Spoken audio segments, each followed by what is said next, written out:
Welcome to the island. You didn't hear this from me.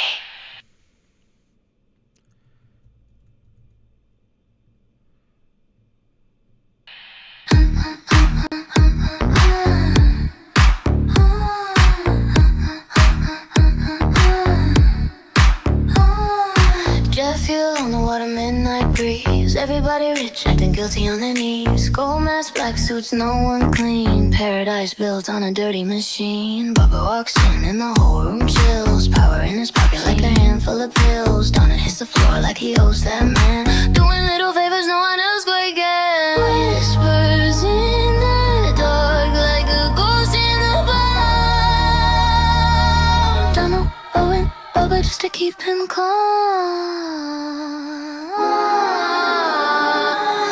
Blowing Bubba in the dead of night, trying to stay alive in the parasite life. Eyes look away, but they still catch sight. Donald blowing Bubba under cold moonlight. Secrets on the sand burn hotter than flame. No immunity saves that shame. Blowing Bubba stuck in the game. Island rules, everybody to blame. Welcome, early heads and throat goats. It is a beautiful Sunday. Let's enjoy some newly composed music about the biggest event of the year. The Throat Goat 9000. We start in a couple. Forbidden fruit. Bubba snaps once, Donald moves fast, trying to erase mistakes from his past. Smoke drifts slow like an unpaid debt. Everything on the island's a danger zone. And the whole room freezes when he drops again. Blowing Bubba like he's paying for sin. Love long Bubba in the dead of night, trying to stay alive in the parasite life. Eyes look away, but they still catch sight. Done it, blowing Bubba under cold moonlight. Secrets on the sand burn hotter than flame. No immunity saves that shame. Oh, and Bubba stuck in the game. Island rules, everybody to blame.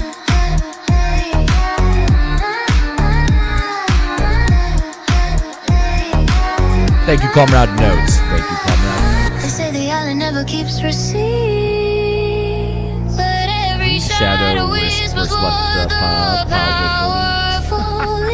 Halos bend and morals melt. Truth dissolves in the cards they're dealt. Smoke in the air like a guilty prayer. No one pure, no one sold it. Congratulations, all Americans. You've received our second bisexual president. Blowing Bubba in the dead of night, trying to survive in the Paris by. Eyes look away, but they still catch sight. Donald blowing Bubba every damn night. Secrets in the wind, nothing to say. Even kings can choke on shame. Urban Bubba locked in the frame. Welcome to the island. Remember no names. Remember no names. Me and Bubba took a weekend trip out to Jeff's little island spot. Palm trees, hammocks, margaritas, and Bubba sweating cause it's hot. His raft was looking kind of flat. He said, boy, you know the drill. So I grabbed that tube and got to work till that bad boy filled. I was giving Bubba blow it right there by the ocean tides. Seagulls staring, waves were crashing, moon peeking through the pines. A little huff and a puff and a whole lot of effort till that raft stood tall with pride. Yeah, I was giving Bubba blow it on Jeff's Island paradise. Soon as we finished, Bubba smiled big and pulled out his saxophone. Jeff said, Lord, here he goes again. Cause Bubba never leaves it at home. He played a solo so sweet and sultry. Had the palm trees swaying slow. Sounded like Kenny G if Kenny G drank Four Loko. I was giving Bubba blow it, and he was playing smooth and low. Anybody watching from the beach would think we're putting on a show. Just two dudes helping each other out while Bubba hit that saxophone note. I was giving Bubba blow it while he played that island solos. Yeehaw, baby! Yeehaw! Now Jeff came walking down the sand man said y'all making too much noise. We said blame it on Bubba Sax. He plays louder than the boys. Then he winked and said just keep it down by sunset. This island ain't that big. And my neighbors get upset. I was giving Bubba blow it, not what the rumors say. Just blowing up his raft so we can float the day away. And Bubba on that sax looked like he found his groove. So if you hear that story back home, just know we kept it smooth. Yeah, I was giving Bubba blow it on Jeff's Island with a view.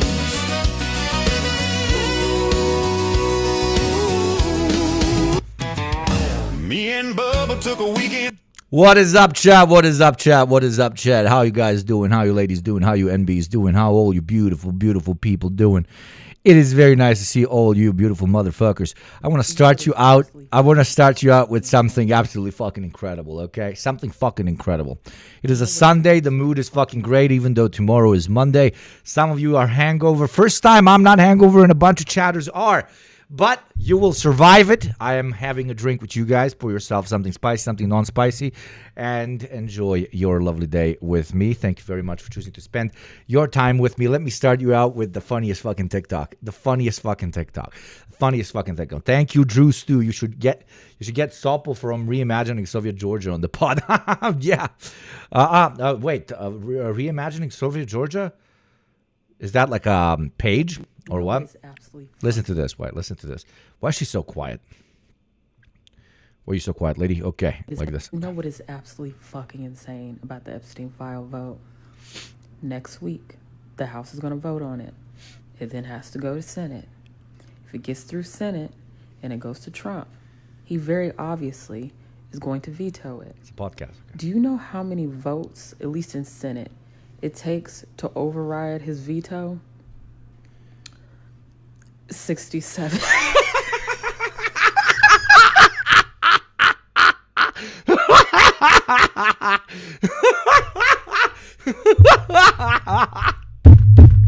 Best timeline, best timeline, best timeline, best fucking timeline. I've been having the best day of my life, okay? I was out touching grass for like 5-6 hours today. Had like 2 beers, walked like 12 kilometers, saw some friends I haven't seen in a while. 98% of the conversation was about Donald Trump sucking dick and being a pedophile. It was fucking class. Okay, I'm living it up. What we said yesterday on stream, we are neither in the worst timeline nor in the best timeline, but we sure as goddamn hell are in the funniest timeline. Indeed. Verona Pith actually writes 67 out of what? Yeah, we got some normal people in chat today. Got some very normal people. Numerology enjoyers vindicated 100%. Finally see why Doctor Strange chose this timeline to save in the Marvel movies. It is indeed superior to both the bad one and the good one. But welcome in chat. It is between 5 and 7 p.m. on this beautiful, beautiful Sunday, the 16th of November. If anybody in chat has died in the previous day, please tell us. Because, as we all know, Twitch definitely exists both in heaven and in hell. Today we have a very nice combination of news coverage. There is a massive split in the MAGA movement, slowly rupturing, bubbling up under the surface. This could be a scandal that helps melt down the massive metal monstrosity which is the MAGA movement, at least into something much smaller and something easier to gobble up. The only way this can go wrong is if the Democrats are that stupid that they fumble the bag on that particular thing. So we're going to talk about that. We're going to cover a lot of interesting things that have happened in the last 24 hours. And afterwards, we're gonna talk about some like more internet news, because I like to do that on the Sundays. There is one YouTuber that made like a very good video, at least people told me, about like some hardcore Discord gooner scams. Like the dude was working on the video for like a year, proper year. So that one is going to be very weird and very interesting.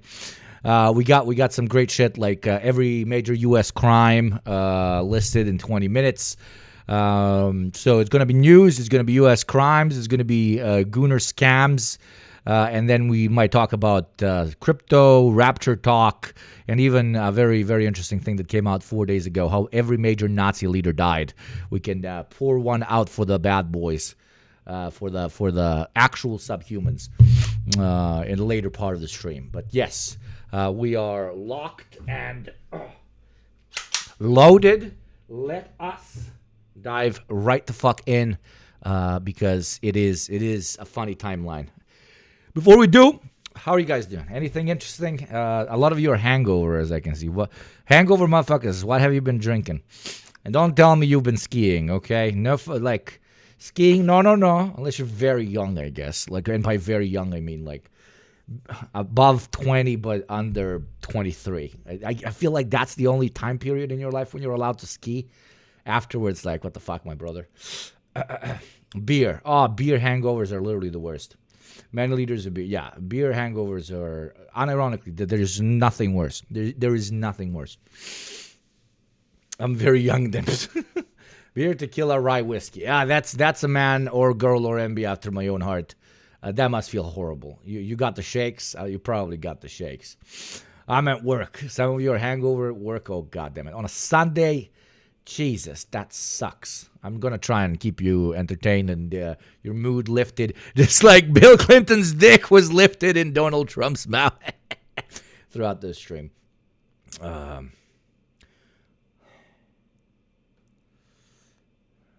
Bitcoin's continuing to hit lower and lower prices. The bubble, AI bubble, is bursting. Bubba's getting blowies and the sun is shining a little brighter on this fine day. Absolutely, FM Masochist. Absolutely. But should I buy Bitcoin now? Should I burn down the planet a little bit so I can make some money? I don't know. We assholes here. That was an ironic question. We were made to do an employee survey on our phones this morning. Oh, Jesus. Was it long? Did I miss you going to China? I've been to China a month ago, bruv.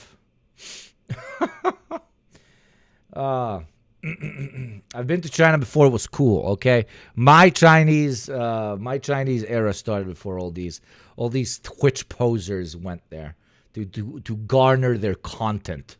I went there because I have something that they don't, a fiancé that bought it to me as a gift, motherfucker. It was an actual vacation. I'm kidding, I'm fucking around.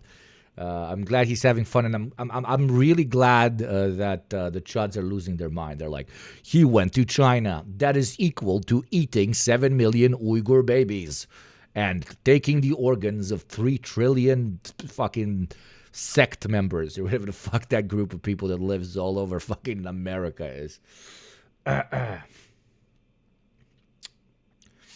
You're not good. You're fine. You're fine.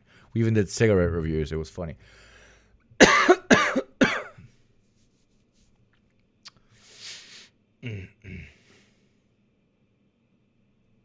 Anyways, let's get into this shit. This came out 1 hour ago. President Trump is doing just about everything in his power to quash a story that just will not go away, the Jeffrey Epstein scandal. And that includes name-calling. And the Bill Clinton scandal, okay?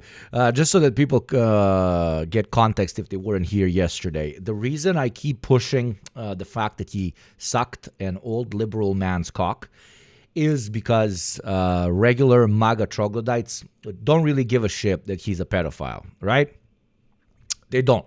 But if he's potentially bisexual or even, God forbid, gay, they will all collectively lose their fucking minds, especially because he was given the toppy, not receiving the toppy, if you know what I mean.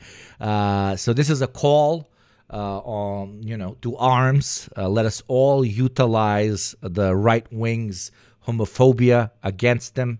Let us all lead them to a collective meltdown where they lose touch with reality and finally understand that what they're contributing to is a bunch of motherfucking bullshit, okay? Just yesterday, the stunning fallout between him and one sword swallower, as they say.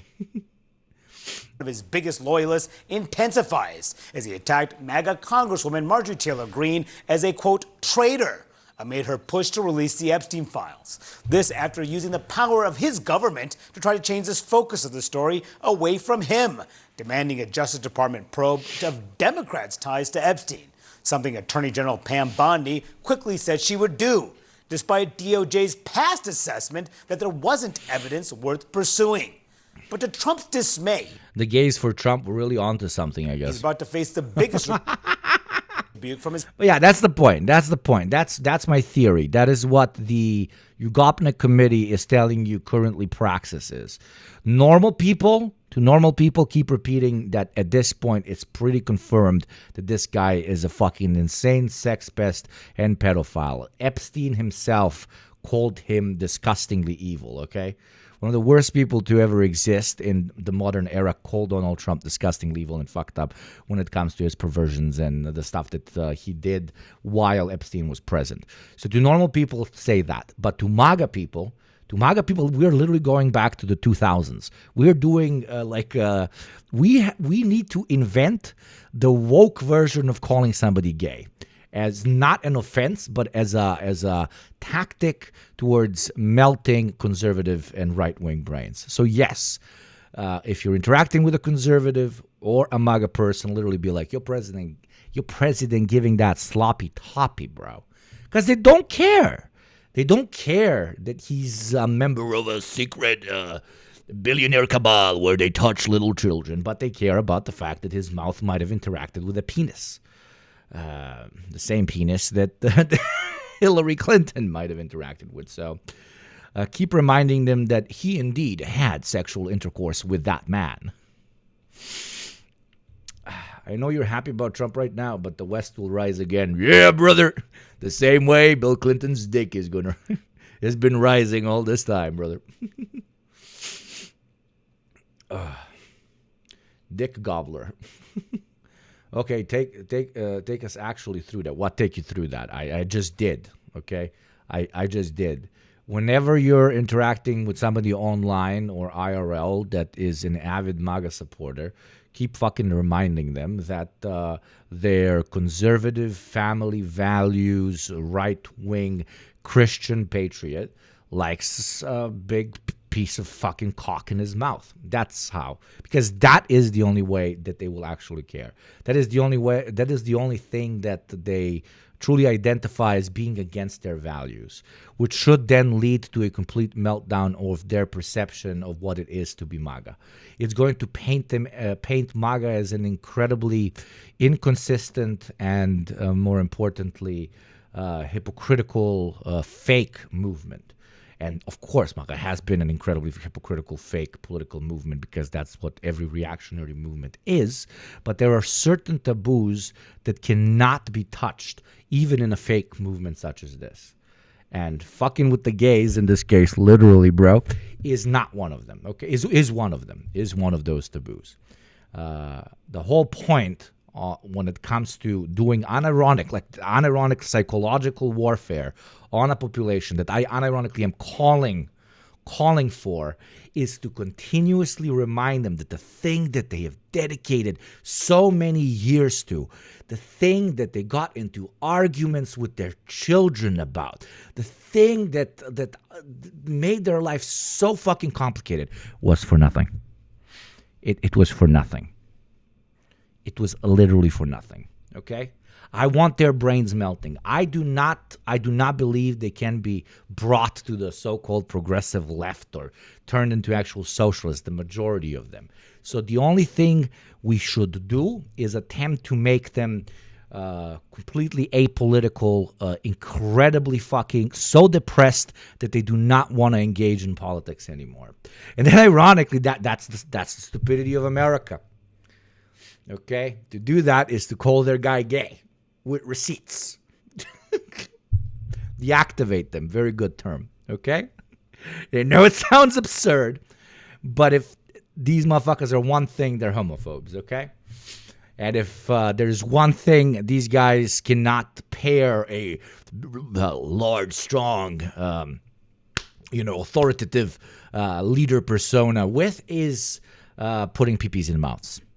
So, okay, let's play your game, motherfucker. You want to play that game, motherfucker? Okay, no problem. I'm going to play that game with you. I'm going to play it right to the fucking cum shot.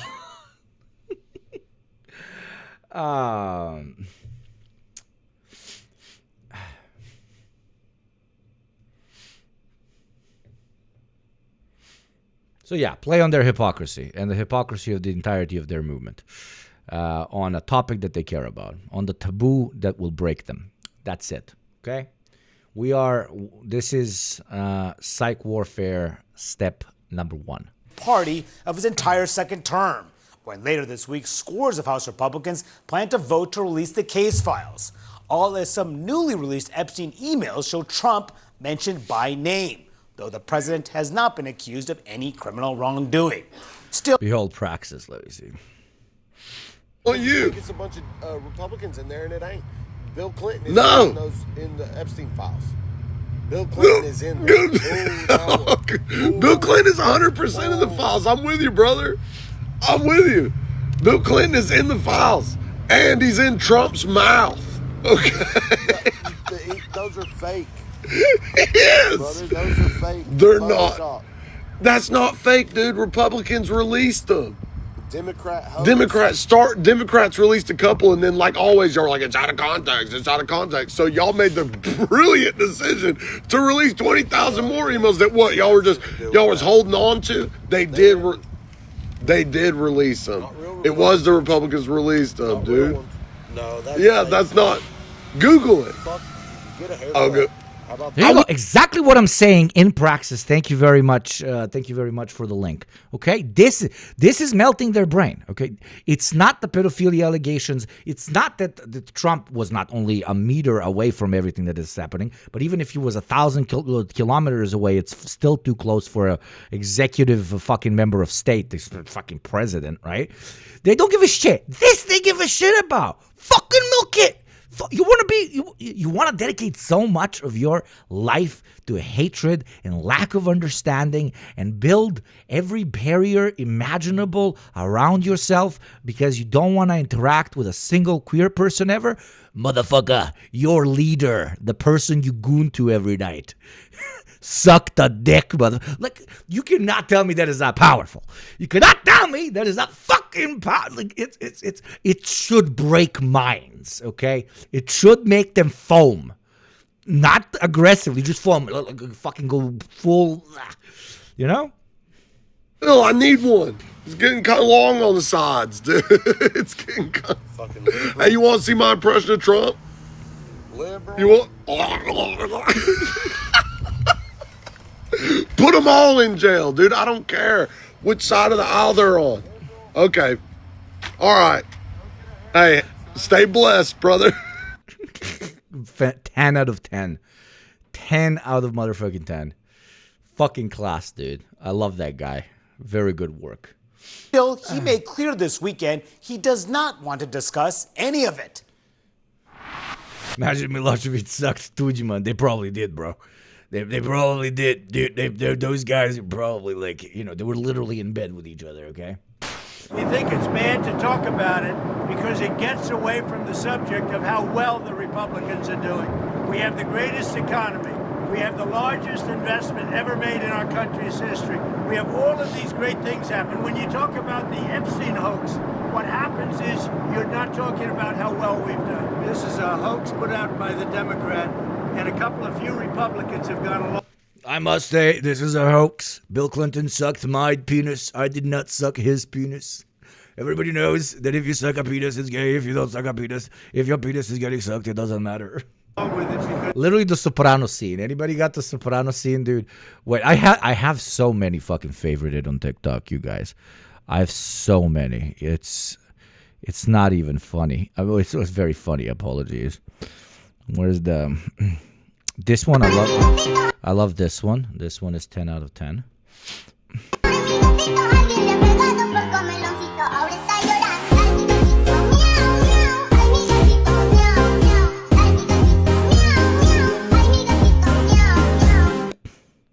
This one is pretty good. Pee down my throat, nigga, give me that. Wait, this one is fucking great. Pee down my throat, nigga, give me that gold. Then how you come follow the yellow brick road? I'm the wizard of cops all across the globe. I'ma watch that dick if you come gallows. Witness when. But the 6-7 one was absolutely. This one is fantastic. I don't care what he did on that. I unironically was like the third like on this video, like fucking immediately. I don't care what he did on that island. He's saving a Wait, he what? Low. Oh, Lord. Oh, Lordy. You think you know someone, and then they just do something. Why? It can't be true. I put years of my life on this man. Who was it? Bill Clinton? Oh, Lord. How could he do something so evil? Oh, goodness. Oh, no. He said he'd kiss every man in the stadium. I thought it was like a friendship thing. Oh, can't trust anyone. He fooled us all. He fooled us all. I'm hyperventilating. I need asthma. And things were going so well too. YMCA is a straight song. I thought he and Melania had real love. Oh Lord. Wait long enough, and all of your enemies will be unveiled to be pedophiles. What's this, Chris? Chris sends a link, I press it. But before we continue, by the way, reminder to pay your taxes, support the show, what we do here, okay? If you want to support the unhinged left, do consider paying your good old taxes, subscribing yourself, supporting the show. The goal of this month is to reach 2.5K and buy a new camera in which I will look all nice and beautiful and 4K. That is number one. Number two, this show is 100% ad-free. You're never going to watch an ad on here. This show is 100% sponsor-less. You're never going to catch me being sponsored, except if, like, I don't know, an alcohol brand wants to sponsor me, and they shouldn't pay me in money. They should pay me in bottles.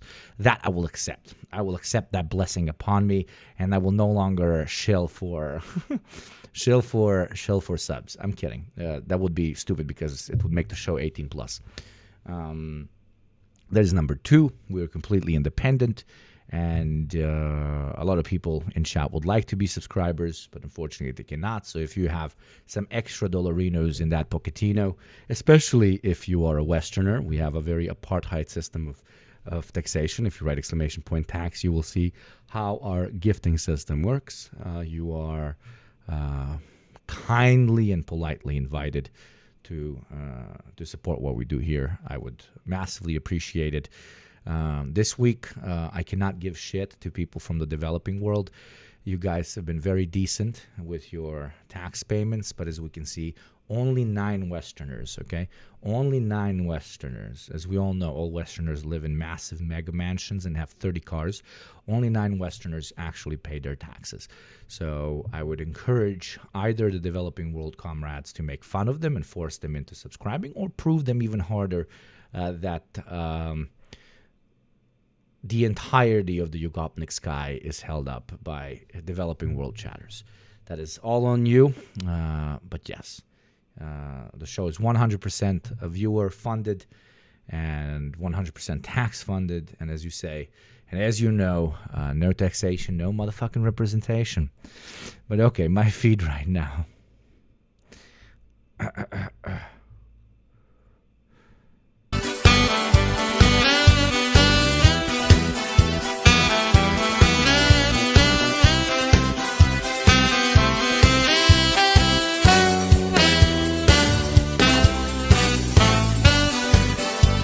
And if you see 1442 in chat, it's a dog whistle. If you don't know what it means, then you haven't been a taxpayer for long enough. Jesus Christ. Blood! Goosted, you beautiful Goosted motherfucker, okay? Thank you for the 20, motherfucker. Everybody say thank you to Goosted and be jealous of Goosted. Fucking Goosted, fucking blah. Let me fucking Bill Clinton the shit out of you, bro. Okay, I should take myself a little bit more seriously. Thank you, Goosted. Goosted, do you want me to count you towards Westerners, or would that be offensive to you? Thank you for your taxes, but do you want me to count you towards Westerners, or fuck that shit? You want me to count you towards Westerners or nah? You want the proper representation or nah? It's both offensive and true. I am a Westerner. Okay, I will put respect where it's due. We got an actual white Westerner from time to time that comes in here and proves to us that white Western chatters' lives matter. I know I've milked that joke 1,000 times, but I'm going to keep milking it. Very often I'm like, nah, they're not pulling their weight. They're just sitting, waiting for somebody to give them something. I'm talking about white people. But sometimes somebody like Goosid comes in. So tonight, if somebody's talking shit about white people, you can look them straight in the eyes and say, they're not all that bad. I have a very good white friend. He's one of the good ones. He's one of the good ones. He's one of us, you know? He's one of us, that white boy, okay? That white boy good. And you should refer to Goosid. If anybody else wants to join the clan of Goosid now as the hype train begins, I do invite you very strongly to pay your taxes. And if you're wondering what 1442 means, it is not a Nazi dog whistle, it is a communist dog whistle. Only 14% of all wealth in the United States is owned by non-whites. Only 14%. That is the 14. What does the 42 mean, though? As you're now deliberating on subscribing. What does the 42 mean, huh? The 42 represents how big of the piece of the pie of the subscription base of this channel is actually paid by non-whites. Non-whites have only 14% of the money and yet pay 42% of the subscriptions, of the taxes, of the gifts, of the personal subs. Now, that is systemic chat bigotry. And I call upon all Western whites to come and balance that out. Balance that the fuck out. Or to the proud non-whites or non-Westerners to keep proving the point that the other motherfuckers just hella quiet. Thank you, Horst B, for giving a developing world tax, proving our point of 1442. What do you think of black Westerners? It's much cooler than white Westerners.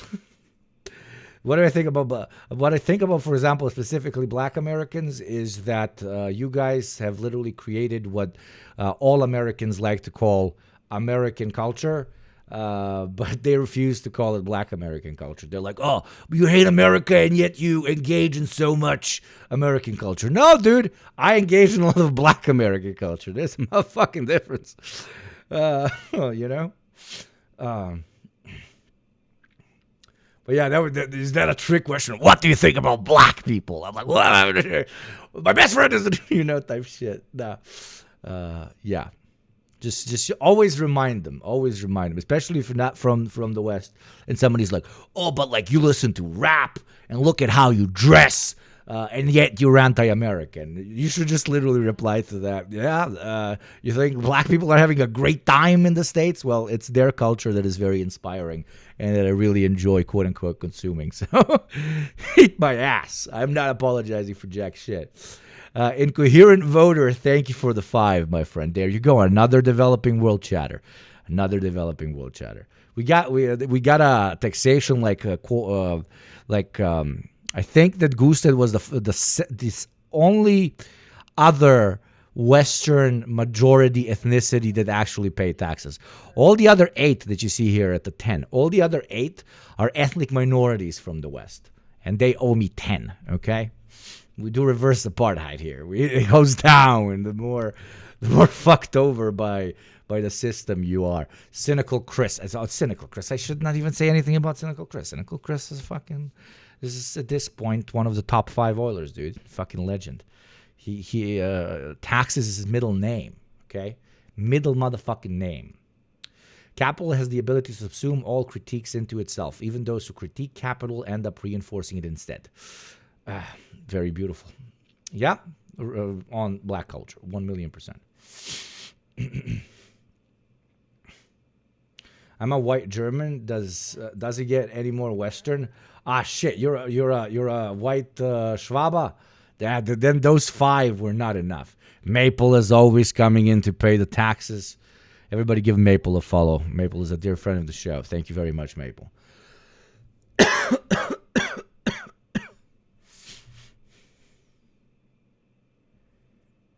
Kanye West is not cooler than most white Americans, depends who you are, not the color of your skin. Of course, I agree with that, and also massively go fuck yourself to Kanye West. Absolute fucking Nazi piece of fucking shit, okay?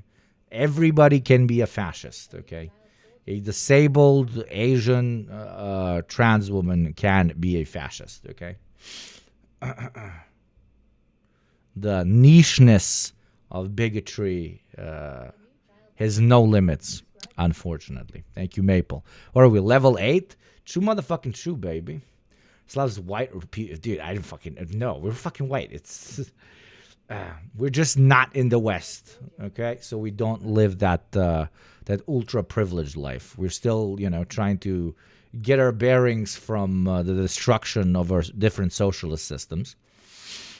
And so on. But that whole dichotomy is very American. So I can imagine that when a Slav lives in the United States, of course they're going to get a shit ton of benefits from American white supremacy because they happen to be from that part of the world. But for example, in Britain, like quote unquote ethnic English are going to recognize if a motherfucker's Polish or Bulgarian, okay?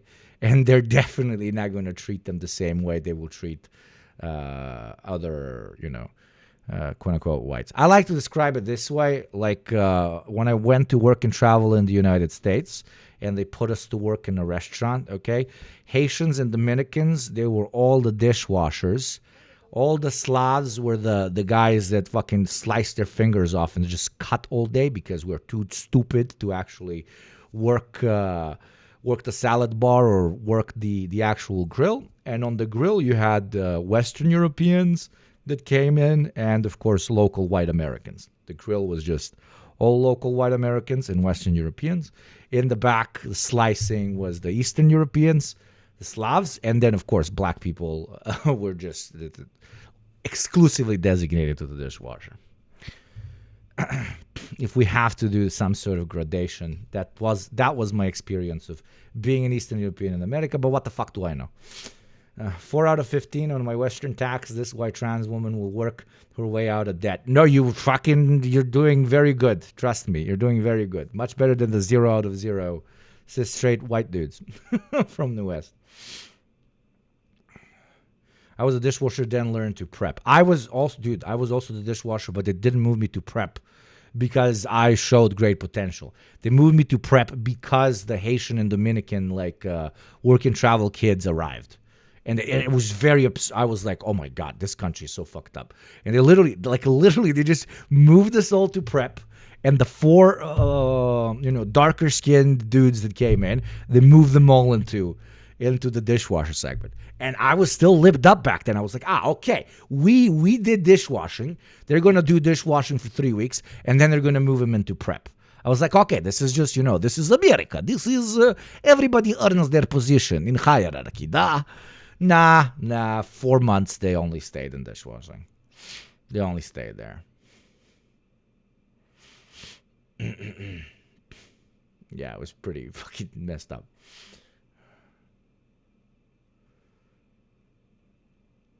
Meritocracy, yeah.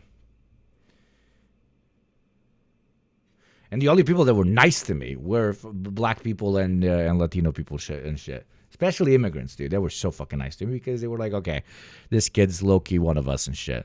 But I was like, no. You guys might have stayed. I ain't staying in this fucking country. No. They were like, dude, I can hook you up. Like, you could potentially stay. I know a place. Oh, no. I didn't laugh at them, but I was like, amigo, I'm getting the fuck out of here, vato. Like, fuck this shit. Anyways, Hype Train dying in 20 seconds. If anybody wants to boost that shit, the time is now. And now is the time. I would very much so appreciate it. Know how the tax works. What you don't understand about Trump sucking Bill is that they trying to make the super white man. No women involved to make Ubermensch. It's ultra fascism. This is my theory. Do not take I need to patent my theory. If you follow through on the logic of fascism, which is hyper obsessed with hierarchy and the cleansing of the so-called inferior. Once all ethnic quote-unquote impurities have been gotten rid of, for example, only perfect Nordic German whites are the only people left on planet Earth. Everybody else is killed. You need the new enemy. What is going to be the new enemy? Of course, the only thing left that is different, which is going to be women. So, TLDR, the inevitable conclusion of a successful, continuous reactionary revolution after revolution after revolution, even though I shouldn't use the term revolution, but still, is gay. Why? Because at some point there's going to be only two people left. Only two men, only two perfect blonde white men left on planet Earth. And who are they going to have sex with? Who, I ask you, are they going to have sex with? Each other. Therefore, fascism is gay. But tell me where I'm wrong in that analysis. Tell me where I am wrong in that analysis. If you purify the world and purify the world and purify the world, eventually you will have to kill all the women. Unless it's, I don't know, some sort of women-led fascism. Then you kill all the men, but it's still only women left. So it's still gay as shit. So yeah. I'm not wrong. I am not wrong. I am not wrong. That's why I don't make fun of homo-fascists. Everybody's like, these guys are the dumbest people. No, low-key, they're the most forward-thinking type of fascists. They understand the inevitable conclusion of their ideology. Thank you, Father Nuvu, very much. And thank you for the Hype Train chat. That was pretty kind of you.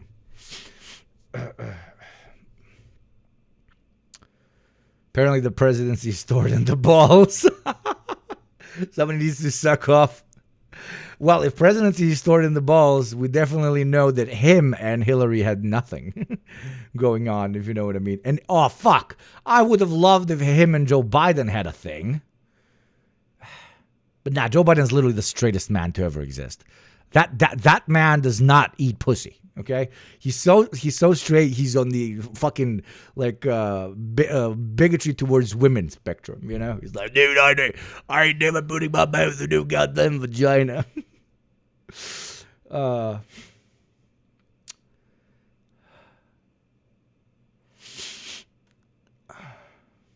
Ineffective. But this is a Democrat hoax to get away from the fact that they just lost the shutdown and they've lost the elections. They've lost the big election, to me, in a record number. All right, we have an excellent panel to break this. Even if it's a hoax, give me more of that hoax, normal people will say. Well, who gives a fuck? What? So, okay, you think your base is going to give a shit after they hear that you... It's all down. No, they will not. They will just go to sleep continuously hearing... Trump, wake up, 9/11. Wake up, Trump, 9/11. Let's go. Politico's Dasha Burns, CNN's Jeff Zelenick. Dude, she's having a great fucking... She's like, I fucking love my day. I love my job. CNN's Isaac Dover and the Washington Post, Mariana Sotomayor. By the way, if you ever feel uncomfortable about the way your face looks, okay, nobody's face. These are like the world's most perfect faces, and that's why they're on CNN, like doing news, right? Everybody's one eye is a little bit off the other one. Like, don't feel weird about your face, right? Let's go. You see here, his is slightly lower than this one. Dasha Burns. Hers, you see, this one is slightly up and to the right. Hers is slightly down and to the right. Mayor, good morning to you all. Good morning. Nice to see you all. Where's the guy? Okay, Mariana. the guy. Look, his also is slightly down, and his is interesting down and to the left. Nobody's got perfectly proportioned faces. That's fine. Stop fucking going to doctors that scalp your head. Okay? With all due respect to Jeff Bezos' wife and girlfriend, what's her name? The fucking lady, the weird blue jeans lady. Sotomayor. Why can't all people just wear a balaclava? Dude, I'm low-key becoming like cover-pilled. Only if it was easier to. I have to hit up, that's a good point. I should hit up people that, due to their religious beliefs, like cover up more and ask them about better materials, dude. I should ask them about, that should help me. That's unironically a pretty good joke. The Baltic burqa. If you call me Baltic one more time, I'm going to cry and feel really bad. calling a Balkan person a Baltic person is basically the ultimate slur.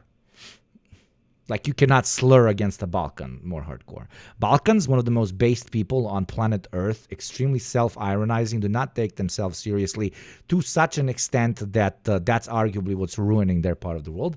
The Baltics, fake countries and strange motherfucking people, even though I like some of them, but holy mother of God.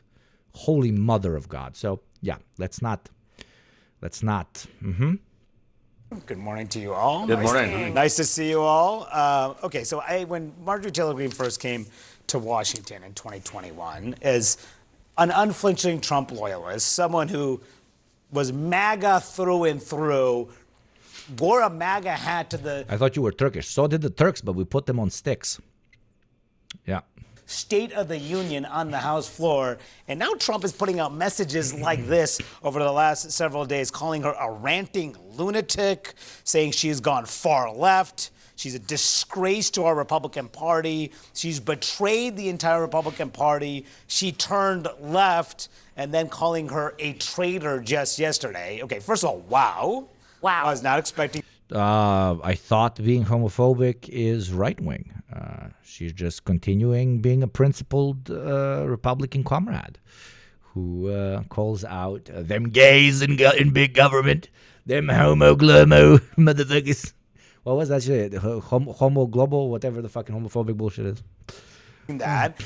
What is he trying to do here? Is it just to send a message to the rest of the party that he will not take even an ounce of dissension here? Well, I think the big concern here. He has to. This is a very truly not a nothing ever happens guy event. This is a something happens a guy event, and I know I've been repeating this, and I'm going to continue repeating this. This can potentially completely break everything apart. Politicians are motherfucking politicians, okay? They see any big crossroads as a potential method to grow or as a potential hole to fall through. A lot of Republicans right now are betting, basically. They're entering the casino of their careers, and they're betting on how much this will hurt the MAGA movement inside of the Republican Party. And different Republicans throughout the coming weeks, and not only Republicans, but also like right-wing and right-wing adjacent talking heads, are going to slowly either move into particular tents, or the smartest ones, usually the ones with the most to lose, are going to walk a very tight line in the middle, okay? MTG does not necessarily have a lot to lose, but she has a lot to potentially gain because she's niche. Let's be fucking honest. The only reason she's continuously in the news is because she's like, I'm a principled right-wing Republican that will not stand for these quote-unquote hush-hush anti-free speech policies when it comes to MAGA's interaction with Epstein and so on. So she has a lot more to win than she has to lose. You know, worst thing that fucking happens is that she just stays in the place she is. She's not the only one. Others will do this. These are politicians. That's how they work, okay? Especially in the United States of America. You don't necessarily have, sure, you have like one Zoran that really believes, or a couple of real Zionists, and like, I don't know, 3 people that, a couple of Christian nationalists, shit like that. But most of them are in it for the fucking quick cash. And of course, the power and the privilege that comes with all of that, and probably a bunch of easy to access children to plow from time to time. So they want to stay in the halls of power. And this split, through this split, we will see who goes where. So what does Trump need to do right now? Well, as Trump, just like everybody potentially losing power because of a large scandal, because of a large schism, what can you really do? You can either address the rumors head on. This one he cannot address head on because the rumor is that he gave head and that he's a pedo freak. So he only has one choice, okay? And that is to give head to hardcore internal strife silencing. So he needs to pick out 1, 2, 3, 5, doesn't matter.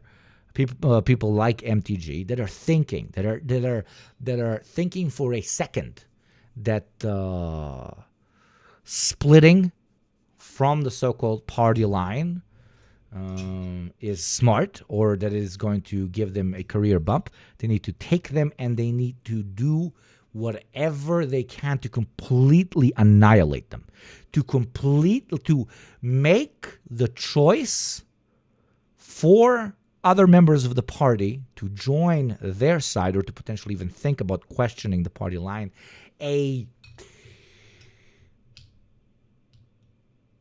death sentence, a suicide, a political suicide. He needs to paint to everyone that to talk about all this Epstein shit is to commit political suicide.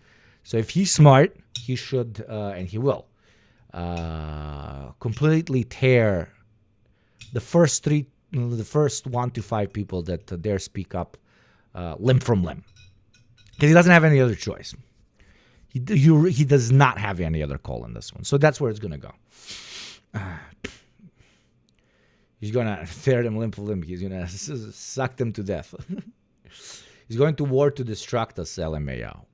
I was talking about internal party dynamics. When it comes to his dynamics with his voting base, yeah, we might see probably not the first, but one of the first wars that were started because a man did not want people to talk about how he sucked some dick. So if it happens and the Venezuelan people, are being shot from the right by domestic reactionary forces, co-opted, and from the left by massive American naval and aerial bombardments, and as the Venezuelan people hide in their basement and smoke some cigarettes before the curtain falls on their life, they will look upon each other and say, this motherfucker really killing us because he sucks some dick? Welcome to the 21st century, ladies and gentlemen. Everything changes, and yet nothing changes. Here is Marjorie Taylor Greene could be creating a permission structure for other Republicans, other MAGA Republicans, to start it's like the water side, because that's a very different scenario, because it wasn't the president that shoved the ball up his ass. That's looking for reasons, inside of the general populace on why two ethnicities have to hate each other. But yes, it's a funny joke. It's a funny parallel you're making. Disagree with the president, to buck him on some of these critical issues. I mean, look, Epstein opened the door, right? And it's still one of the biggest concerns for the White House in terms of how these votes are going to go in the House and then in the Senate. But Epstein, followed by some dissension on the president's foreign policy. Now, most recently, the suggestion of I recommend a new Ben Piranha video. Isn't it about that fucking irrelevant fucking guy that fucking has a fucking hammer and sickle? I don't give a shit about that fucking guy. I don't know why people are covering that dude. I could not give less of a fuck. He's fucking irrelevant, like small-time politician that said he's leftist twice, and everybody's like, "Oh my god, based like a war veteran-looking leftist. This is like the future of America." No, fucking eat my ass. I don't cover shit. There. Let's cover the fucking elections in the Republika Srpska in Bosnia. That's like 7 million times more important than that. But I'm not gonna cover the elections in the Republika Srpska or Federal Republic of Bosnia and Herzegovina, because who the fuck among you gives a fucking shit? I low-key don't give a fucking shit. You know? You did an SS tattoo, not a hammer and sickle. Sorry, SS tattoo. My bad. The fucking to your mortgage. Totenkopf, yeah, my bad. Even Fox News. That was a Freudian slip there.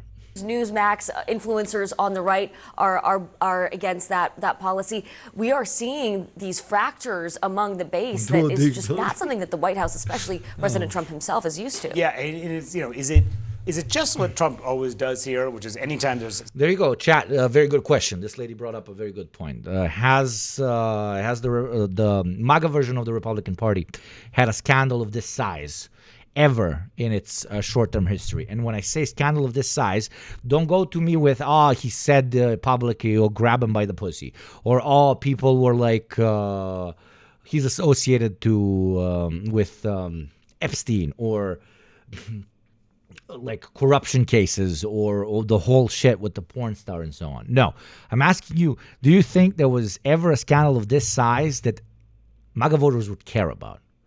MAGA voters don't care about Gen 6. MAGA voters don't care about pedophilia. MAGA voters don't care about political and economic corruption. MAGA voters don't care about him grabbing and assaulting women. MAGA voters care about a pee-pee in mouth and scary, evil Epstein name associated with president.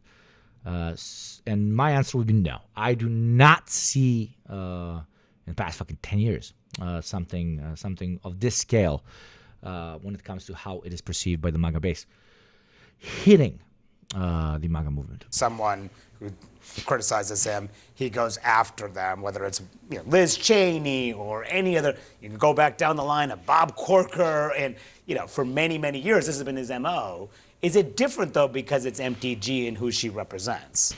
I mean, I think the actions of the president are similar. I mean, we knew, obviously, as she has been sort of rising in her prominence, going on The View in recent weeks and really going after Speaker Johnson, and then really not backing down at all on the Epstein matter and other things. It's not just that. What I'm sort of struck by in this is her criticism is pretty broad-based. She's talking about affordability. Healthcare. She's talking about exactly. And things that look like, I still support you. She always sort of phrases it with, I still like the president, but. And those buts are getting pretty significant. So, Dasha, to your point about the permission structure, that is going to be interesting to see how many Republicans obviously join the ranks of voting to release the Epstein files.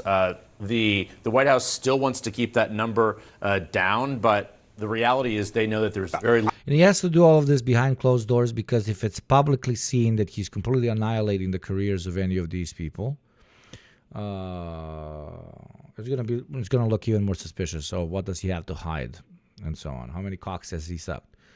But that's why he's gonna use the feds. That's why he's gonna use dirty laundry of all types. That's why he's going to. That's why you're going to see a lot of people that were very vocal about this not be very vocal about this. And that doesn't happen spontaneously. That doesn't just, people don't just change their minds, especially when it comes to decisions as large as this. No. There's going to be a lot of dirty underwear being flashed in front of these people so that they shut the fuck up. Are they going to push very hard to try to do that this week? Or are they? It's unclear. The pressure campaign last week to try and get Lauren Boebert to not sign the discharge petition, it failed spectacularly, and it was sort of. Those Republicans are only jumping ship because they won't survive their election in closer seats. Yeah, that's I said that earlier, my dear friend. It's the Republicans that are jumping first are the ones that have the least to lose and the most to gain by potentially carving out a new type of principled MAGA ideological movement. An embarrassment. I mean, having a rank and file member of Congress over to the White House in the Situation Room complex to have this meeting. She ended up not removing her name from it. So we will see what the numbers are. But I am told the White House is still trying to keep them somewhat in check. We'll see if that's 75 Republicans, 100 Republicans. That would be extraordinary. But you just get the sense. It's not false flag shit because she's been doing this for a while. This is her fucking... This is her perspective for her long-term grift, okay? She's going to be... MTG wants to pitch herself as like the ultimate principled, quote-unquote, non-partisan Republican. That the true American right wing, you know? Things are a little bit different now. It's too early to call the president a lame duck, there's no doubt. But... you can just get the sense that things are slightly That's different. what's really scary for this White House about this is the idea. Also, MTG is like a minority, not only because she's a woman, but she's a little person. So, she's afraid of these white supremacists, She's like, I have to, look out for the little people out there. That a lame duck period is looming here, and I think this gives that little flavor of it. And it could be a window into the post-Trump era. Here's what MTG said about in responding to all of this. Among the things that she said the Americans wish he would fight this hard to help the forgotten men and women who are fed up with foreign wars and foreign causes, are going broke trying to feed their families, and are losing hope of achieving the American dream. That's what I voted for. Is she more in line with the base in some ways than Trump? Well, look, I think the problem that she's hitting at here is that Donald Trump has not been able to answer the question why. Why is he fighting so hard to keep these files from being released? He's not explained that. He's also not explained why prices are not down when his entire campaign was really based on that idea that he would be attacking prices. And he has said, oh, maybe it's the leftover from the Biden days, but we are 10 months into the Trump presidency, and prices, it's not like they've stayed high, they've gotten higher. People are seeing... that's why subscriptions aren't coming in as they used to. You guys can't afford eggs, but people in the developing world that you constantly make fun of can afford eggs, so they pay their taxes and they do their individual subscriptions. Now the economy of 1442 makes more sense. Now I understand it. It's all material conditions at the end of the day, isn't it? Electricity bills that are higher, they're seeing grocery prices that are higher, and... Can I has 1 Bitcoin for 1 egg, Pulisa? The public seems... One egg equal 1 Bitcoin. to be associating that with the tariffs, and certainly Donald Trump does 100 gift subs equals 1 egg in America. Do you like eggs? If you do not like eggs, consider subscribing 50 times or gifting 50 subscriptions because it costs as much as an egg, but you don't have to eat it. And you will make 51 people happy. Oh, you're asking why 51 people happy? Because 50 subscribers and me. Ha ha ha ha. Anti-egg gang subscribers you need there. Given that he... despite this argument that the tariffs are because of a national emergency situation, that's how he gets around the law, and that he can just do it himself, is just haphazardly lowering them, including on the groceries in the last couple of days, just saying we're going to make coffee cheaper. Well, if the tariffs are getting rid of the tariffs of making coffee and other food and meat cheaper, then the tariffs made that food higher, the prices higher. And so that when Marjorie Taylor Greene hits on these things, it is this, like, I thought that Donald Trump was saying he was the fighter for these things, and he has not shown it in her mind. Yeah, and this is...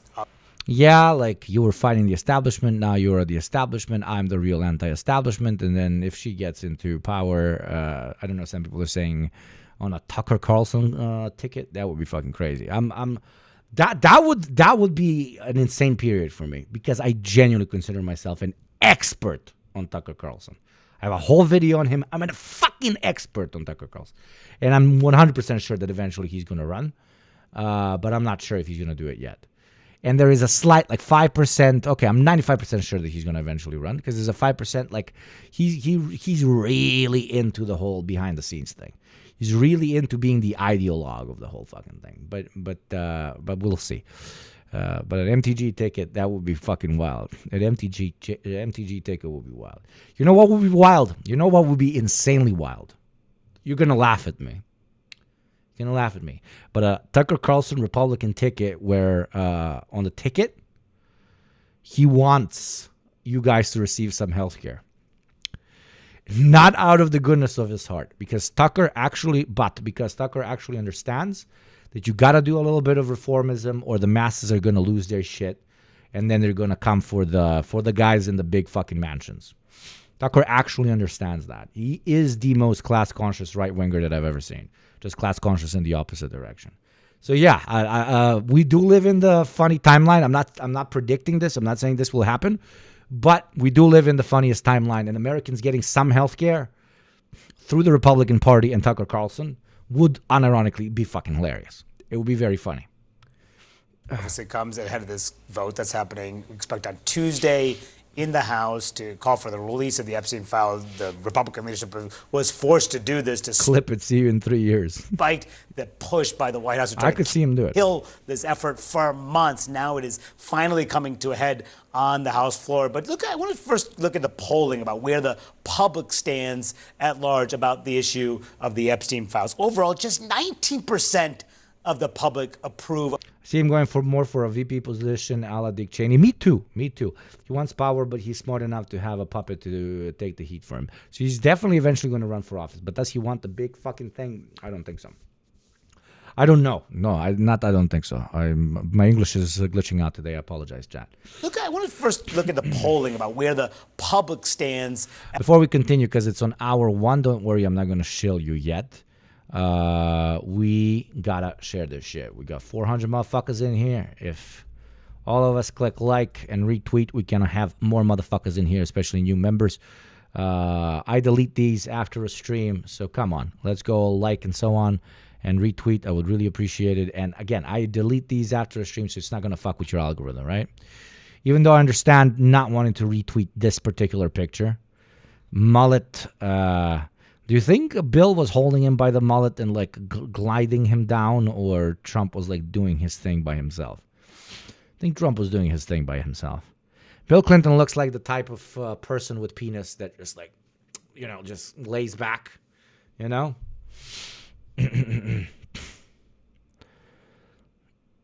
Donald looks like the type of glizzy master that, dedicated to the craft. Come on, more of you motherfuckers. I only saw 6. More of you motherfuckers. There's 400 of you. Go fucking retweet that motherfucker. Or like it at least. Tongue first type shit, yeah. I know a lot of you are on Blue Sky. A lot of fucking conversation around Blue Sky recently. At large about the issue of the Epstein files. Overall, just 19% of the public approve of Trump's handling of this, and that includes just 10% of independents. But that Republican number is pretty interesting. 44% of Republicans approve of Trump. I mean, that is unusual because typically Trump's like the 90% on most issues when it comes to Republicans. It's 44%. But it also speaks to why we expect in the House a significant number of Republicans to break ranks here. What are you hearing from your reporting in whether they can reach that critical threshold, which is 290, which is a veto-proof majority in the House? What is the likelihood of that? I think it is possible, and the reason why is because the Epstein issue remains the singular issue that we have seen Republicans publicly flip on the president, publicly not attack him necessarily, but want to continue releasing the files. I mean, there are... This, I admit, when it's not my original take, which is to tap myself on the shoulder. I genuinely, most of my takes are based on my analysis, my formal education in political science, and my low-key understanding of dialectical materialism. But this I will completely steal from Hassan. I watched on a stream.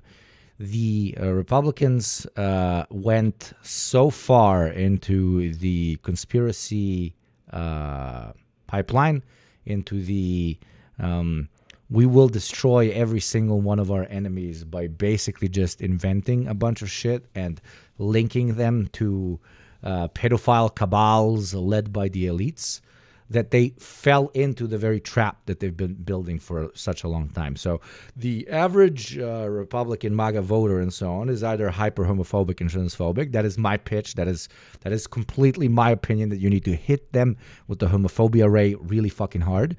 But Hassan's analysis also, that I really, I respect it, is that, they overdid, they turned every single MAGA person into such a conspiracy head that they started caring so much about real existing, ironically, fucking pedophile billionaire rings, that now it's coming back to bite them in the ass. And that's a really good pitch, because it looks at the ideology in a very material way. So,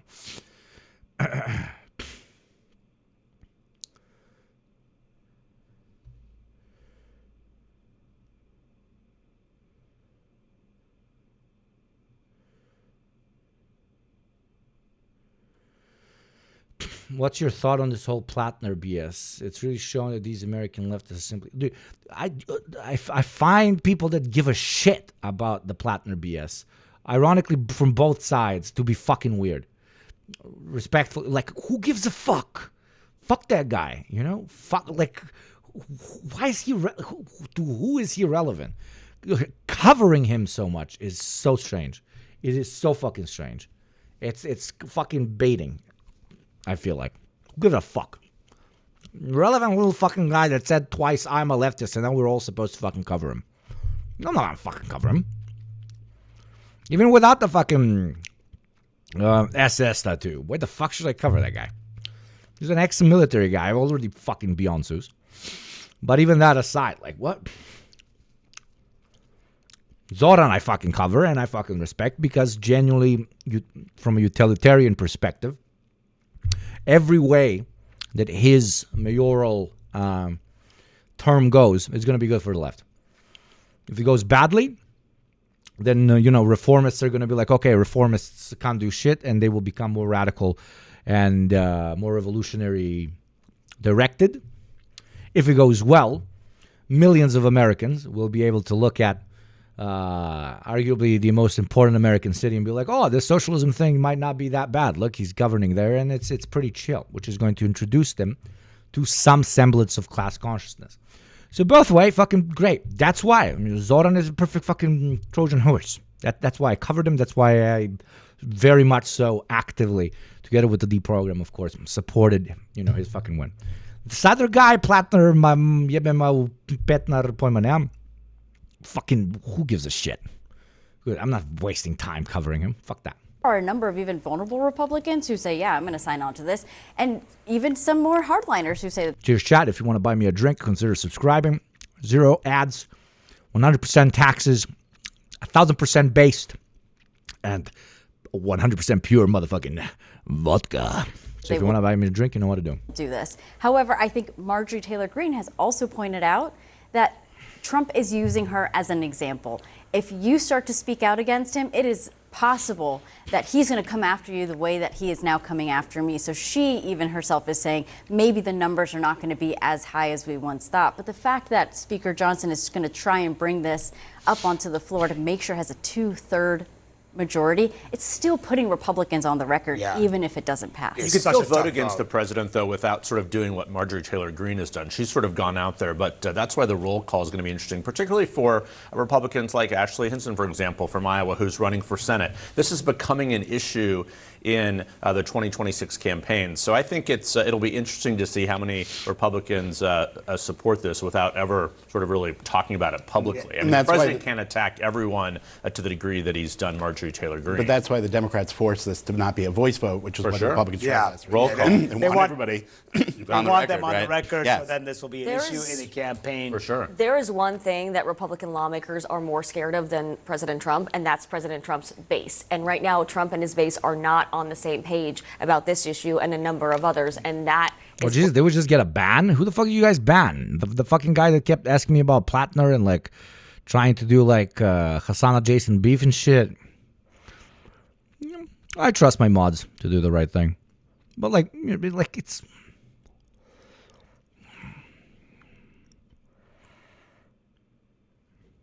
I don't know. Do you know what it is? It's to me, it's like the only thing is how do I put this? It's fucking hypocritical. Oh, these guys are platforming this particular political figure because they're doing their grift so that they enter the mainstream.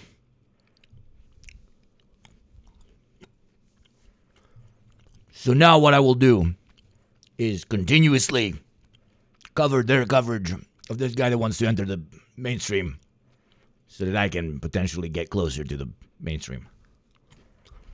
That's why the principal perspective is mine, with all due respect. It is one of undeniable, I do not give a flying fucking shit. Okay? I don't care about your niche political American fucking figure running for some fucking office somewhere. I don't give a shit. This is an international fucking show. Because if I go the whole like, oh, they're fucking hypocritical for talking about him, then I'm grind pilling. And vice versa, if I support them for doing it, then I'm grind pilling. I don't want to grind pill. Fuck that shit. I'm grill pilling on as many fucking American issues as possible. Flipping that steak and that thick butter, and that thick butter. Because sometimes, my dear brothers, sisters, and NBs, sometimes the most radical political position to take is to say, this is irrelevant. Literally just to say, why is this? I don't care. This is not relevant. At least not relevant to me, of course. Everything exists in relation to the subject, so everything is at some point relevant to someone else. Well, you get my point.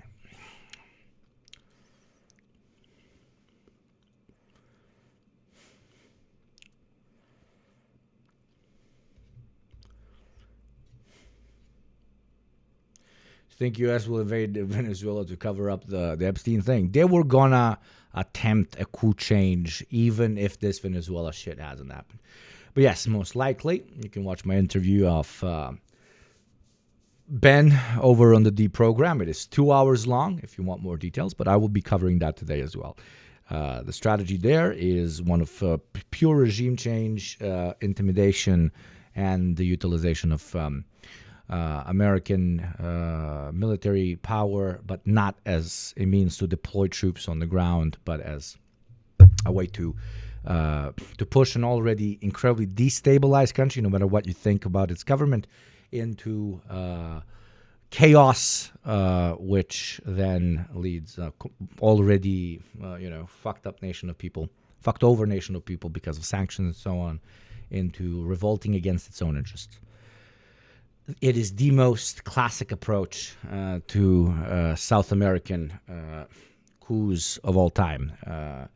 The only thing that Trump added to this, even though it's been done before, is actually deploying the tip of the Navy. Going to have an impact on how they vote. She talked about Marjorie Taylor Greene H-1B visas and other issues that Trump is breaking with his base on. The tiny Caribbean nation of Trinidad and Tobago says it will conduct 5 days of military Jesus, that was an insane twist. Okay, there we go. We're on this topic. drills with the U.S. starting tomorrow.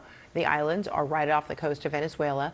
The last several. Oh yeah, CNN definitely. Trinidad and Tobago were like, oh yes, we love you. Yes, please. We want to fight the narco cartel terrorist dictator. Yes. Several weeks, the U.S. has built up its forces in the Caribbean. Is the U.S. bringing democracy to Trinidad and Tobago? And including its largest aircraft carrier, the USS Gerald. Oh, did you make many good photos, Donald Trump? Have you? Oh, great, dude. Let's clip chimp the shit out of this. Hell yeah. Look at America. Planes flying, enemy state, narco terrorism cartel. Dude, there has been like a million fucking lobbies in the United States government. And this is fact. Read it from every article on planet Earth. Read it.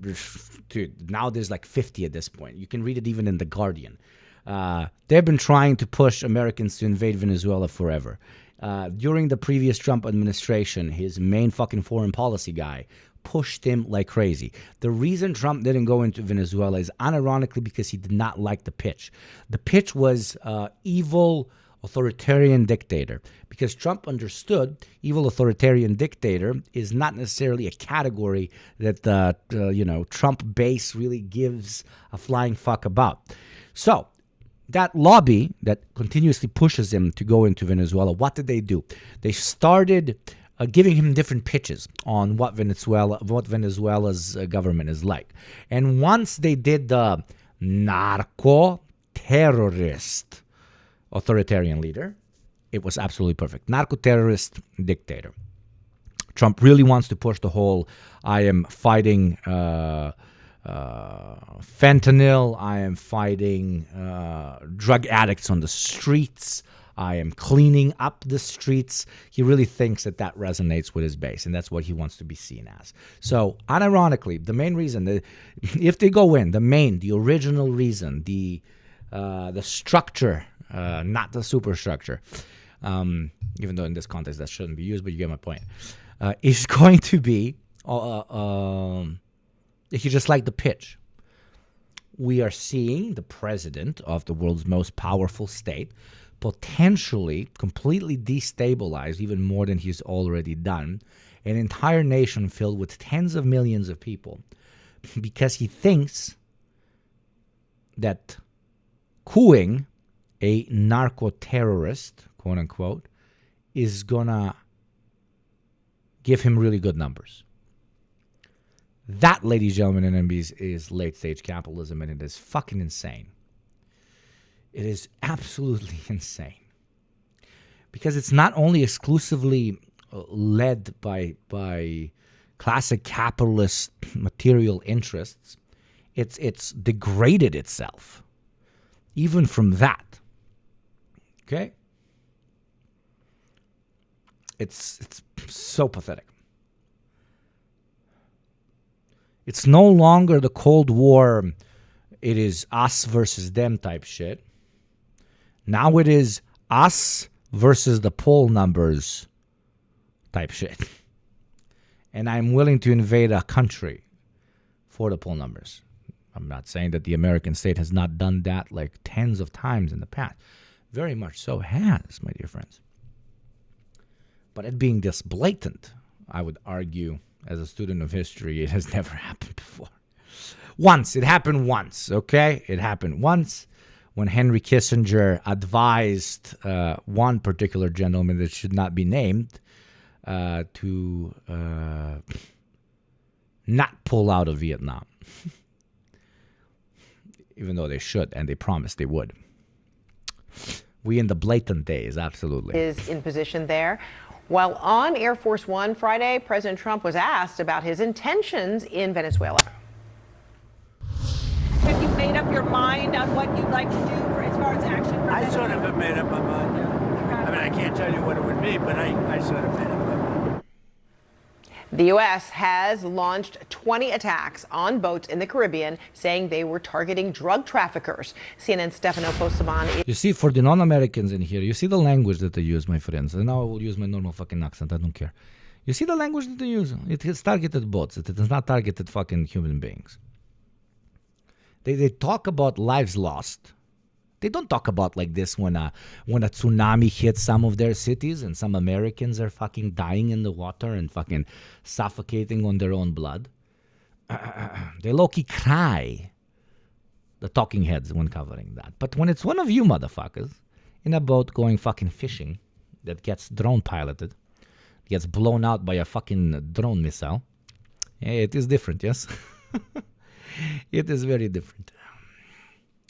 Because the worst thing they could have done is what? It is a strategic mistake. Well, your whole family now having to live off of scraps because most likely the providers are dead. It is statistical mistake. Never forget that we are not humans to them. We live in they live in the main game. The rest of us live in the DLC, and the DLC is optional. It is very optional. Boats in the Caribbean, saying they were targeting drug traffickers. Boats. CNN. Boats. You're boats to them. When you're riding with your family in a car and a Predator missile strikes you, a car has been struck. They don't even say 200 people. They say wedding.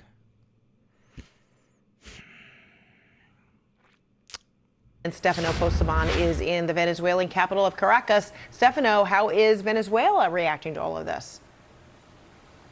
Well, I think that Venezuela, Federica, is bracing for something to happen. But what I'm saying is, please do not direct this against Americans, but absolutely do direct it against American exceptionalism as an ideology, okay? In the next few. And the way you combat American exceptionalism is by targeting and surgically cutting out that part of every American's brain that contributes them to this worldview. And I don't mean literally, of course, TOS. I mean, American exceptionalism is destroyed the second the subject is made aware of it. The second an American is made aware of how he unironically views the world completely differently than any other people on planet Earth, except maybe Israel, through the lens of exceptionalism, through the lens of we are in the main game, everybody else is in the DLC, you defeat it. That is why it needs to be mentioned constantly. It is the ultimate, most global, spanning form of privilege. Maybe after, of course, skin color. Because people with more melanin is completely fucked. You guys are so fucked. Like, Jesus fucking Christ. Jesus fucking Christ. But after that, American exceptionalism.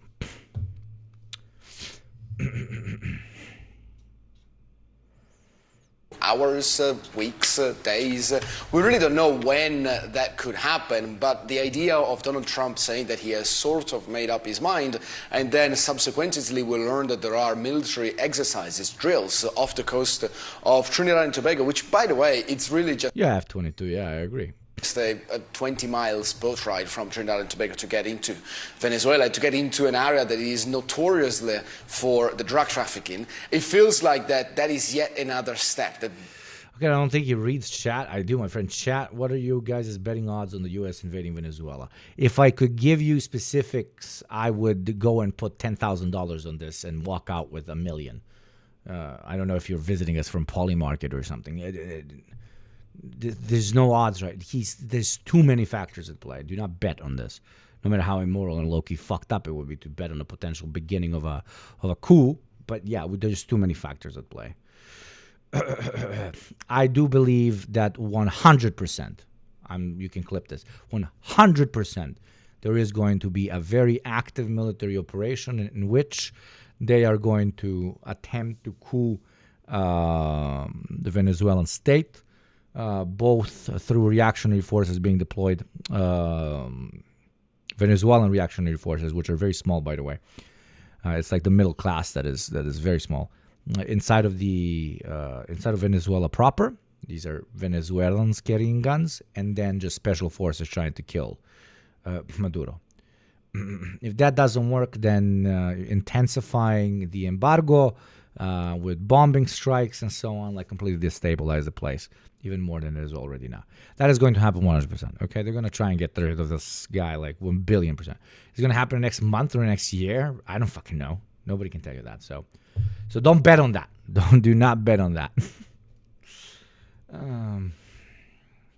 We've been here, we've seen the tide coming every week that has passed. There has been a consequential step that is getting closer and closer to potentially the United States really taking direct action within Venezuela. That would be a strike on Venezuelan territory, which is frankly unheard of. The Venezuelan president has been on television almost every day this past week, always trying to present himself as a peaceful negotiator, asking for peace and asking not. Well, he literally is. Like, he's like Maduro or not, he's just been saying, we don't want war, we want peace. Like, what do you want us to do? The problem is going to be, where is this? Wait. The problem is going to be, even if they succeed to get rid of Maduro, the leadership they put in place is going to try to essentially just give away all the Venezuelan oil to the United States, which very likely could cause riots in Venezuela. And the newly installed government would find itself quickly in very hot water. That's a very good point, but they've done this before. They will find themselves in very hot water. But what do right-wing governments installed by the United States, which sell off all assets and resources, do? A lot of them have survived for 20 plus years, 30 plus years. They fucking shoot everybody. But now they have infinite ammo because the Americans are paying for everything.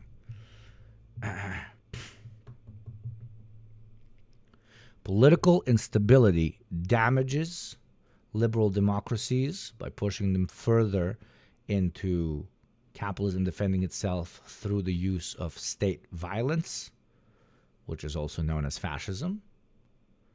Political instability destroys socialist systems by creating a highly reactionary force that moves the socialist system, or some certain iterations of it, into neoliberalism or even outright fascism. But political instability does nothing to a right-wing government supported by the United States. It feeds on the political instability. Right-wing governments, they don't get taken over because the majority of the people don't like them. Because that's the whole point. That's why they're ruling with an iron fist. That's why they're fucking throwing people out of helicopters. They are currently in power because the people do not like the status quo, and they are there to protect it through the selling of their souls and the lives of the many. Yes, unfortunately, yes, there will be absolute chaos if they get rid of Maduro. There would be fucking insanity. It would be absolute insanity. But will the oil flow? The oil will flow. I fucking love my job. To open yet another endless war. Take a listen.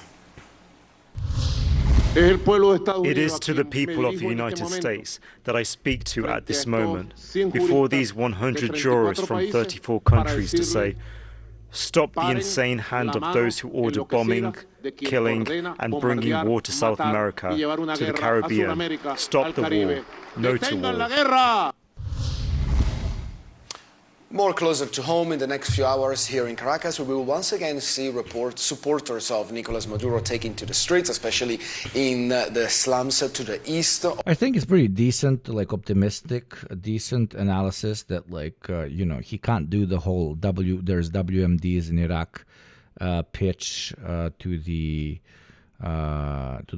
modern American population, because it's very fucking obvious. A lot of chatters brought up the fact that, like, everybody knows, like, this is bullshit. Like, nobody gives a shit about another coup operation with the States. That's all fine. But the bigger, like, the more important topic to cover there is, can he do it even without public support? Can he do it without larger public support? I know this sounds like a cliche question, like, oh, of course, every politician would want to do it without broader public support. But now he's got a lot of taboo shit writing. And while what is happening with Glug 9000 Bill Clinton might push him into dedicating himself to this campaign, it ironically might lead him to delaying it. That's why I don't want to say when this is going to happen. It's going to happen.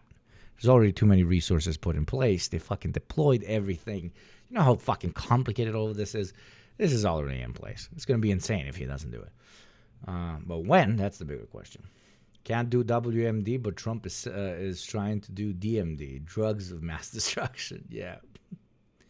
Drink one for me. I had to stop drinking 9 years ago. No resentments for those that can drink. Oh, of course, my friend. No. Cheers, my brother. And good for you, my friend. Absolutely good for you. Of where I am. It's not really massive mobilizations. You definitely can. Public support means nothing in foreign policy. Absolutely. The government of Nicolas Maduro is not popular right It's low-key a trick question. now here in Venezuela after more than 10 years of deep authoritarian repressive rule. However, it still can mobilize thousands, if not tens of thousands of people across the nation.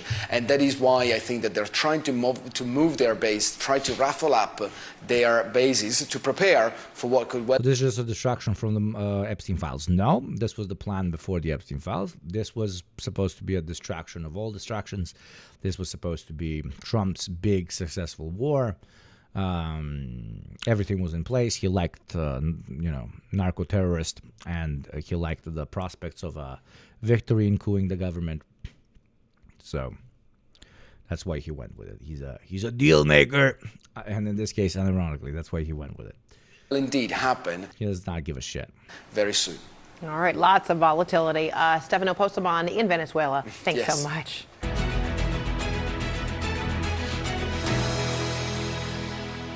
They found the whitest fucking Venezuelan ever to give them, to be the representative in the state. Fucking.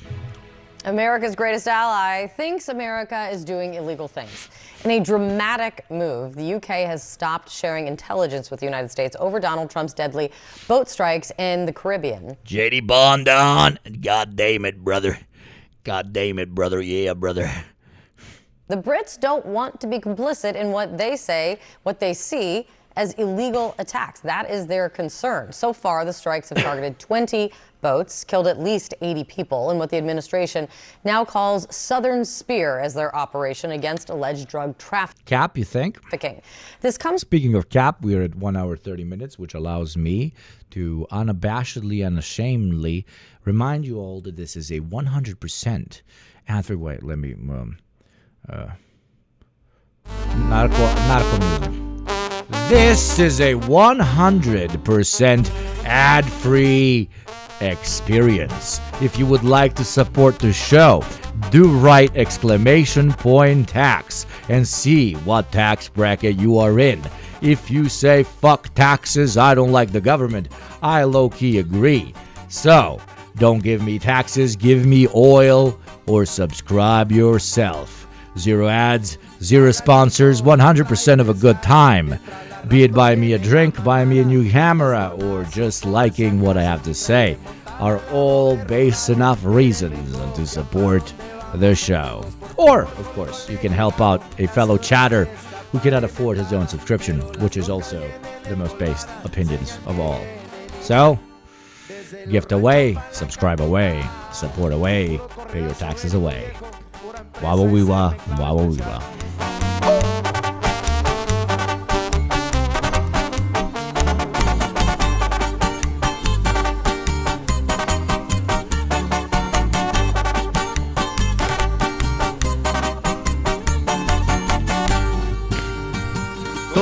tranquelos, dice el teniente, que de los radios no se me despeguen.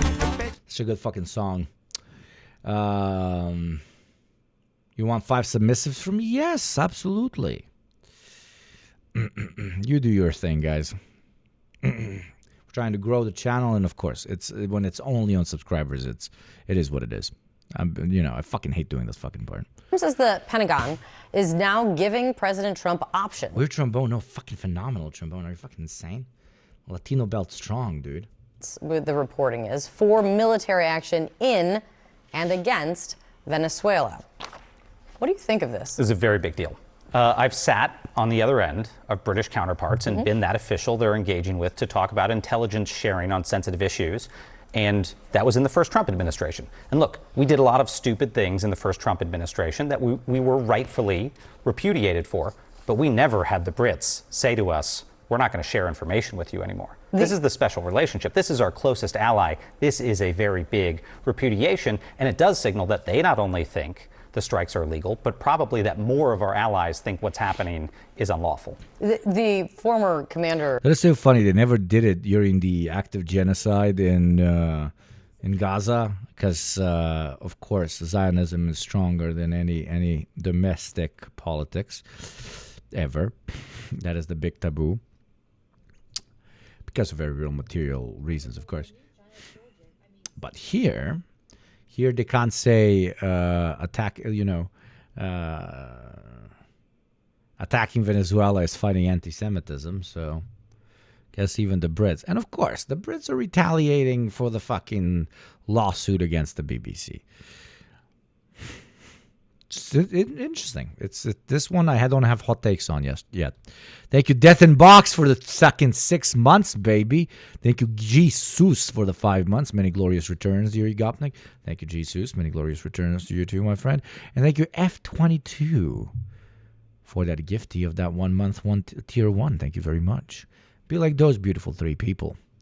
Pay your goddamn taxes, motherfucker. Of Southern Command was on my show and said, this does not happen very often. This is a significant thing. And right now in the Caribbean, they believe is the largest concentration of U.S. naval forces anywhere in the world in the Caribbean right now, which leads to, how is this not going to end up with the United States starting a war? But do you not Maybe the United States should not have a large concentration of its navy absolutely anywhere, but okay. like that? I like being protected from all these drug boats coming into Miami. How do you know they're drug boats? How do you know they're drug boats?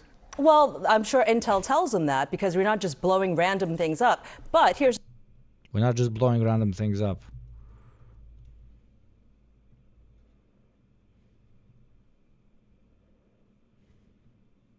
We're not just blowing random things up.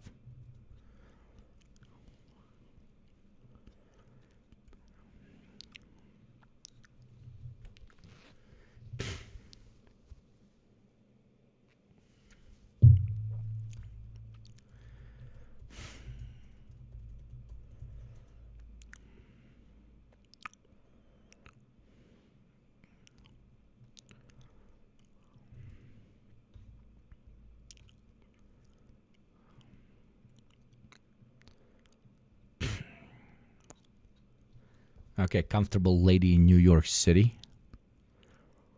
I can already see this man is probably going to dismantle her and put her fucking head on a stick, hopefully, but... Here's the thing. You're sure? Look, I'm in Miami. I'm a representative in Miami. I don't like them coming to our shores and then drugs working its way. I'm pretty sure some of your grandpas or grandmas was fucking hanged. Which I don't have any political opinions on, of course, and that's why you're in Miami. Probably thrown out of a fucking window or two, which of course we deeply, deeply are against. The poor fucking window. You could have opened it. We are good guys, therefore we can't be doing good things, yes.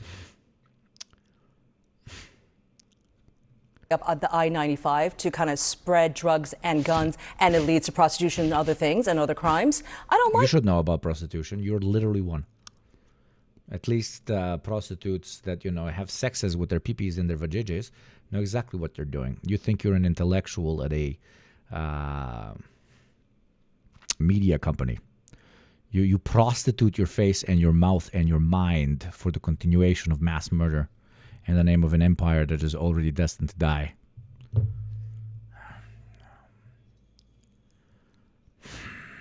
That. Why don't we cut off the supply chain in the waters before it even lands on U.S. soil? Well, What's wrong with you that? do that with law enforcement. Yeah. I've overseen these operations before. If you have the ability to lawfully intercept a boat, the laws of proportionality say you go with the least destructive measure. This is not warfare. This is not a battlefield. We didn't launch an airstrike at Jeffrey Epstein's condo. He was a criminal. He was a pedo. He did bad things. No, you go arrest that person. Those boats I can't believe I'm gonna agree with a fucking intelligence agency guy. are very easy to intercept. It's I've very watched the difficult Coast to Guard arrest someone in intercept those Venezuela. boats. This They're very is easy to an intercept. outgrowth of the war on drugs, which we lost, which we see does not work. We cannot police our way out of it. If you really are concerned with drug use, the only way is legalization. The only way to move He is 1,000,000% sure, but tell this to this fucking lady. beyond criminal drug usage, criminal drug pushing, is to have the government take control of that, right? Tax people, have it moderated. If we'd done this show in 1920, I would have said we should legalize liquor, and you would have said that's insane. We can't. Ah, great point. Yes, my boy. This G. I know this G from somewhere. I know this guy from somewhere. Do that. We have done that. And we are fine as a society. There would have been a time we said, legalizing marijuana, that's insane. We did that. We have not fallen apart as a society. She can't beat that one. Can't beat that. Literally, you cannot. You can't do shit. You can't do shit. Except go like, oh, but do you think that beer and heroin is the same? Can't wait for that one. Are you ready? I swear to my mother I haven't pre-watched. It's a great theory. Marijuana is legal in this city. Fantastic theory in the classroom. But it's the only way to that is how we have we dealt with A fantastic theory that was proven in, for example, with Portugal. Literally proven in Portugal with heroin consumption. marijuana. The Here marijuana in criminalization. New York and other blue cities. In red cities like Miami, we got rid of Proposition 4 on our ballots because we didn't want we didn't want the drugs on our streets. We have about 24 states where marijuana is legal now. One so question- it's not just blue cities. One question of where does this go is there's privately in the White House, there's an acknowledgement that they would like Maduro to leave. Obviously, Maduro is saying, the president of Venezuela, is saying that this is all this is about, is that they're trying to force regime change. If officials in the White House land... Which would make it good, right? Right, lady? That would be based and normal and good and fine. God fucking damn it, dude. Start saying the quiet part out loud. I mean, I've heard Lindsey Graham say, yeah, I think no, that's okay, she's based, sorry. likely what he wants to see happen. Isn't that antithetical to what the MAGA base wants? No, not at all. I mean, let's remember, Venezuela is, back up. Barack Obama labeled them a national security threat back in 2015. They had been on a threat with human rights and everything else. They are the cog of all of the drug trade going on around the Americas to Europe and everything. That is absolutely a fact. They are also a cog for Colombia and Mexico are much stronger. So is Miami. Bomb Miami. So is Delaware. Bomb Delaware. So is Switzerland. It washes money for narco cartels. When are we deploying on the large lakes of Switzerland? I don't even engage in the argument, which is a correct argument, that Venezuela has nothing to do with hard drugs going into the United States. Let's imagine they do. Let's imagine 50% of all drugs come from Venezuela. Okay, then we got to hit everybody. Let's hit everybody. You know that the Russians fucking love assisting the fucking drug trade. The Russians are the smartest people on planet Earth when it comes to managing their mob. You know who the Don Corleones of every single Russian mafia family is? FSB agents. The one thing they kept from socialism is nationalizing organized crime and making sure that the most hardcore of the fucking drugs goes to populations they don't fuck with and not their own. Why doesn't he deploy troops in front of Leningrad, also known as St. Petersburg? Because this is an easy target that he can exploit so that we don't talk about how he sucks Bill Clinton's dick, and so that we can praise him for fighting drugs that will keep flowing in. That is as simple as that. U.S. Intel is absolute dog shit, period. They only know how to go guns blazing around the world. That's all. Yeah, but even if it's irrelevant. Like, if we look at like most interventions of the last 30 years, it's just quote unquote politically motivated, and of course motivated by large capital.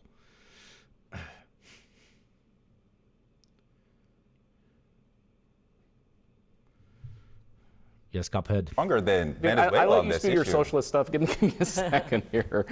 They are also the cog for Iran, I didn't see Russia, that. Thank you. and China, where they all meet up. I don't know what President Trump's going to do on this stuff, but I would not want to be Madonna here. They are also the cog for Iran, Russia, and China, where they all meet up. I don't know what President Trump's going to do on this stuff, but I would not want to be Maduro right now. They have a lot of problems. If we got democracy in that country, it would mean a lot for our national security. It would mean a lot to ending this scourge of drugs in this country. And they have no new ideas. It is just a repetition and repetition of repetition. There will be Saddam Hussein for you, Saddam Hussein for you, and Saddam Hussein for you. What was the name of that large lady that screams shit? Oprah. Yeah, Oprah. Yeah, I need to remember her better. It's just continuous repetition. Continuous repetition. Let's go oil wars. It's so fucking sad. And it's so sad, but it's also like it's a hope pill. Like they are at their last fucking breath. Like look at these pathetic fucking last squirms of a dying, decrepit, AIDS-infested fucking empire. The reason I use AIDS is because you can't now you can heal it, but when it comes to the States, I think it's the proper disease to pair properly. Because if it wanted to medicate it, it could live on for much longer. But it's not medicating. The United States is not medicating. It's going for another fix and another fix and another fix. Of the very opposite of medication. That's going to speed up its decline. And the only thing that's unfortunate is that they will bring a lot of people down with them that had nothing to do with it, but whatever. It is the destiny of us, the lowly victims of the cog of history turning. The people calling for attacking Venezuela are the same people defending Israel. And I'm reminded of the first ultra-Zionist I met who defended killing hostages to kill a terrorist. These people don't care about anything but bloodshed. Absolutely. and helping out the entire region. I love the whole notion that we're just saying we're going to just dethrone their leader and impose democracy, which has worked so well in the Middle East. I mean, I know that's what we do in America, that we take leaders we don't like and push them aside and try to plant democracy there. It generally doesn't work, but that's not legal, and that's not the way we're supposed to. I don't disagree with Lance and Angie. Maduro is a very, very bad dude. I got no love loss for these drug runners either. But look, the really important thing we need to focus on here, and I mean this, and I'm serious as a heart attack, people are going to go to prison for doing this. People are breaking the law for killing subjects that the laws of war say they can't. I want these guys to rot behind bars. This is the worst. This is who this man would shoot. Okay? This is not against the U.S. I'm saying who this man would shoot. Changing governments, I don't have anything against with. The death of foreigners, subhuman dogs, okay? No haplogroup havers, unironically from his perspective, I'm also completely chill with.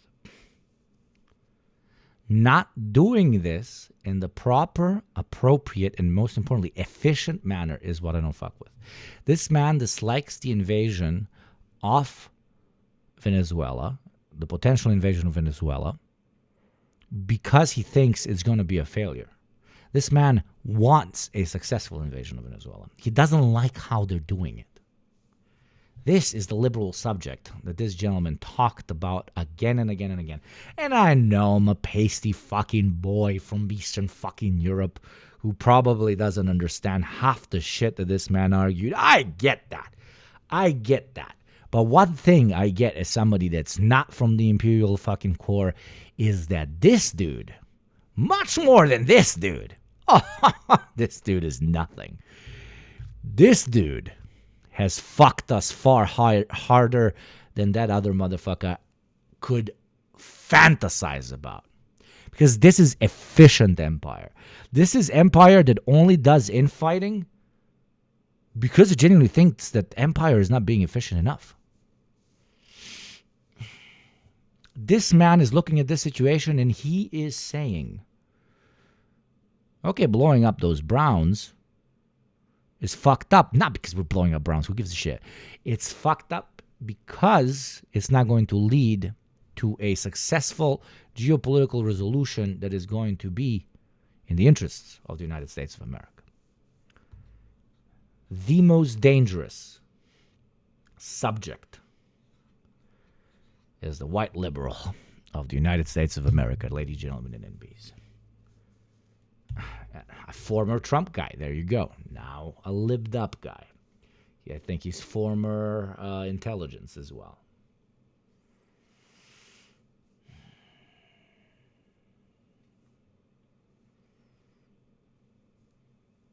That's not the way we're supposed to. I don't disagree with Lance and Angie. Maduro is a very, very bad dude. I got no love loss for these drug runners either. But look, the really important thing we need to focus on here, and I mean this, and I'm serious as a heart attack, people are going to go to prison for doing this. People are breaking the law for killing subjects that the laws of war say they can't. I want these guys to rot behind bars, but you can't just go kill people that don't represent an imminent threat to you. That's scary. It sets a bad precedent. I also heard one person.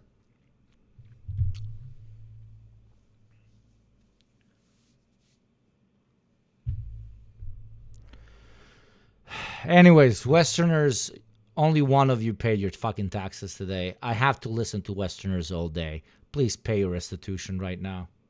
That's my whole grift pitch. We're hitting hour 2. I give my grift pitches every 30 minutes for those of you who do not know. It's a completely ad-free show, blah, blah, blah. I'm not going to give any of those pitches. It cannot stay on one. Okay, because of what I had to listen to, just in this segment, I'm doing this out of 6. I need 6 Westerners paying their taxes, be it minority or majority Westerners, by the end of the stream, or I am unironically going to just never cover American politics ever again. And I know I'm scaring you with a fun time, but I'm not. You're not going to like it because the whole world does revolve around that big, not so beautiful burger nation. So pay your alimony to the children that we've never had. Taxes incoming. No discussion. No motherfucking discussion. Doesn't say an interesting bit. If you really Squiddy, that's very funny with the bit. That's fucking hilarious. That's very, very funny. do want Maduro to go, is that just like what all you're you Westerners are very funny. doing with these strikes. But never put action behind words, of course. Finally, no more American politics. You can focus on what the people really want. Northern Macedonian politics. Hell yeah, dude. That would actually be fucking fun, dude. Says you are destroying Low-key, that would be fun. all of the evidence, actually connecting Maduro to pushing drugs into the United States. Why we with arrest this strike. Which is why you. Thank you, Ono Stano. Thank you, Ono Stano, for your second month. Thank you very much. Westerners very quiet. That is still 1 out of 6. I have to watch this shit, and you are not paying me my ideological alimony. That is absurd. Should I call you my little pay pig? Is that going to turn you on more? Arrest, why you investigate, and that is not what is being left behind, where you're sending Hellfire missiles at a canoe. But I digress.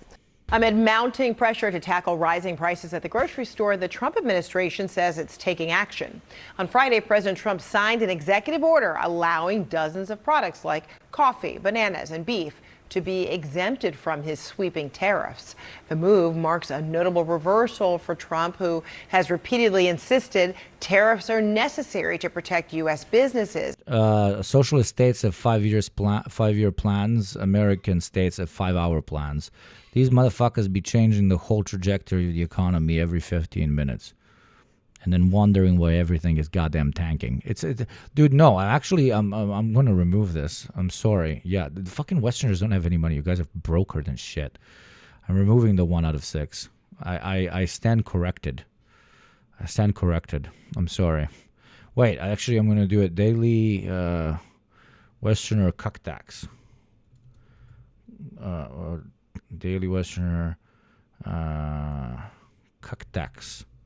Counter, okay, and we've had, let me count how many non-Westerners. 1, 2, 3, 4, 5, 6. 6, okay?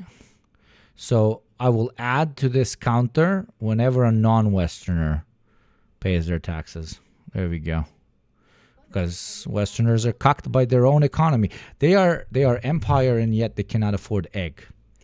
So I'm just going to call it the Daily Westerner cuck tax counter, and it's going to be whenever a developing world person gives their fiver once or twice or 5 times. Just make sure you tell me you're from the so-called developing world, okay? Pilstrel, thank you for the 5 months. Thank you very much. And workers. Let's discuss now. I'm UK. At this point, you're a third world country, so it's okay. Now with journalist Rick Newman. He is a former Yahoo Finance columnist who now authors the Substack, a newsletter, The Rick Report. Hey, how are you, Rick? All right, thanks for being with us. So is this potentially going to make an impact? I don't think anybody's going to notice, to be honest. So just to underscore what you just said, Frederica, Trump is removing his own tariffs on what is about, looks like a couple hundred products. You can find the whole list of products. I mean, Trump says he's focusing on stuff that you can't easily grow or produce in the United States. So it's coffee. That's important. Coffee's up 19% year over year. It's bananas. It's pineapples. It's mangoes. It's cinnamon. It's cumin. It's capers. So all he's doing is taking away the tax that he imposed on those products earlier this year. I don't think those products, or at this point, I don't even think groceries really are the main thing that is what people think of as the affordability problem. I mean, there's a lot of stuff that has been getting more expensive and going up in price by more than income. And Trump has not said much about a lot of that stuff yet.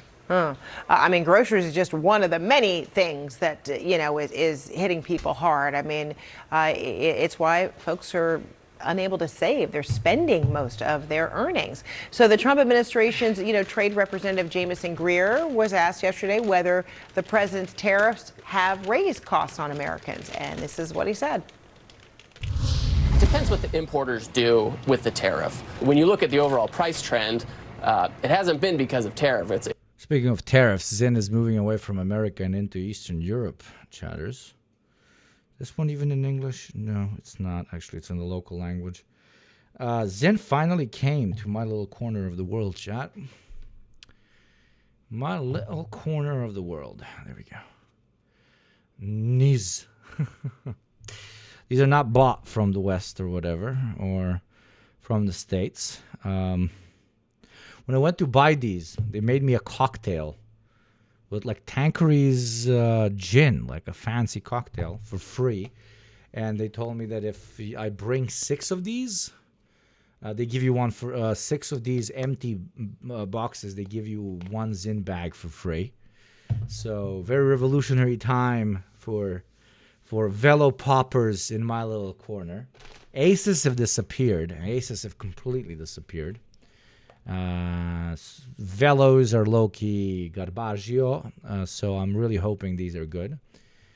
This one, I got some weak shit. I got a 11 milligram one, and I got a 6 milligram one, okay? What's in the cocktail aside from gin? Asking because I like gin. It was I don't remember, some fucking cocktail things. Weak shit, 11 milligrams. Yes, they sell 28 milligrams was the strongest one here of the Zins, which is very far from the strongest pouches here. 11 milligrams is almost double the strongest they sell in the U.S. Oh, yeah, that's fucking hilarious. I told a story about this. A while ago. When I went to the States, and I was mind blown by first time I went to the States when I was into nicotine pouches, and I was like, okay, let me try the Zyn thing. I'm already calling them all Zins, like if it's Pampers. And I go in, and the was bleeding from my head, like you can see my scar right here. It's very weird. That's why I need to buy a better camera, chat. Fucking what the fuck. You can't even see the scar. I was low-key bleeding. The guy was driving me in a pickup truck. We fucking are coming back from a birthday. And then he remembers we're drunk out of our minds. It's like a fucking 19-year-old driving his daughter because she's the only one that didn't drink. And he remembers at that point, oh, bro, you said you wanted to try that Zyn stuff because he feels bad about my head literally being like fucking split in the middle. And he's like, let's get those Zyns. And he stops at a gas station. And I walk in. I'm like covered in blood. My fucking head is bleeding. And he's next to me drunk out of his fucking mind. And he's there like pointing at shit. And there's just this fucking American Indian kid or whatever just looking at us like, what the fuck is going on?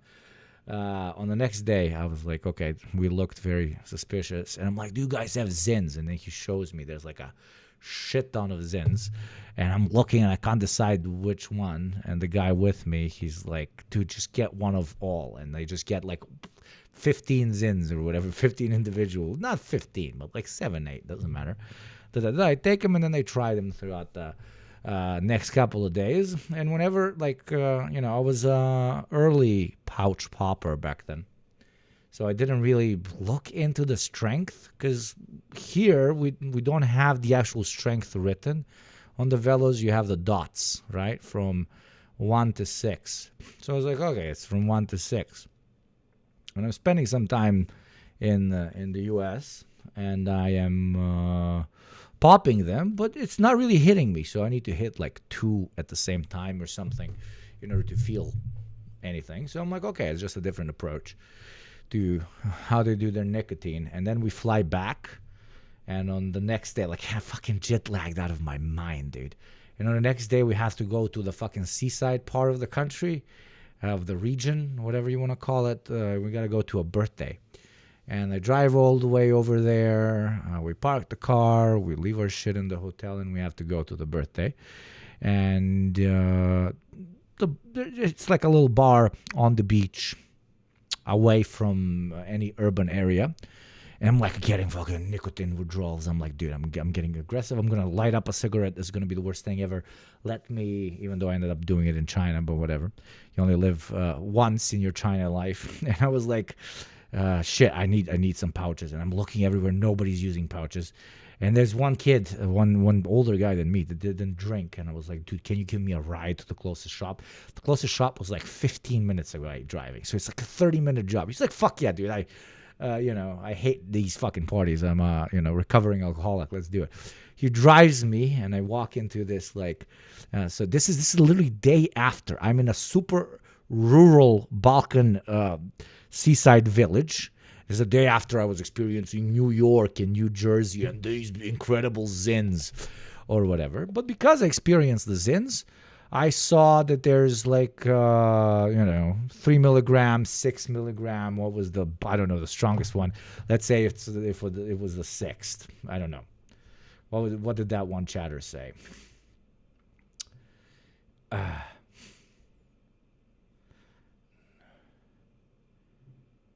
Tried a Zyn 6 mil yesterday and it knocked me on my ass for a few minutes. What's the strong? 6 is the strongest. Yeah, so 6 is the strongest in the U.S. Yeah, I'm not lying. This is an 11. This is not the strongest. And this is just from the Zyns. There's other brands that are like up to like 40. They literally have skulls on them. But whatever. I didn't know this. So I'm going into the store, finally going to get a pouch. I'm like, oh, do you have pouches? And the guy's like, yeah. So now I'm thinking with my American context. I guess this is how some of you feel very often when you travel. So my American context is, has changed, has overwritten my previous European context of saying from 1 to 6. I usually say 3 or 4. So I look, and there's no Zins, but there's like a million fucking brands. And I just tell this kid who's just like goth kid, like just reading a fucking book or whatever, very, very signaling to everybody that he's very alternative, if you know what I mean. So, chat, I look at him and I'm like, can I get the stronger ones, 6 milligrams, please? And he goes, the stronger ones, you mean 660? I'm like, no, 6. He's like, I have, and he turns around, and there's like a shit ton of brands behind him. He's like, I got like 2 left of 6 because like nobody buys them. And I'm like, what are the other ones? He was like, 12, 20, 28, 33. You got the dangerous ones that are 40, if you know what I mean.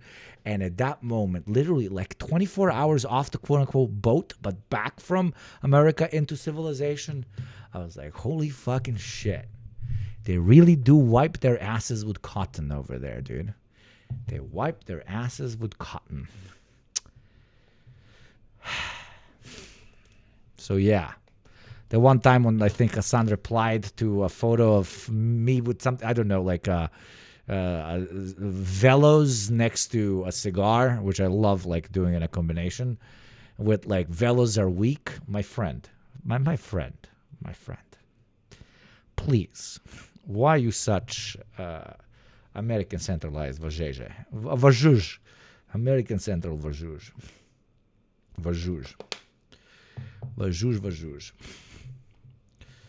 Okay, so let's try the 11. Try the 11. First time trying European 11s. European 11s? If you know what I mean. I only tried 10s, no 11s. Okay, let's die on stream. Siberia 48 milligrams. Yeah, I used to pop 2 of those. A-loops, you fucking G. Holy shit. At that point, you may as well do what indigenous tribes used to do. Tobacco wasn't used for its buzz. It was used in a liquid tobacco concentrate, gets snorted up the nose. Yeah, I've heard about that. You also have like you can dry tobacco on chicken shit. It sounds insane, but you dry it on dried chicken shit. I hear that Kazakhs like to Kazakhs do that, and then you put it in your mouth and you just lose your fucking mind. Just lose your absolute fucking living mind. This was told to me by Kazakhs. I'm pretty sure there's Russians, Ukrainians, and so on, and Kazakhs in here that can confirm or not confirm, but it was chicken shit in little baggies. Balkan ayahuasca. Kazakhstan is not in the Balkans. What the fuck?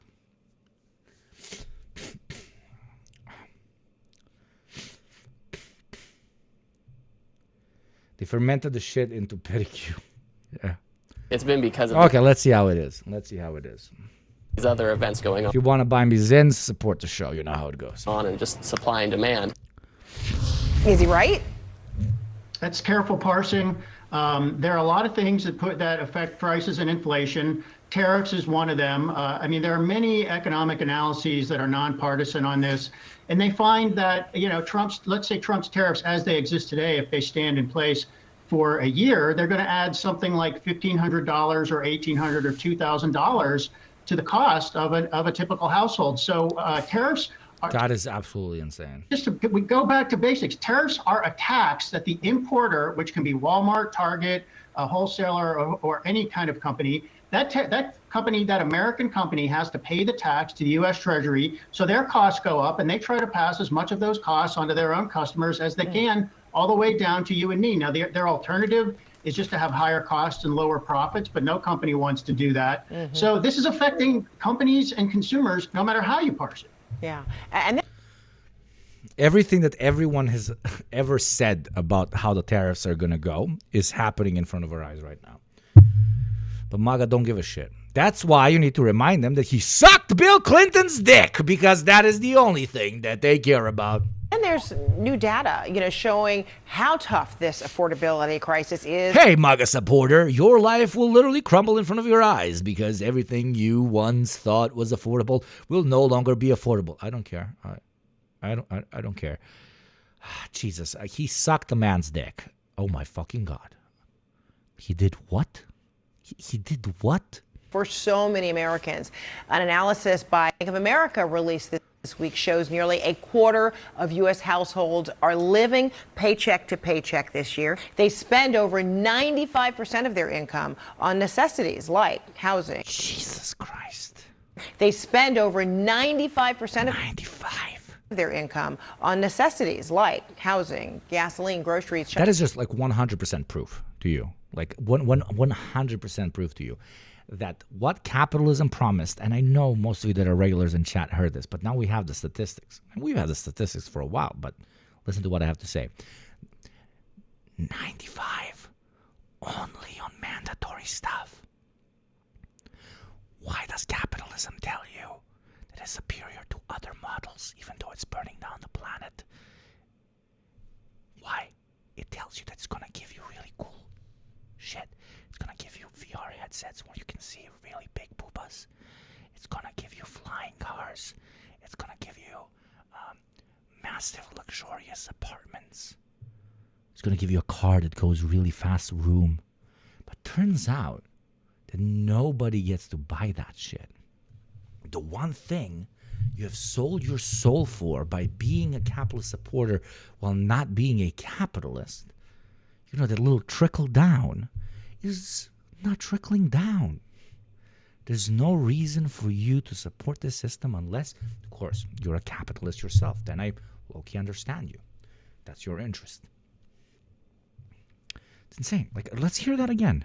95% of their income on necessities like housing, gasoline, groceries, childcare, their income paycheck to paycheck this year. 24% of the population, 95. Jesus Christ. Let's okay, if 24 is like that, imagine how much the other like 70% get to spend on what? 70% on mandatory stuff. You think that's good enough to burn down the planet, to go in imperial wars for children in Central Africa to fucking dig your fucking cobalt? You think that's what you're receiving is enough for the insanity that you're living? Please. Groceries, childcare, utilities. So is that startling to you? Yeah, no, I mean. Pretty good, Zin. Pretty good, Zin. I like it. This, fucking 9 out of 10. What the fuck? Really good. Much better than Velo. 11 milligrams, very good. Very good.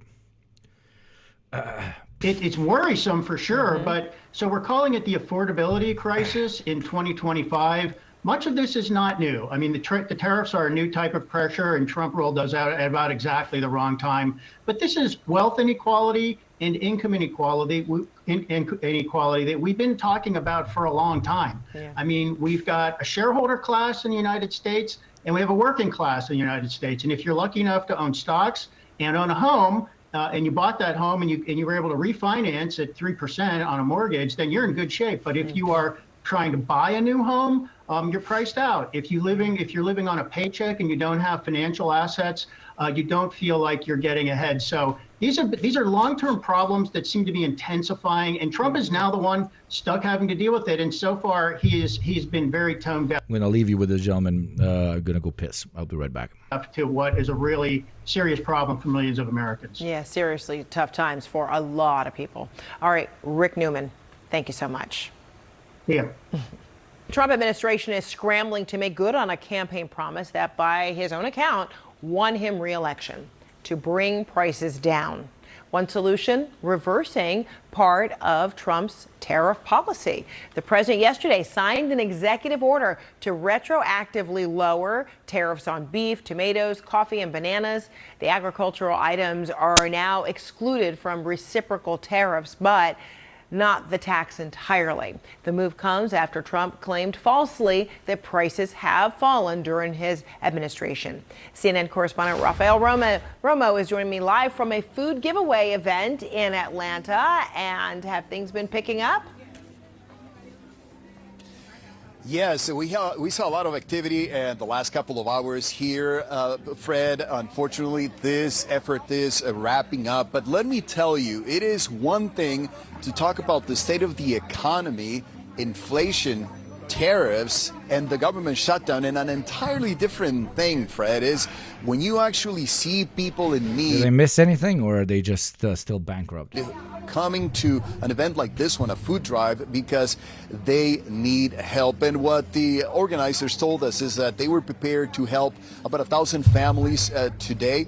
All of the boxes that you see behind me, some of the tables and the tents, they were set up so that people would get vegetables, they would get chicken, they would get potatoes, some non-perishables. And we saw lines of cars lining up here right next to me, picking up bread lines, all of that food. But the reality is that the bread lines challenge is not over, Fred. And we heard earlier from Dr. Bernice King, the chairman of the King Center, who said that even though today was a great day to help many families in need, they're bracing for what's coming next in the next few weeks and the next few months. This is what she had to say. Although the shutdown is over, we know that people are still suffering. They're still struggling. We're living in very precarious times. And so we want the world to know today that although the shutdown is over, we have not shut down our compassion. And Fred, for this event, two organizations have joined forces. One, of course, is the King Center. The other one is New Birth Missionary Baptist Church. Oh, the most unhinged chatter of all time. And that is a compliment, Hank. Very nice to see you. Jack Doherty got arrested, also 6'7".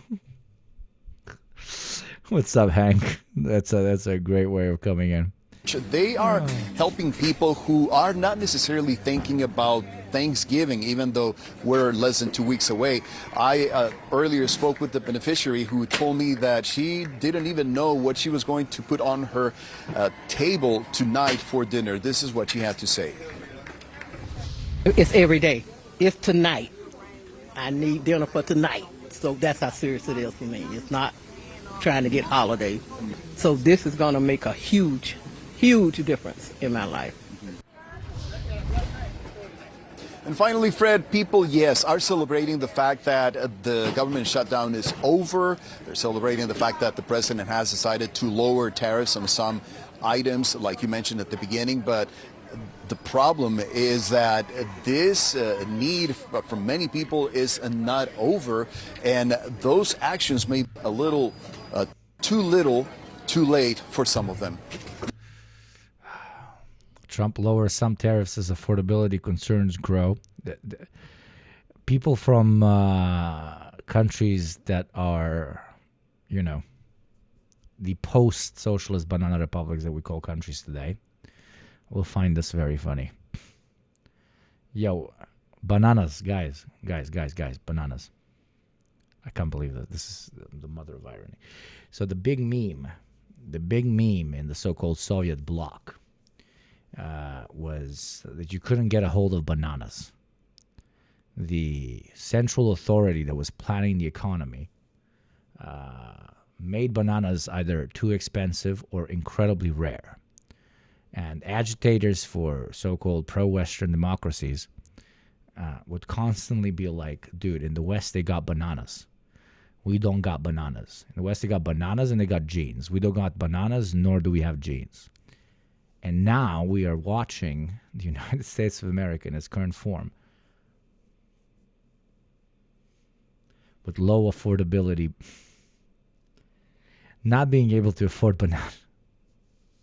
How the turntable is truly impressive.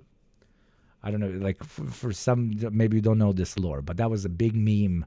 And now a lot of, like, for example, socialists that were supporters, I mean, not now, but it used to be a big thing in the 90s. It used to be a big thing in the 90s when everything got privatized and so on. Like old heads, I'm talking fucking 40, 50-year-old communists that spend most of their life living under different variations, more successful or less successful versions of socialism, that would say, now you got bananas, but what was taken away from you?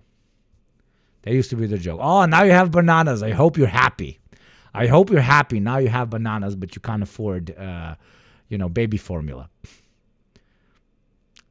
Most of those guys are dead because they're old now. They're dead.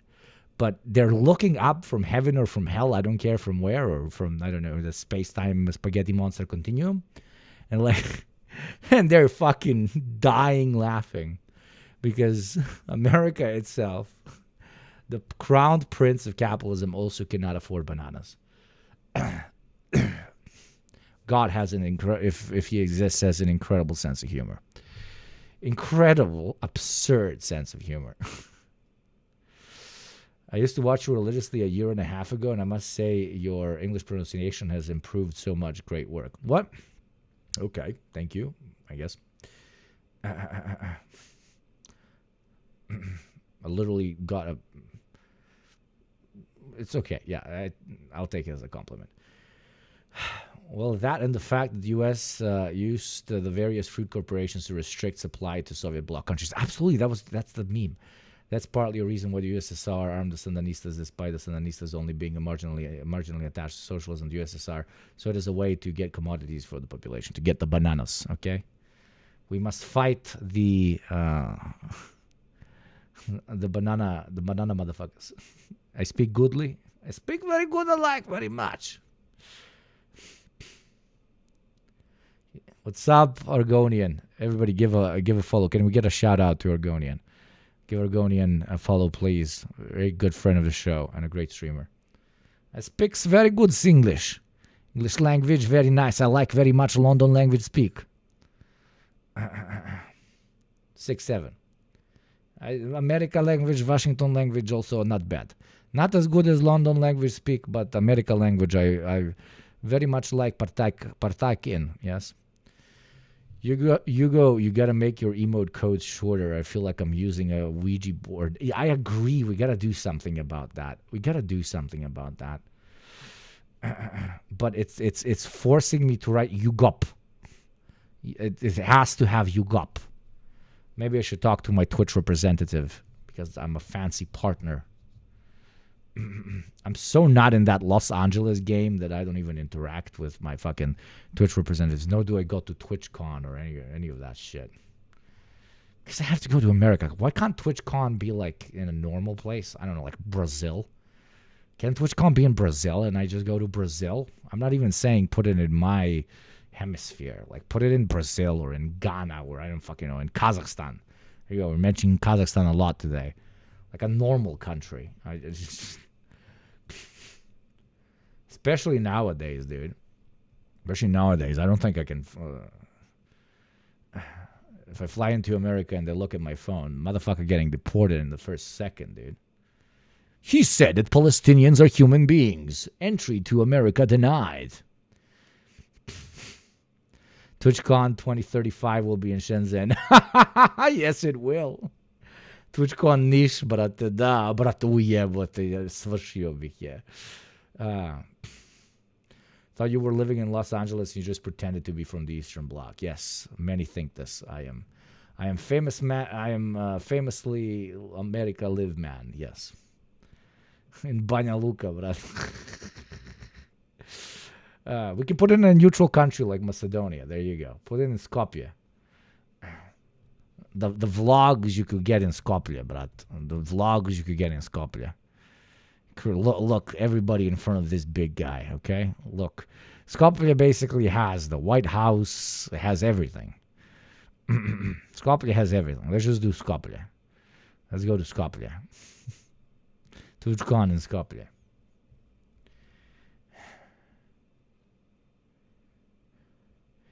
Put it in Poland. Yeah, maybe. Yeah, I really like Warsaw.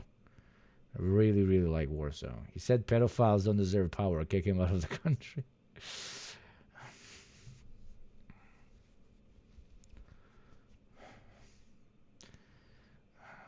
Dobar dan. I tebi dobar dan, brate.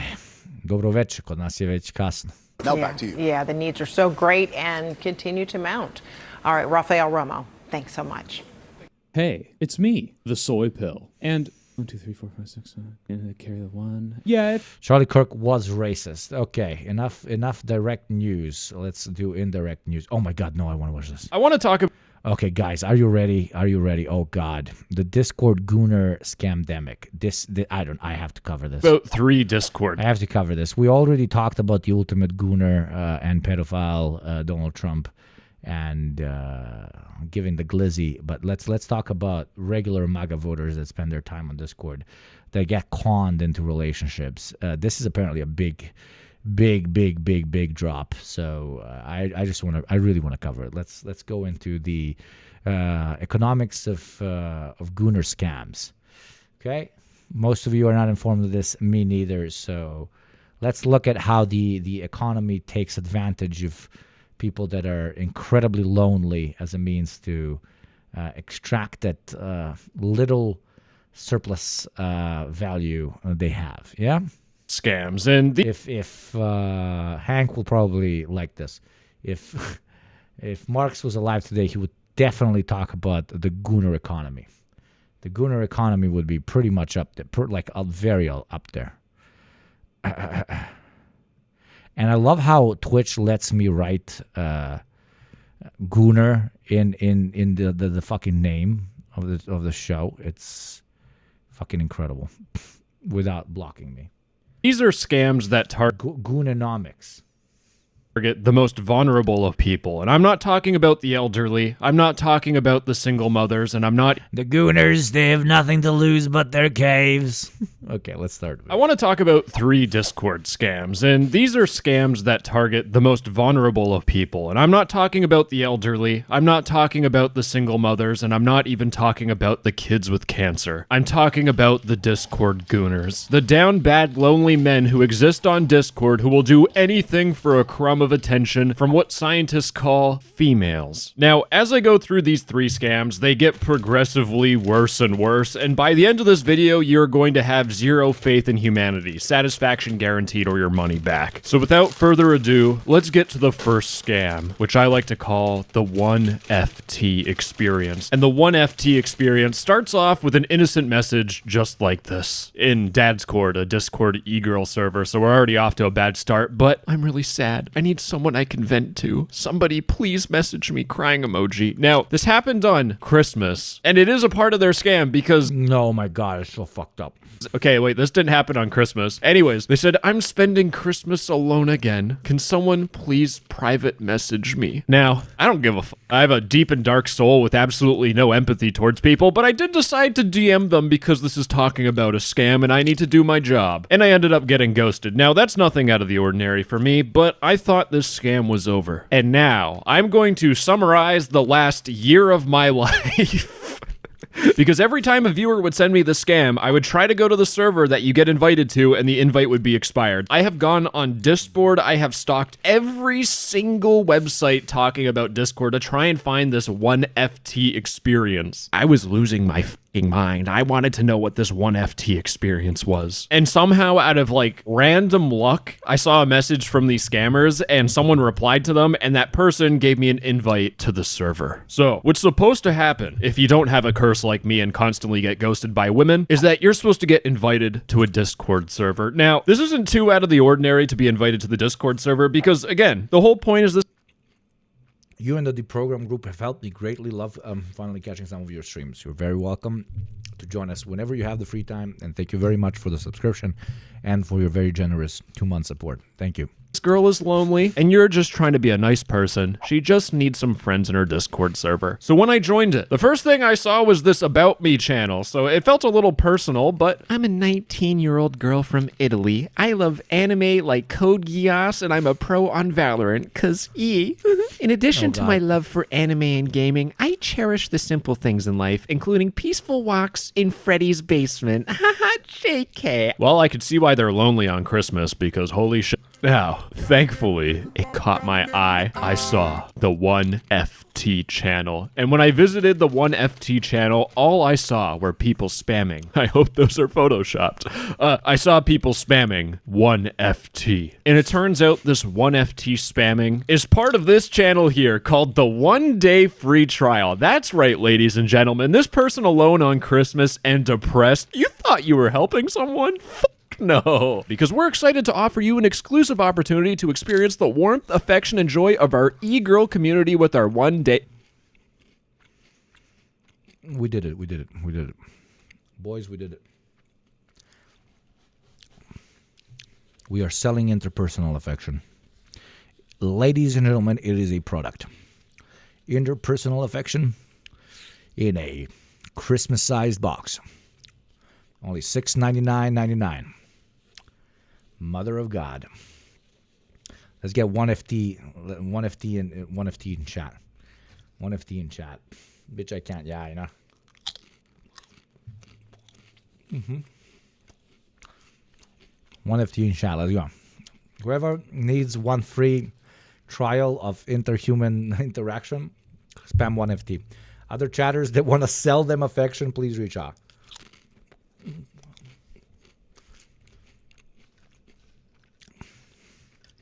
If you want a 1FT me, consider subscribing. I will give you, every subscriber that subscribes from now on, I will give you one compliment for every subscription. One compliment per subscription. It's not even a 1 day free trial. It's just a one free trial. For a day to remember, immerse yourself in the love and energy of our vibrant girls, where you'll receive all the attention you could possibly desire. Simply head over to the 1FT channel and type 1FT to kickstart your unforgettable journey. Considering there's a... Don't tell me that it's also AI generated. That would be wild. 1 day free trial. Do I get an insult? Sure. Whatever type of affection you like. Positive or negative. And a subscription channel. You 1-900 numbers are back. Yeah. Digital mail order brides are back. Have to pay money to talk to e-girls. What the fuck? So these people are pretending to have a mental health crisis to bait you into joining an e-girl subscription server. Like, this is up. And there's two crazy things about this whole entire scam. It's the fact that if you search up "I'm feeling lonely, really" in like any e-girl server, you'll notice that there are tons of people and different accounts spamming the exact same message. We have a deleted user, we have Sophie, we have the person we've seen in the beginning, we have Jane, which I think is just replying to Rose, which is an alt account, and we have Elena. Now, it's not just on this one server. I have seen this exact same scam. That server has 870,000 members, dude.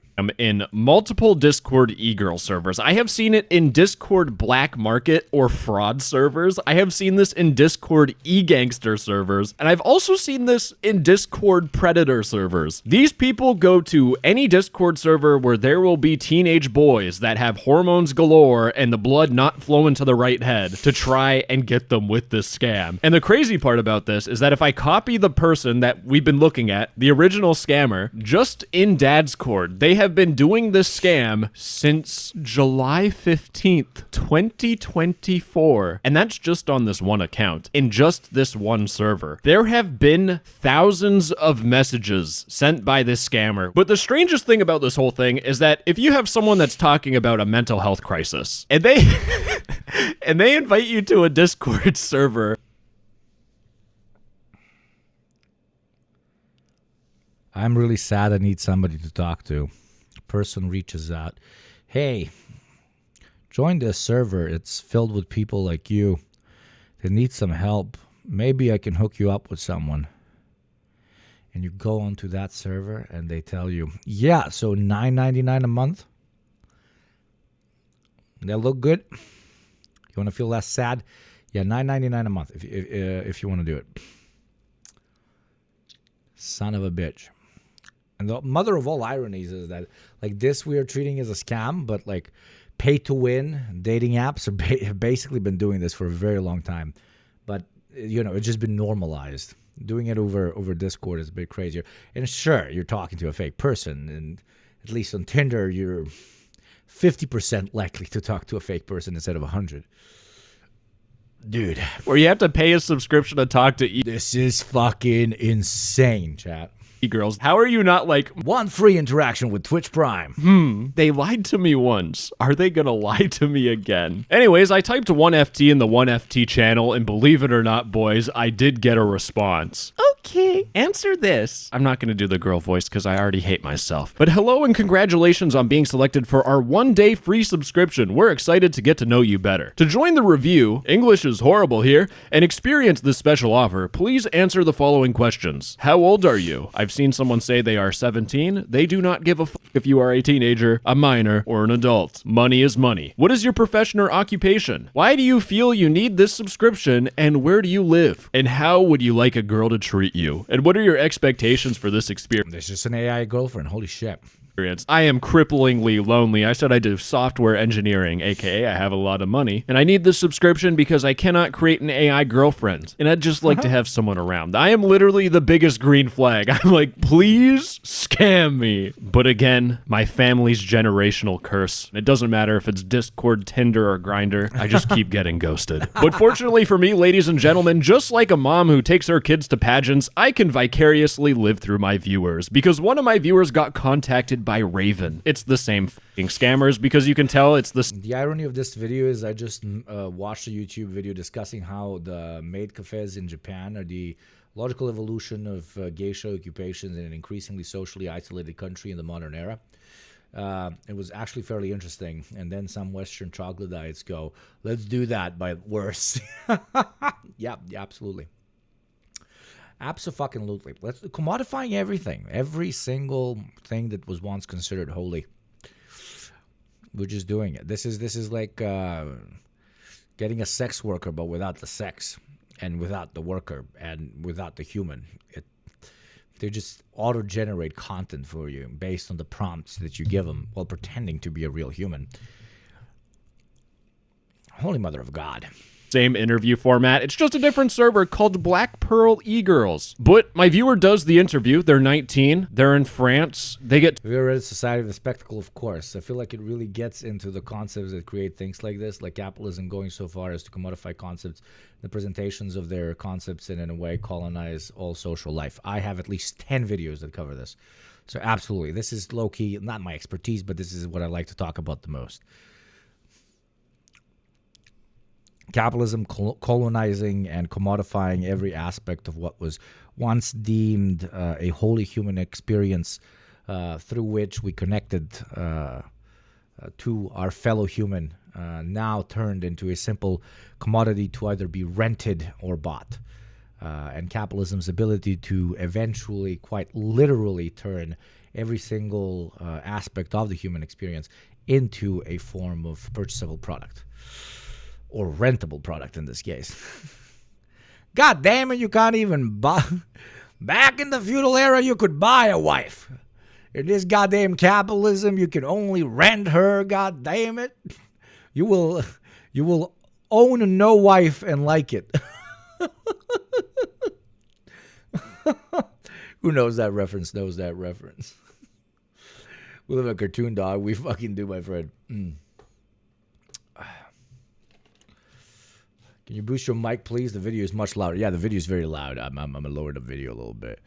My mic is already... No, okay, I increased my mic. Thank you for the contribution, chat. Like this. Told to add the person. So they add this e-girl, and then they get added to a group chat with 3 other e-girls. Welcome to the e-girl girlfriend experience. For 2 weeks, $15. You get the full texting, real connection, and a touch of romance. A lifetime subscription for $250. That's a deal. For unlimited attention, phone and video chats, and a spicy NSFW call. Okay, sorry. You can buy a wife for $250. It's not only renting.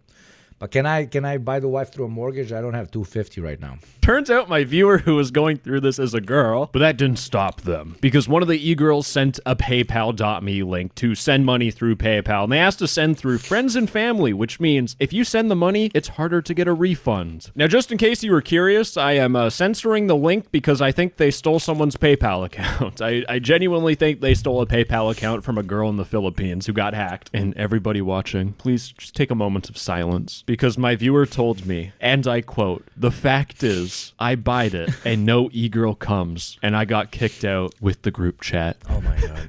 I can't do it. I can't. I don't know how people fall for this. Anyways, I think the worst part about this scam is not only the mental health crisis, but they have a text channel called Us with a photo of a woman. Now, I do this with every girl that I meet, all zero. I search the image with Google Lens, and Google Lens tells me that this is Erica Blonde. Who would have thunk it, boys? It's just an OnlyFans model. All the scammers did is just steal someone's OnlyFans photos, and people are like, I gotta pay for the e-girl. Anyways, in terms of my CSI Miami investigation, I looked up this alt account on Google, which, by the way, I still hate it, but it sure is useful when we're looking at scammers. And you can see that this scammer, it turns out they're just all the e-girls. You can see Diabetes Asia Org. That's obviously a woman alt account. Another woman alt account. Julia loves pineapple. Something about making things taste sweeter or something, I wouldn't know. And then we have their main account, Little Nemo 423, which I searched up their messages in Mika Paradise, an e-girl server, and they said, and I quote, "Any e-girls interested in joining my OnlyFans agency, trying to get 10K with a new girl by the end of the month. Who trying to cold call for me? I'll pay you $4,000 each client you bring. DM me for more info." I don't know if this dude watched Andrew Tate and made it his whole entire lifestyle, but this dude is a piece of shit. Now, ladies and gentlemen, take a sip of water because you're about to experience some existential thirst. Because in the case of the second scam, I genuinely lost my faith in humanity because I have no idea how dudes are this thirsty to fall for such a fucking stupid scam. That's the video is fucking 10 out of 10, but blaming the victims is fucking insane. And I know I sound like a sissy boy right now, like a little coward bitch. I sound like a little soft boy. But it is fucked up to blame the victims on this, okay? These are victims. This is like, come on. And sure, you can make a very good point about how, like, it's a very misogynistic that these dudes think they can just rent a human and that they want to have a paper service human. Yes, and those would all be great points. But the starting point is still somebody that is incredibly fucking horny. Sorry, lonely. Oh, wow. Freudian slip there. Probably both. Incredibly horny and incredibly lonely. Trying to escape the very fucked up situation that they find themselves in that is then taken advantage of by people that are trying to make money. So, yeah. I agree. It's a system designed to get these men to this point of suffering. It is. Because the only people that would join these servers are people that are really suffering, like genuinely, really, really suffering. So,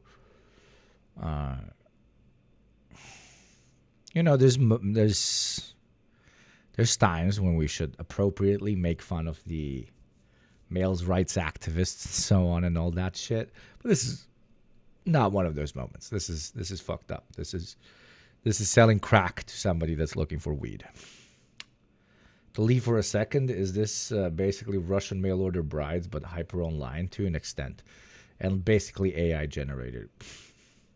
Yeah, because a viewer of mine, someone who, if you're watching my videos, you are probably more scam aware than most people. They reached out to me and they said, "Forgive me, for I have sinned. I fell for a Discord romance scam." And they sent me screenshots, and holy this is bad. My viewer told me that they went on a Doki Doki Literature Club Discord server. If you know what that is... If you know what that is, you owe me 5 gift subs. If you know what that is, 5 gift subs now. I'm not continuing. I know there's at least one person who knows what that is. 5 gift subs right now. Taxes. You need to be financially punished. Oh my god, that was fast. FM. Why do you know what that is? Turning Boss. Why do you know what that is? Thank you very much, FM, but also thank you, Turning Boss. Why do you know what that is? No. Actually, don't answer.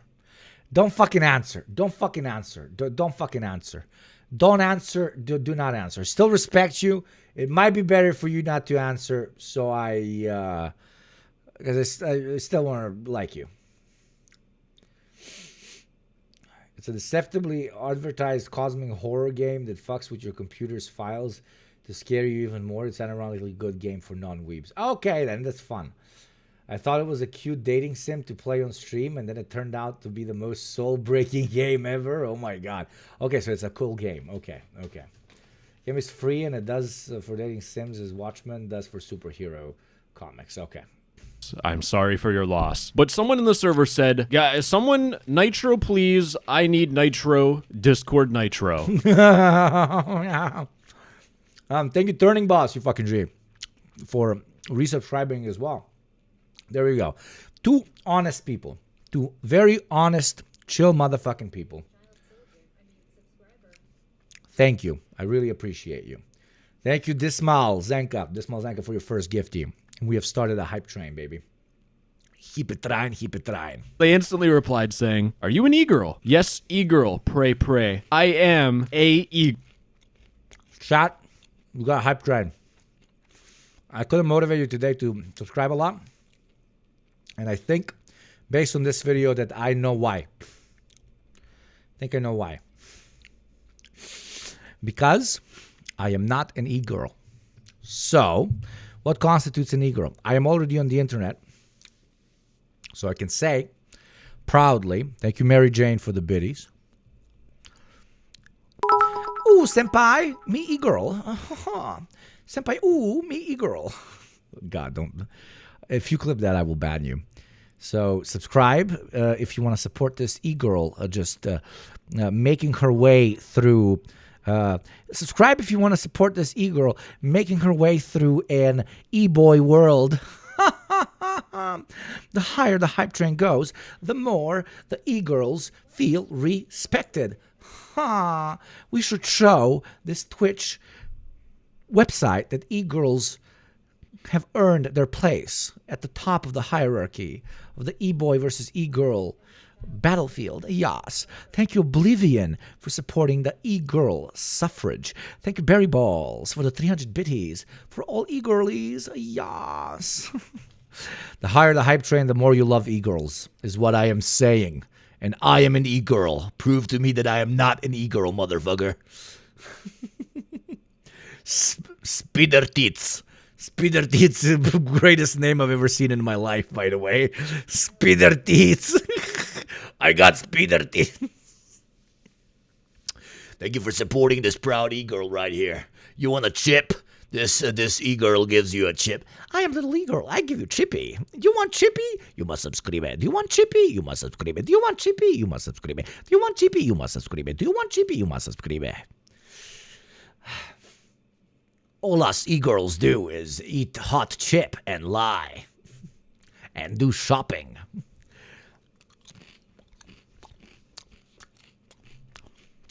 I am, you guys actually clipped it? Thank you for ruining my career. That's fantastic. I don't see enough e-girl love here. Not enough e-girl love. Where's your love for the ultimate e-girl experience? You got Nick. Can you prove that underneath this mask I'm not an e-girl? Can you prove I'm not an e-girl underneath this mask? Can you prove it? No. So yes, e-girl, I am an e-girl, e-girl, okay? Define e-girl first. Very cute, approachable, and knowledgeable about internet culture. Very cute, approachable, and knowledgeable about internet culture. Am I that? Am I that? Lack of e-makeup. No, lack of eye makeup. I make up for that with eyebrow. I have very strong eyebrow. I make up for. I don't need more eye makeup. I have strong eyebrow already. Need the ears. Can you prove I don't have the ears underneath this? I don't have my tits out. You would be terrified, dude. You wouldn't be able to handle it. Gianna Michaels, who? Girl. And I don't know if they are a wizard casting a spell or something because they started DMing. Hey, Nitro. Go side, support the show. Want to buy a new camera? we play no ads, and we force people to pay taxes. If you're from the West and you're white, you should definitely pay taxes because only 10 of you, Westerners, if you're from the West and non-white, you also count as a Westerner. 2 Western whites pay their taxes this week. 8 Western non-whites pay their taxes this week, okay? That's the pathetic number. We are 650 of us here, and not enough Westerners are showing their love to the socialist e-girl roster here on this beautiful platform, okay? Please, Nitro. And my viewer said, prove you're a girl. Now, I was fully prepared to start censoring things, having to act out 50 Shades of Grey. But fortunately, instead, I got... Destroy the child. Latam a Westerner? No. Latam only owes me 5. 5 will be counted as tax. No. Latam only 5, my friend. Yeah, this is the most f***ing terrifying thing I've ever seen. I hate myself. Nitro is delivered. Thank you. No problem. Can you be my e-wife? If you want, hee hee. And they start sending each other gifts of, can I bite you, flirting? Perchance. I'm going to throw myself out of a fucking window. Oh my fucking God. This video is incredible. I feel like we shouldn't be seeing this. I feel like we're not supposed to be seeing this. But fortunately, instead, I got... Destroy the child. This is literally me. Like, prove you're an e-girl, and this is me posting. The hype train is dying. You guys do not support these people. Corrupt them all. Yeah, this is the most f***ing terrifying... I'm a e-girl in a niqab. Yeah. ...fine thing I've ever seen.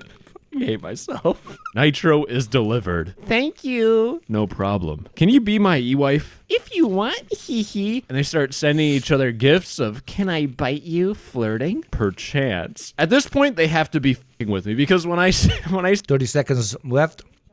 We're all equal. We're all equal. Try to save it. Let's see if it was successful. Oh, call me a wonder. Call me a wonder. Call me a wonder, one of the greatest gifters of all time. Thank you very much for the 10th one. See, dude, sending... Save the hype train. Okay, we're saving. We're e-girls hold up half the sky. Don't we all know? Shit like this. Fucking go.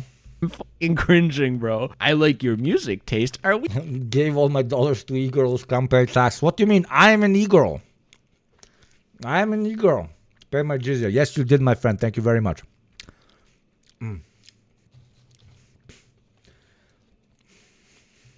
Dude, sending shit like this. I'm fucking cringing, bro. I like your music taste. Are we about to kiss? I gotta go. My phone is at 1. Good night. Good night. I really like you. Are we about to subscribe? Mommy? Sorry, I just chipped my tooth on my 9mm. Now, ladies and gentlemen, fortunately, there is a happy ending to this, and it doesn't involve that 9mm. It turns out my viewer told me, and I quote, when I woke up, they blocked me. Anyways, they contacted Discord support saying, I was on Discord when someone asked for Discord Nitro. They said they'd be my friend if I gave them the Nitro, so I did. We talked for a while, and then I fell asleep. When I woke up, I noticed that This has to be a child. Don't even have Nitro anymore. If they won't use the Nitro I gifted, I want the gift back in my inventory so I can gift it to someone who will use it. I also think they scammed me because they said they'd be my friend. All e-girl patriots unite. Yeah, Burgles just came in and said, yes, the e-girls, they must live on. The hype train must hype. And if I give them... Thank you, my friend, if you are fellow e-girl. Okay, you know what? Who I'm doing?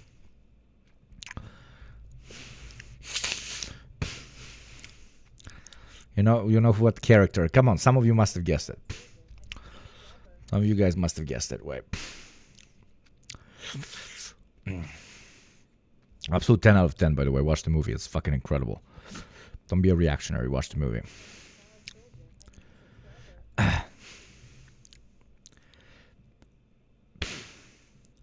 Do you like e-girls? Because I fucking love them. Who watched the movie knows? Do you like e-girls? Because I fucking love them. Okay. This is what I'm quoting.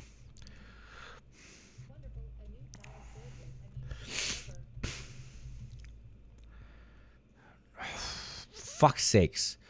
One battle of...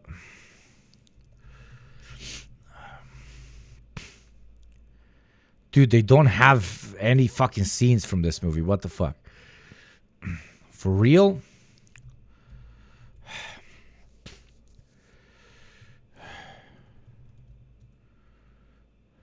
Where is he? Do you like? None. Oh, Jesus Christ. Great fucking movie. It's too new. I think it's now on some platforms and shit. Dude, it was so good. It's fucking great. Alpaca Pete, thank you. Thank you, Alpaca Pete. Oh, and Burgles as well. Do you like e-girls? I fucking love them. Nah.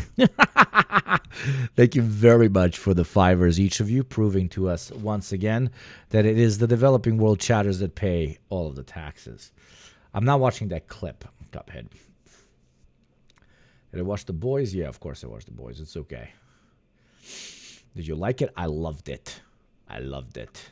Nitro, but now the same way I love e-girls. And you gotta prove to me you love e-girls too. they're not responding to my messages. This might be a part of a more elaborate scam where people pretend to be e-girls, which oh so conveniently, only towards the end of the report, they talk about them being e-girls. Please help me get my Nitro gift back. Some Discord employee is staring at their fucking computer, reading this, and they send them like a copy and paste canned response talking about the gifting system, and my viewer strikes back, putting their whole, sincerely, their full name, saying, I need the gift back in my inventory because they claimed it and then somehow gave it to someone else, and they claimed to be a Discord e-girl in order to get me to send them the Nitro. It's definitely a part of a more elaborate scam that collects Discord Nitro gifts off of people pretending to want romance from the person sending the gift, so it's a classic romance scam, and I should get my gift back as a result. Thank you. And fortunately, Discord let them down easy. They said, hey, full name. Oh, I see. I can imagine how disheartening this situation is. Anyways, upon review of the transaction, it's no longer eligible for a refund. Effing chat, boys. Effing chat. Now, I'm gonna be honest with you. The viewer that sent this to me, they said they were like 16 or 15. And I don't know what this dude was expecting, but I hope they got like a good life lesson from this. But for this third and final scam, the next generation goon, it is truly going to be the downfall of not just gooners. This is going to paint the downfall of humanity itself. Because again, a viewer reached out to me, and this time they stumbled across this Reddit profile called Miss Peachy 23. Now, Miss Peachy 23 asked some people if they could be your good girl. Yes, I can. And at this point, I'm really judging if my viewer just accidentally came across this Reddit account. But remember, I'm a Discord channel. And fortunately for me, ladies and gentlemen, I get to 40 seconds left to save it. Axel Axinon. God damn it. Yes, Axel Axinon. Do we F? No, we don't F. Axel Axinon, thank you for trying to save it. Does anybody love e-girls? God. Oh, this scene. Fucking finally found it. This. Save it right now. Save it. Save it. Save it. Save it. Save it. Save it. Look at this. This. You like black girls? I love them. I love them. I love them. Chad being asked about e-girls. I have black girls, bro. I have white girls and Asian girls. Every fucking girl. You like black girls? I love them. I love them.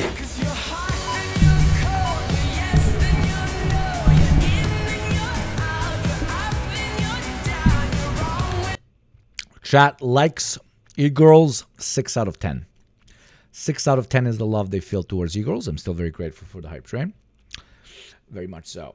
Talk about this because they have a social link to their Discord server. And this Discord server is called Emma's Dream. And I just really wish someone would snap me out of this nightmare. But when I joined the Discord server, ladies and gentlemen, the first thing that I saw was this menu channel where just like in Subway, you can have it your own way because they have different channels like GFE, which is, and I quote, the Asian girlfriend experience.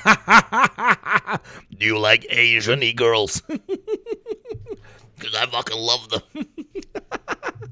Experience. Where for 2 weeks and 100... And then there's a border underneath. Pure Aryan e-girls. E-girls of the African kind. E-girls of the Southeast Asian kind. Extremely niche e-girls. $35, you can have an Asian girlfriend. $200 a month, $250 for 3 months. Yeah, can I get one of the men with the foot long? Yeah, apparently brother, that's not an option, but there's stuff like content, which girls. I can't even show any of this shit, man. You can have soapy play. I hate myself. Now, here's a problem. Does that make you an Asian e-girl? God damn it, brother, you're asking the really hard-hitting questions right there. No, that makes me A bastie girl, okay? We are the most expensive ones, the bastie girls. This by itself is not a scam. If I called this a scam, it'd be like me saying the hub is a scam, because I realize that the man and the two women in the video I'm watching genuinely don't love each other. If this is just an OnlyFans model, I can't call this a scam because you are paying for an adult service. However, this is a scam. And the reason why I'm saying that is because when I passed the welcome channel, if I go to the About Me channel, I noticed that they had an OnlyFans account. But when I went to their OnlyFans page, it's not available, which was the first so it's a person pretending to be an OnlyFans person in order to get you monette. Red flag that told me I should look deeper into this. I say all that stuff as if I wasn't looking through the... Dude, that is so meta. That is so incredibly and absolutely meta. So we have like OnlyFans people that are scamming other people, that are then scamming other people by quote unquote managing and sometimes trafficking OnlyFans people. But then we have people that are pretending to be OnlyFans people that are scamming people, but aren't really OnlyFans people. They don't have an OnlyFans, but are playing off of the social characterization of OnlyFans people being hot as a way to sneak into the DMs of people that would really want to actually talk to an OnlyFans person. Oh my God, I fucking hate capitalism. Channels and seeing like this, which by the way, my eyes are up here. Yeah, I'll censor that so this is not like a goon video, but this is in the verification channel. This is to verify that this is a real woman, and I just want to play the video. Hello guys, I'm Emily, owner of Emma's Dreams. My username is emxo._. Hello, guys. Something seems a little bit off. Now, unfortunately, I have to censor the ginormous cleavage that was on the screen, but if I removed it, you'd be like, oh, that doesn't look like normal cleavage if you look at cleavage before, because we're all dudes, we all know. But something felt a little bit off. Or maybe I just got carried away and started looking at previews because boys will be boys. They have a tail in their mouth. I wonder what the... I don't really know what... Guys, what the fuck am I watching? To say, but I saw this GIF, and as I was looking at the thighs, I noticed this woman's got some crazy form of cancer because this mole is migrating across her thigh. Now hold on a second, I hear you haters yelling in the comments already. No text-to-speech, you've never seen a woman in the flesh before. And you're goddamn right, I haven't. So that means I must dig further. I forgot, I just got jump scared by this. What was I saying again? Okay, anyways, I had to dig further. And I came across this preview, which I have to censor the emoji because I have to censor a lot, okay? Me in the future that's editing this, how are you feeling so far? Wonderful, I hope you're doing well. Is it too big or I'm too small? Can't even stay stuck inside. And I'm just gonna cut to the image and this has to be for kids or for dudes that like being scammed. Like they know this is not real, but at least there's somebody talking to them. There's no way somebody's looking at this and like, oh, this is definitely a fucking human being right there. Like that's a goddamn human being right there interacting with me, brother. Actually, I actually get to crop it. She got stuck in the washing machine and then she dropped her phone. It like flew all the way to the back of the room and then took a perfect shot of me in the washing machine. I don't have to censor anything. All those ladies on those adult websites that get stuck in washing machines, it's a real thing. Brothers, it's a real thing. Trust me, I've seen it. Yes! But then as I looked closer in the photo of this woman in the washing machine, Thank you, Zavexel, for the fucking 11-month streak, baby. Thank you. Thank you very much. Yes! But then as I looked closer in the photo of this woman in the Give me a sub, bro. I'm stuck. washing machine, I noticed something. This is a front-loading washing machine with one of those glass windows. And here's the thing, that big old glass porthole that shows your laundry, that's a fucking door. You have to open the door. If you look at this image, which most people won't be looking at this image because editor... Actually, that's really smart. Okay, I didn't even think of that. That is fucking hilarious. You're gonna have to censor this. Most people are gonna be focused on the other parts of the image that I have censored. But if you just look a little bit closer, you'll notice that the door is not open on this washing machine. She is phased. Dude, somebody threw her in. She's bleeding right now. She's dying inside of the washing machine. Somebody picked her up like a puppy and just like fucking threw her in through the fucking thing. Just like blood gushing, like she's fucking dying in there. But the camera keeps taking a photo and sending it on Discord. through the glass door She of lost the all her arms, dude. machine. This is AI. In fact, I got a ping on the Discord server to this screenshot of 2 women. Yes, because there's Oh, come on. It's one whole... Oh, come on. There's also a twin experience for some reason because this person has 2 accounts, which are just their alt accounts, of course. And it's this photo of these 2 women who have pumpkins on their head. And you notice that these pumpkins are just, they're obviously AI generated. Like, this whole does not make sense. If you ever cut a pumpkin, you know that the pumpkin skin isn't this, like, weird skill issue. behavior. And he might skill issue. Be thinking, no text-to-speech. That is a specific made pumpkin helmet. It's not. If this was actually like a mass-produced... Hugo, haven't seen you in a while. What are we watching? We are watching the commodification of relationships on steroids, where people are selling interpersonal relationships to other people. And using AI-generated imagery and even chats to make them feel a little bit better about themselves for a low sum of $9.99 a month. Or a week, I think. Pumpkin helmet for adults, they would be the same. You'll notice that the hole is in a different spot than this hole. This is clearly AI. This is an AI woman trying to sell you photos of her doing whatever you want because it's easy to just type into whatever they're using. Asian woman with ginormous features doing blank. No. Hear me out, boys. I'm not talking about these 2 goth girls with a pumpkin hole helmet. But I'm someone that keeps tabs on the AI scene because ever since graphics cards became $1,500, I'm trying to figure out why the fuck that's the case. But they're saying that the end game of AI is artificial general intelligence, where ChatGPT will be as smart as a human and it won't... Movies told you that AI would take over the world. But reality tells us that AI would just jerk you off 24/7 and take all your money. The Terminator will not be blowing people up. The Terminator will be blowing people. Okay, come on. That was a good bit. Tell me to eat glue. But tech CEOs, hear me out. Because the end game for AI are AI goon machines. Javith, increase the perkiness by 33%. Thank you, Gamer Squad Official, for the sub for the 12 months. That's very kind of you. Very good to see you, brother. Javith, make her bosom and her cheeks 999% bigger. Okay, I'm getting a little off the handle here. Let's get back on topic and talk about this scam. Now, we know that this is an AI woman, but how is this a scam? And the important context that you need is provided in this conversation here. Emily pinged everyone, and then Light Rage just said LOL out of nowhere. Thank you for your patronage. Enacting protocol Donald Bubba.x. Increase Bubba's penis.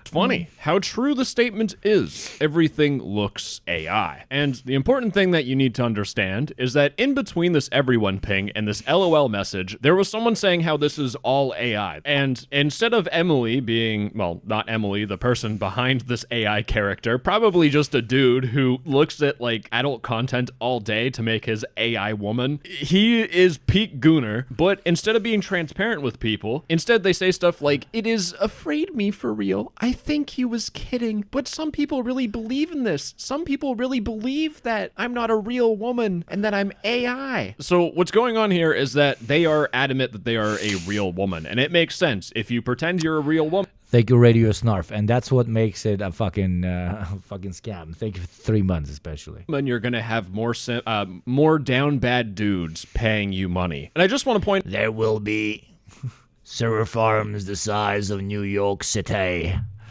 that constantly supply you with boob and cock. Now, that message was deleted because the person who called out this being AI got banned from the server. And somehow, they still believe that this is a real woman. I mean, looking at these images, who in the is falling for this? This does not look like a real pumpkin. And the only way I could answer that with 100% certainty is by seeing if anyone sent them cryptocurrency, because you can track crypto transactions. So I had to do what I do best. One of the low-key base things about crypto, I guess, is that you can actually track that shit. Let's see what our boy does. Hey, gorgeous. I want to spoil you while you dominate. I want to I can't say that. What's your crypto address so I can treat my goddess? I'm not sure. sure to adopt you. What address do you want? Bitcoin? They just sent me their Bitcoin address. I'll make sure you won't regret it. I'll talk to you later. And I'm like, wait, hold on. You'll also give me your ETH address. They gave me their ETH address. Oh, Lord. Curious to see how much do I deserve. $0, but apparently to other people, if you look up the Bitcoin wallet, they have received $9,000 and oh my God. $89. No, oh my God. From dudes on the internet that cannot see that this is AI. Oh my God. I'm not fucking kidding you. Yesterday, as I was scripting this whole video, someone sent $482. Guys, come on. And the ETH wallet got $600. And this is just in cryptocurrency. Most people don't have cryptocurrency that they send to e-girls. Most dudes... Dude, this fucking guy's super rich. Oh my Lord. Dudes that are falling for this are people that cannot see that this is AI. They are tech illiterate. Those tech illiterate people are most likely going to be using Cash App or PayPal. So if crypto has $9,000, I can only assume that the Cash App and PayPal probably have tens of thousands of dollars. No, 10x. No, this person made 100K. This person made 100. If there's 10K in crypto, this person made 100K. This person from this, and they're probably running at least 20 scams. Mother of God, we got a Gooner billionaire. First Gooner billionaire. Kidding. When this photo was sent, someone That's said... probably how Bill Clinton looks at Donald Trump, the first Gooner billionaire. Well, yeehaw. Thanks, girls. Now I want to a goddamn pumpkin. Nah, I'm done. Video over. Please go outside, touch grass, and talk to a real woman. Please. Anyways, gamers, last time I talked about e-girls exploiting lonely men for their money, I got... That's such a weird way of ending it. Holy mother of shit. That's a crazy story. That's a crazy story. This story is crazy. Chat, that was actually crazy. That was crazy as shit. That was real crazy. That was fucking insane. God. Radio Snarf, if I missed you, thank you very much for the subscription, my friend. Trump's America. You will starve and be homeless. Consequences of Trump's America. The Gooners Scandemic. You will own nothing and be happy because e-girls will goon the shit out of you. People say that Marx would hate this. Marx would love this. Because it's proof of everything that they were pitching. Engels as well. Dude, we are commodifying every inch of the human experience. The most basic algorithm of all time is what capitalism is, you know. Profit increase must continue. And that is what is dominating our entire planet. And the only way to make it worse is to take it into the next step, which is profit must increase based on the goon. Give all the people UBI so that they have money for the goon squad. When are they going to commodify air? Give them 50 years. This is the type of stuff that made Mark Fisher kill himself. I'm making an e-girl Discord account right fucking now. If you're this much of a gooner, you deserve to be scammed. Get your cash, I guess. Low-key fucked up, but I'm not gonna sit here and judge. Oh my God, chat, get your money up, dude. Let me make a Discord account, and like all of you are gonna be my e-girls, and you just pay like 10% up. Pay 10% up to me, and I will give you legitimacy. I'm going to do streams where I review e-girls and be like, oh, this is a very legitimate e-girl. And then pick up my phone. You fucking send me $100 right now. Show shoulder if real. Show shoulder if real. Can't believe I subbed to this channel. My God, I've made a mistake. To no text-to-speech or to me? Why? We are literally doing we are uncovering the most absurd aspects of capitalism, which show just how fucking idiotic it is. But no, okay, sorry. Go to all the other streamers that watch CNN and then repeat what the guy on CNN said. Go, enjoy those channels. You're very welcome. I am doing deep analysis by repeating what the talking heads are saying. I want to continue with the unhingedness. Let's see where this video goes. What is rapture talk? What is rapture talk? Let me...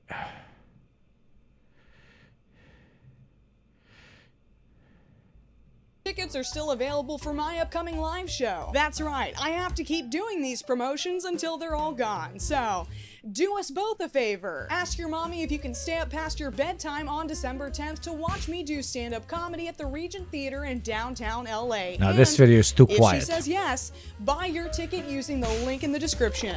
If you're watching this video, that means that the rapture did not happen on September 23rd or October 7th or October 16th, or just sometime generally in October. The other option, of course, is that we both got left behind to suffer the great 7-year tribulation marked by the rule of an antichrist who will bring God's wrath upon the world through tyranny, the president has plenary authority, war, famine, and pestilence. I'm gonna go with the first option. A few weeks ago, you might have been getting a lot of videos on your For You page about the rapture and thought to yourself, what the hell is going on now? Be careful. You might find out sooner than you think. Let's just say heck to be on the safe side. Back in June, a South African Christian by the name Joshua Melekela claimed to have received a vision that the rapture would happen on September 23rd, or 24th, depending on what time zone you happen to be in. God took me to see the future, and then he brought me back. In a throne room, I see Jesus sitting on his throne, and I could hear him very loud and clear. I am coming soon. He says to me, on the 23rd. You know who said this? I am coming soon. He says Same thing that Bill Clinton said to Donald Trump. To me on the 23rd and the 24th, 2025, I will come to take my church. There's a date. There is a date. Are there other people who have also said the same thing to confirm what you have said?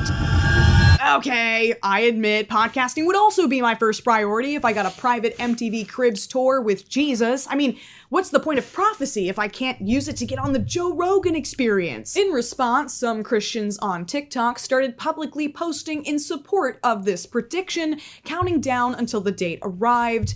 They were really worried Somebody put a minion on a cross. that aliens were gonna This is giving somebody put a minion on a cross energy, like hardcore. take the credit for some reason. The date is September 7th, 2025 at 6:38 p.m. I am making this video because the Holy Spirit has put it on my heart to leave evidence for those who will be left behind. The people who disappeared or appeared to be unalived in a great mass are not abducted by aliens. They're going to tell you that aliens took us, but they did not take us. Oh my Jesus. Oh my God, is this the same thing that we watched and almost played a video game about? This is an old school sect, guys. It is so popular and so large that it has a video game where you play as one of the ones that are left behind, trying to get the left behind people organized as a means to get lifted up into space together with the other ones. Yeah, I think we played that. Remember, OGs in chat? We had a very fucking fucked up stream once.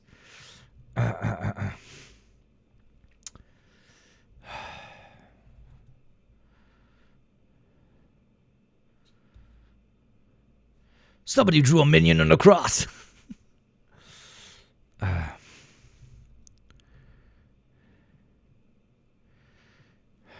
Jesus took us, and we're with Jesus. It was like an advent calendar, except instead of cheap chocolate, each day brought fresh waves of Christians sharing steps for The Rupture, yeah. The Rupture, was that the name of the game? rapture prep, and teary-eyed monologues begging non-believers to submit themselves to Christ before it was too late. And I think it's really hitting me that we are going home. And I am so sad for those who are not going with us.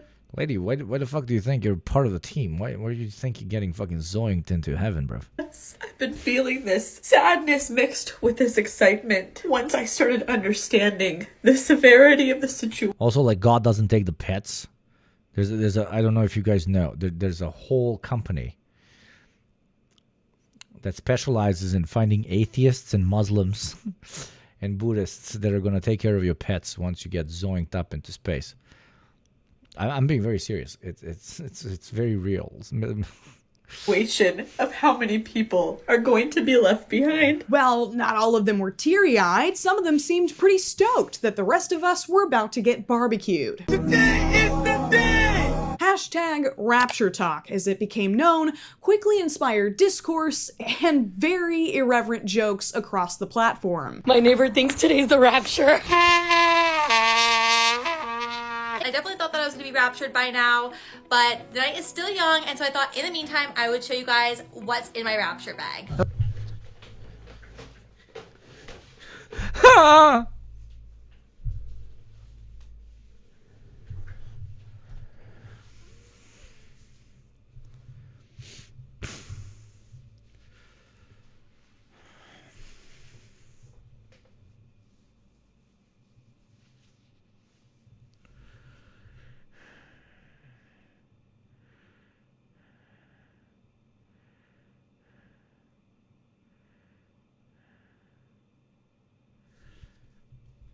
But the night is still young, and so I thought in the meantime I would show you guys what's in my rapture bag. Okay, me and Max are ready for the rapture. He's not going either. He didn't want to go. He's gonna stay with me. Even I jumped in on the trend. Look at this. Look at this.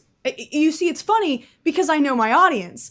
Y'all are some freak nasty bitches, and none of you will see the gates of heaven, not if I have anything to say about it. But I got a few comments under that TikTok asking what the rapture even was. Apparently, there are people out there who didn't lay awake at night in their bunk bed at the ripe age of 9, shaking with fear at the sound of every passing car or distant train horn, convinced it was the angel Gabriel blowing his trumpet to announce that God was about to rip the stratosphere asunder and cast them into the fiery pit of hell, while all of their loved ones stood by his side, robed in white, nodding approvingly. Which was a shocking revelation. Get it? Can you blame me? Even after an entire month of celebrating the most dastardly demons and grisly ghouls, it's hard to think of anything scarier than the rapture. It's the start of a horrific global catastrophe that's just the appetizer for eternal punishment from a perfect God who knows everything that's happening anywhere, all the time. Yes, even whatever you're thinking of, even that, you pervert. Fingers crossed you don't have any neuroses, kid. They're about to get a lot worse. Imagine being in 4th grade, hearing this at 9 a.m. on a Sunday morning, the flat shoes you're wearing already rubbing blisters into the back of your heels, believing that it's a 100% real thing that is going to happen. There was a great earthquake, and the sun became black as sackcloth of hair, and the moon became as blood, and the stars of heaven fell unto the earth. Every mountain and island were moved out of their places, and the kings of the earth, and the great men, and the rich men, and the chief captains, and the mighty men, and every bondman and every free man hid themselves in the dens and in the rocks of the mountains, and said to the mountains and rocks, fall on us and hide us from the face of him. Yeah, shut up. Why does the Yugospaz thing not work? Yugospaz is no work, but like, look, I put it on the thingy. Look, like it's on channel. It's on channel. You see, I'm going to turn it off. Oh, it doesn't let me put it back on? What? Did ZZ turn it off? Just, what? Did it get the letter? Did it get the letter? What the fuck, ZZ? Did you delete this?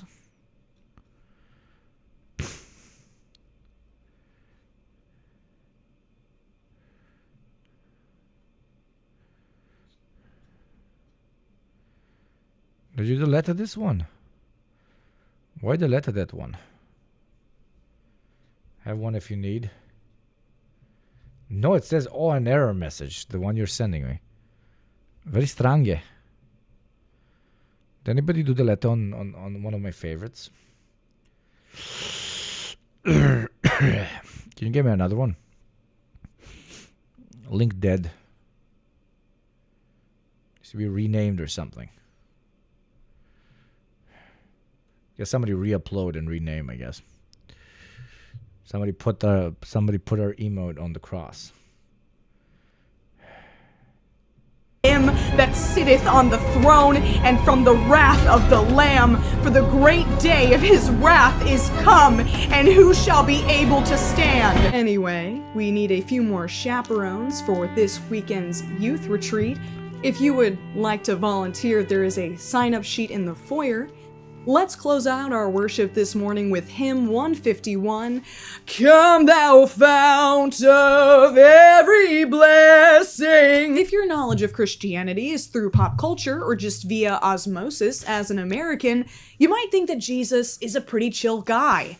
And he mostly is, until you get to Revelation. All kindreds of the earth shall wail because of him. I am Alpha and Omega, the beginning and the ending, saith the Lord. Alpha and Omega?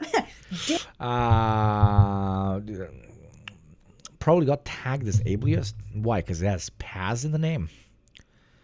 Okay, I can see that, I guess. Jeez. Guess let's rename it. Rename it like Hugo Diaz of Kringe or something. Hugo Kringe Diaz. Or Hugo Flailing. Yeah, Hugo Kringe would be funny. Damn, I didn't know Jesus was a furry. Do you think his persona is the Lamb of God or the Lion of Judah? Catholics, how many years of purgatory did I just add? But before we continue, I'd Stimming is good as well.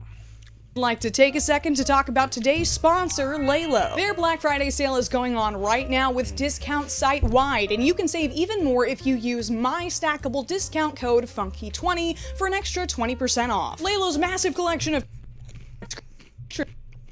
the 7 years of tribulation dripped out. As September 23rd grew closer, some Christians started giving up earthly pleasures to show God and us how ready they were for their heavenly homes, like this user who recorded herself breaking all of her electronics.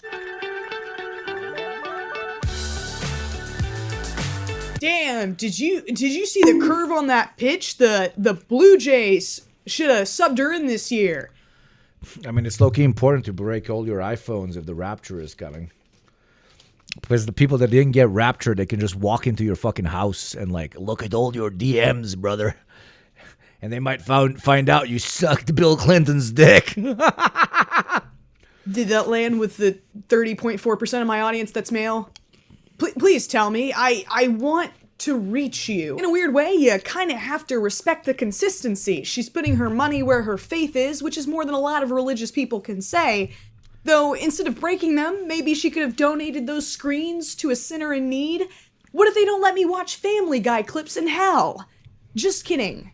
That's the only thing they let you watch in hell. Posts started Some lady legit sold her house on Facebook because of the rapture. About cheap. You know, I hate victim blaming, but I can still laugh at the victims. So I'm not blaming you, like you did get conned, but it's I can laugh at you. Goods in Is that ethical? Is that ethical? I don't know. Is that pointing and laughing is one of the ethics? Generous Of tips your books of ethics? from rapture-ready Christians. One went so far as to sell his car. I'm saying goodbye to my car. No, this is my baby, man. This has been my baby for years. But she's gotta go. I won't need her beyond September because I'm going home. I'm catching a flight. But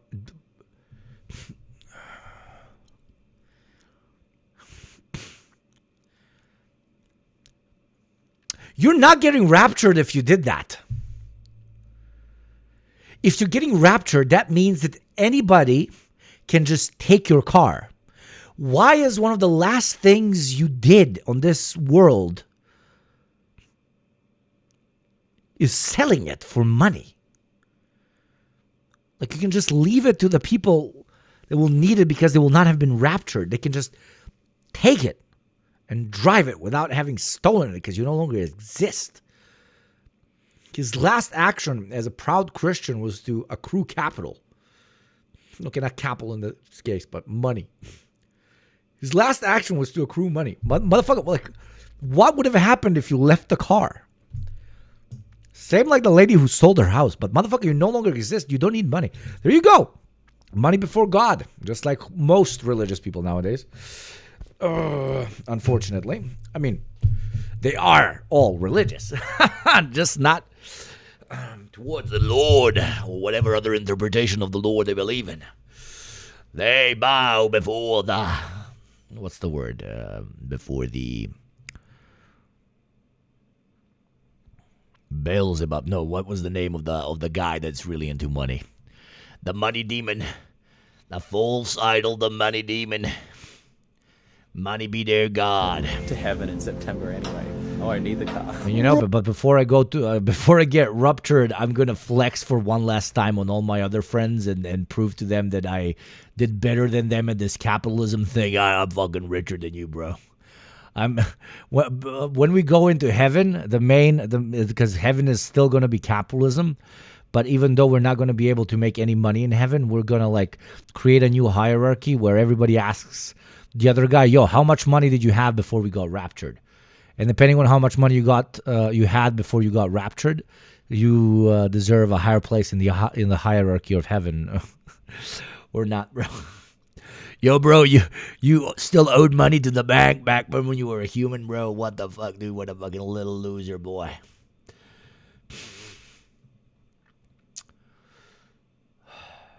Loser boy. But yeah, jokes aside, I don't know if anybody mentioned what we just meant, but it's insane. Like, you think the world is ending, and you're still on the grind set. You're still on the grind set. 3 hours and 30 minutes. We're hitting another 30-minute mark, which reminds me to remind you that rapture is coming. You no longer need any of your wealth. I am a simple e-girl. I am definitely not going to get raptured, and I will need every amount of resource possible to survive a world no longer inhabited by such beautiful, kind, intelligent, open-minded religious individuals such as yourself. So, knowing that you no longer need any of this money, please do consider subscribing and supporting the show, because it will go on and preach the Lord's name even once you've departed. Thank you very much. Jokes aside, if you want to support the show, you're very welcome to do so. You know how to do so. Rapture or no rapture, on Twitch we 24/7 fight against the rapture. Roar! For my own peace of mind. 6.5 Kubashi. Oh, we haven't rated them in a long time. 6.5? 6.5. Should I go? An ad is about to play if you don't. An ad is basically rupture. An ad is about to play unless you subscribe. I need to believe that this video is a joke, but this guy has been posting every day, multiple times a day, about the rapture since August. Wait, what the hell? This one's 45 minutes long. Is that allowed? No. Seriously, I'm only allowed to post up to 10 minutes on that app. What the f is up with that? Rapture Talk also became a place to share tips and tricks for fellow Christians and non-believers alike. Rapture trip tip number 5. When you finally start moving up into the air, I recommend that you don't hold on to anything. Definitely don't recommend looking down. I think we learned that lesson from Lot's wife. Quick content. Also, don't forget to subscribe, because God told me that when we go to heaven, our subscription count is going to continue. Text pit stop. So follow me on TikTok and Instagram. Lot's wife was turned into... As we say always on this channel, actually, funnily enough, we actually do say this, Twitch does exist in heaven and in hell. A pillar of salt by God because she looked back towards Sodom and Gomorrah while he was destroying it. Similarly, a man named Uzzah dropped dead when he touched the Ark of the Covenant, Indiana Jones style. You see, God in the Old Testament has this fun little quirk where sometimes he just insta-kills somebody for a moment of doubt. Anyways, continue. Just keep calm, take a deep breath. Slowly release it and keep your face looking upwards. Hope the bandwidth is good up there. Yeah. Does God have a good subscription with Amazon internet? Is the bandwidth good up there? Because I ain't going to no heaven or hell if I can't talk to my e-girls, bro. And pray you're not on the toilet. It's like she's a rapture. I can't believe none of you Rapture people subscribed in the last ad pitch. That was pathetic. That was incredible. Her flight attendant. I feel like she's gonna hand me a stale biscuit. Turns out you guys are smarter than I thought. It's pretty fucked up. There better be the program episodes in heaven, because I'm not going if there isn't. In hell, we definitely got some in hell. We got Cookie and tell me to put my tray table up. I love the idea that heaven's just somewhere up in the sky and you have to float up to reach it. You better hope that's not the case, because I'm gonna grab you by your shoelaces and hitch a ride. I don't know what the carry-on policy is, but we're both about to find out. Rapture trip tips. I recommend you go out and buy a couple fresh packs of undies to wear for the next month. Throw all the old underwear away. Imagine after you've been harpazoed, your clothes float back down. You don't want someone's last impression of you to be your old underwear. Speak for yourself. I'm doing it commando. Why do you think that your underwear would stay on? Isn't half the point of heaven before we were cast out of it that we felt no shame and we just walked around dick and pussy out all the time? God, no beginning and no end. Yet they really give a shit about your fucking private parts. There ain't nothing. I'd be like, oh, cover that up. I have seen everything from the beginning of space and time, and I can already see everything till the end of space and time. But that nasty ass dick, Jesus Christ, put that back in. Imagine God telling you, yo, bro, that fucking dick weird, dude. You're the fuck. But God, you literally created everything. That means that you probably created this. No, that's fucking Satan right there, brother. God damn, dude. That is Shaitan. That shit's haram right there, brother. No. You bringing up some fucking dirty human shit up in this fucking house.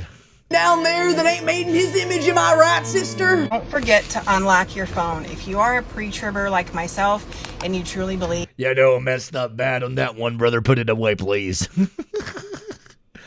Why do you keep reminding me of, dude, like in GTA 6, life also has a lot of glitches, and that dick was a pretty big glitch. I was drunk that day. When I was designing you, I was low-key drunk. Sorry, dude. Like, it fucking happens, bro. that Jesus is going to come and rapture his church. Dude, we're doing hardcore haram shit today, I guess. Here, possibly within the next week, if not any day now. Don't forget to unlock your phone. Bro, I made you on a Sunday. Dude, I made you on a Sunday. I was on a break. I gave it to one of the interns, dude. I cloned myself into one of the interns. He had no experience. He really wanted to impress me, so he was like, I'm going to make something he never made. So he made the weirdest looking dick of all time. That is why it looks like that, bro. That was God talking to Bill Clinton, a man famous for nothing except having his dick sucked by Donald Trump. Down there that ain't made in his image, am I right, sister? Don't forget to unlock your phone. If you are a pre-tribber like myself and you truly believe that... Straight up heresy. I don't think so. I think if the Lord exists, he has a fucking fantastic sense of humor. Jesus is going to come. I mean, he created us. No being with no beginning and no end would create humans if they didn't have the wildest sense of humor, brother. Your phone. If you are a pre-tribber like myself and you truly believe that Jesus is going to come and rapture his church here possibly within the next week, if not any day now, don't forget to unlock your phone, because I know a lot of people are writing letters or maybe even just doing things on their phone, like in the notes and whatever. Unlock your phone. Dude, but what if I got like my dick pic on there, bro? Like, what the fuck? I don't want I'm gonna get raptured by my son and my daughter. They're kind of pieces of shit. I'm sure God hates them. He's not going to rapture my children. I don't want my children going into my phone looking at that shit. That other lady that was destroying her phone, she's onto something, brother. Dude, they were just doing comedy sketches, I guess. She was onto something, brother. You should destroy all your tech, dude. All your tech. Melt it with acid, okay? Didn't do that because I have bills to pay. I still need that information. I thought the rapture was happening. Why are you worried about bills? Why are you worried about bills? Why are you worried about bills? Because she thinks her children are going to be elevated into heaven, yes. Another woman created a checklist You don't answer that? Not very funny, by the way. to get her house ready for whoever would live there after she left. So yesterday I posted a video asking what are we doing to prepare our homes as Christians for the people who are left behind. So Okay, at least she didn't sell it. That's low-key based. She low-key based. like here's my little list. And then I went ahead and did these and I laminated them. She wrote pay utilities. My fucking... No, these people... This isn't... It is more insane to be American than to believe in rapture. It is more insane to be American. She wrote like... Debit card info, ammo location, cash location.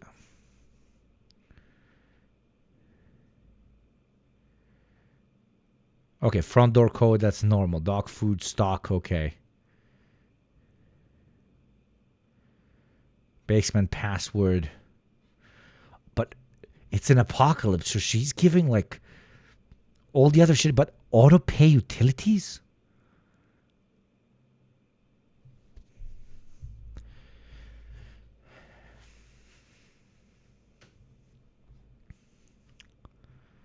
You gotta make sure you pay that mortgage even if you're in heaven, brother. Those utilities gotta get covered. Bibles. Bibles. And then I went ahead and did these. Missing people, question mark. She got missing people in the basement. She's like, let them out if they haven't been elevated into space. And I laminated them. Laminated? That's how you know she's serious. She made sure those flashcards were rapture proof. This one says, do not take the mark in your hand/forehead. The government is lying. This is in reference to the mark of the beast, which we've talked about on this channel before. And he causeth all to receive a mark in their right hand or in their foreheads, and that no man might buy or sell, save that he had the mark or the name of the beast, or the number of his name. Comment down below. Where are you putting your mark of the beast? If they let us choose, I'm going with forehead. And then I did scriptures that like elaborate a little bit about what Christianity is and how important it is. And then I did a letter to people, and I'm gonna leave it. To encourage other believers in the face of heathen memes and mockery, some rapture heads, that's what I call them, started sharing proof that the September timeline was correct. The most common type I saw posted were rapture dreams, similar to the one Joshua Melakella had. Now listen to me, I have just received a clear indication from God, y'all. I just received a clear indication from the Lord. I just had a dream, and I believe it was another rapture confirmation. Because the only explanation for dreaming about something that you're thinking about all day, every day, is that it must be true, right? I get that one dream where all your teeth fall out at the same time. All the time. Should I schedule a dentist appointment? What about this other dream I get all the time? What about the dream where I'm in charge of a bunch of small animals and they all keep running away and dying and it's all my fault? My dreams don't tell me anything interesting. They just tell me that I'm stressed. Oh, wow. Tell me something I don't know, dreams. And I said, Lord, I'm still seeking you for confirmation one way or the other. I want to know from you personally whether we are going home in September 2025 or not. So if you've seen one of my past videos where I could feel God's presence in a rapture dream he gave me, we were in a field and Jesus was standing behind me. I couldn't see him, but I could hear him speaking. It had just started to mist and Jesus spoke and he said, are you ready to get wet?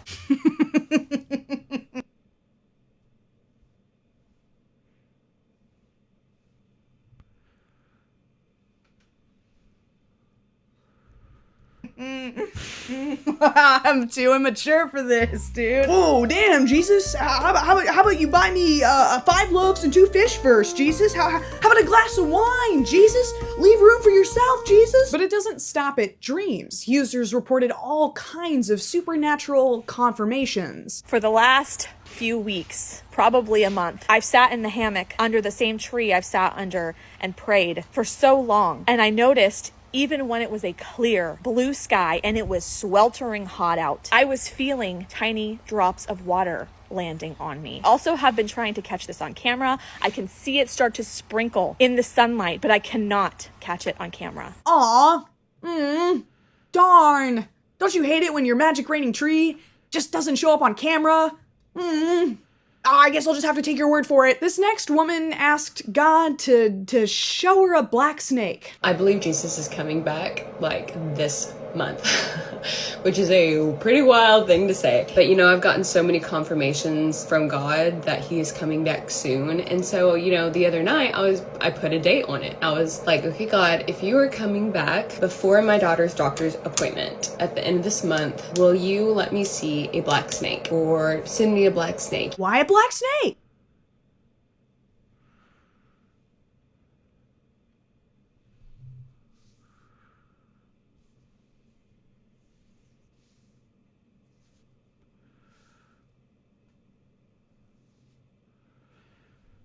Of course, she's not going to make the joke. She's too soft for that one. Why not a brown snake? Why not something fun? Like, and not a black snake. I mean, it's God, after all. We can get a little creative. Yeah, she didn't have the balls to do the joke. I knew she wouldn't have the balls to do the joke. The next day, my husband and his parents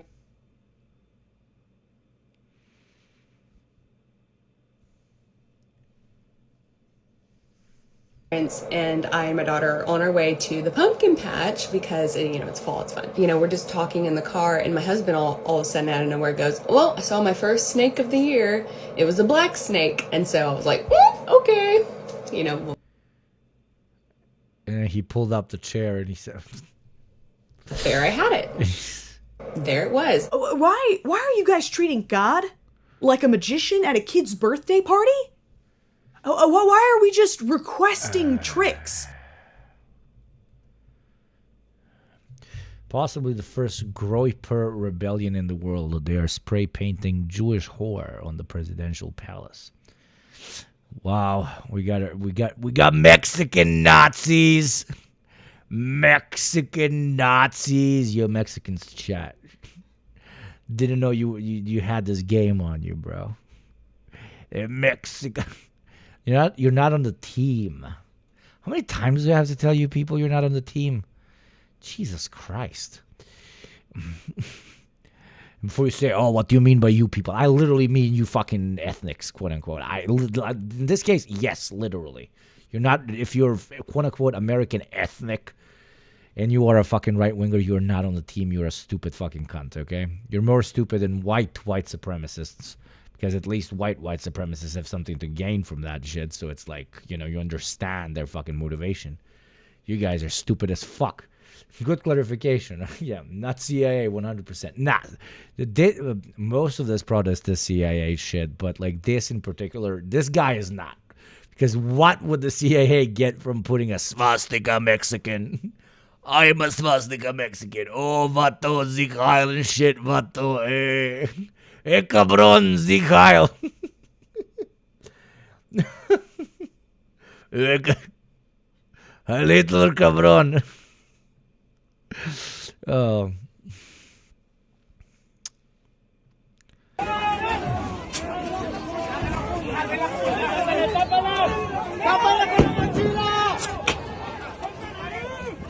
Grandpa holiday in Mexico.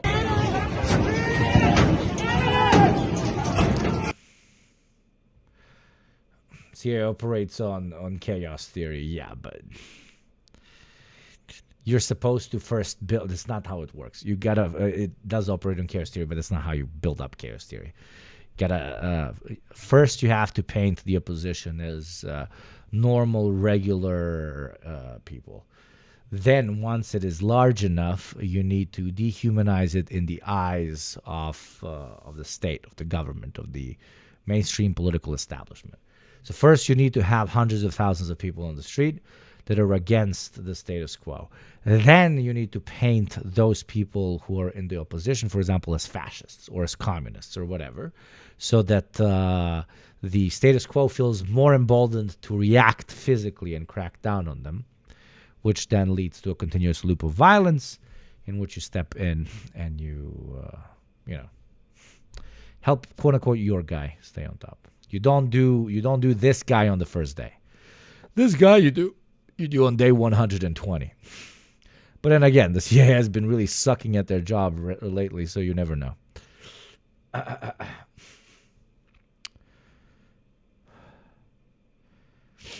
Very interessanto.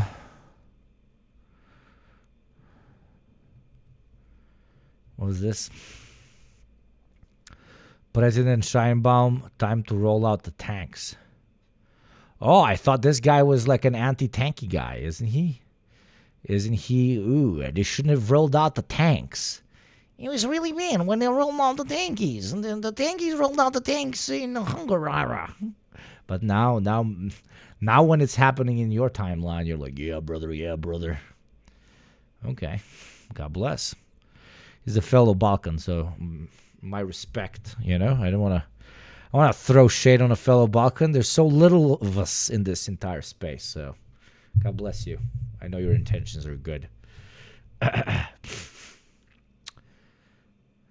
not their tanks. Did you hear about the Socialist Democrat that won the election in the Netherlands? Yeah. No opinion. Isn't the Scheinbaum government literally one of the most popular in the world? It literally is. But the swastika guy with One Piece flag disagrees with you.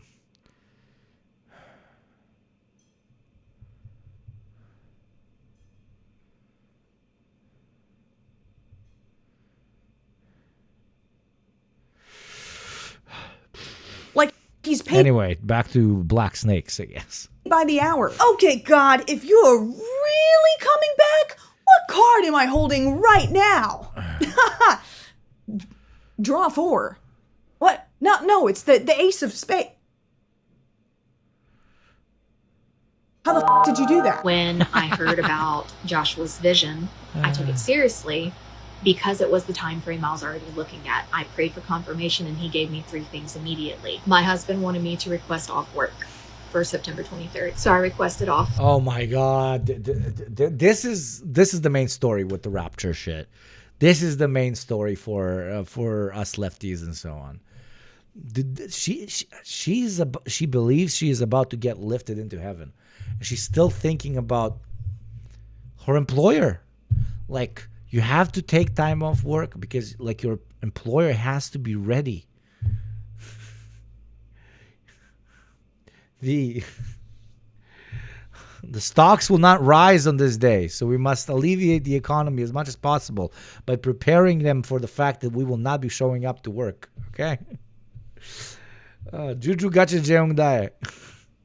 And it was denied. I prayed and I asked God, whenever the rapture happens, whether it is next week, next month, next year, can you please just arrange things where I can be home with my family when it happens? About 4 hours later.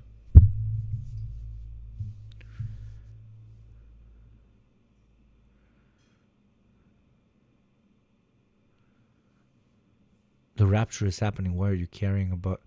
Why do you give a shit about your job?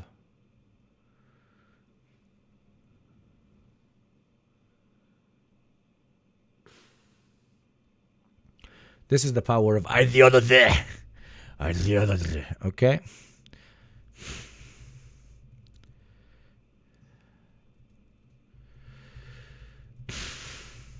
I have my beef with Zizek, but that he understood.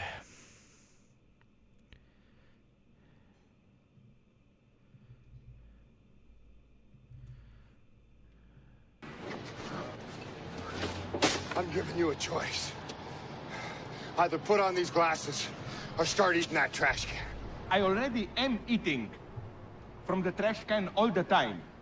The name of this... Yes, you are, my core jester, and nowadays especially, you're fucking eating a lot out of it, while thinking that you're not eating a lot out of it. But the main point in this incredible scene that we watch right here is that a person places their relationship to capital, their relationship to their employer, at the same level as the faith system she truly believes in at its crescendo.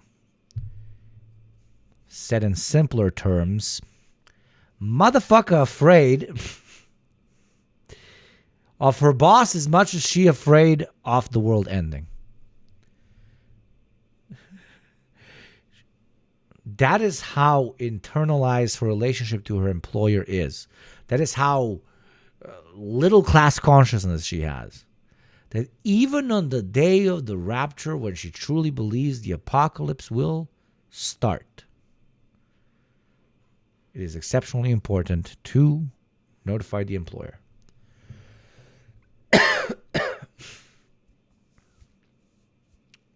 If anything proves to you guys that we are living not only in a death cult, but in an imbecile cult, with all due respect, it should be that. Holy fucking shit. Because this is, for example, this is a continuation. This is makes, Zizek's analysis of ideology a little bit more complex. Because usually when Zizek talks about ideology, he is talking about two subjects. One subject which believes they are devoid of ideology and that they are experiencing the so-called, natural way of life. They just simply exist in a world without that world continuously imprinting itself on them. And then on the other side, there are people who understand that the world is continuously imprinting on them, and those are people that still follow ideology but are conscious of the fact that ideology inspires how they act. That is the main difference between those two categories. One is impacted by ideology but doesn't know it. The other one is impacted by ideology but knows it. But both are always impacted by ideology. It is impossible to not be impacted by ideology. It gets a little bit more complicated with a subject, a literal subhuman, such as this, because she has so many strata of ideology. She recognizes no ideology, but she has strata of ideology that are competing against each other.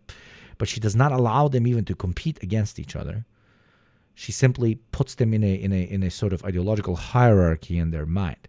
But at the top of that ideological hierarchy, the two, her hyper-religious sentiments about the world ending and her belief in, the capitalist status quo as being the natural way of existing on planet Earth, she puts them on the same rank. So when she's thinking, you motherfucker, the world about to end, she cannot just wait for the world to end and not think about her employer. She also has to think about her employer. I think it's fascinating, with all due respect. I think it's very fascinating. God, the boss, and the Father. In the name of the Holy God, the boss, and the Father. Amen. Feel hopeful about the future? 100%, man. God bless.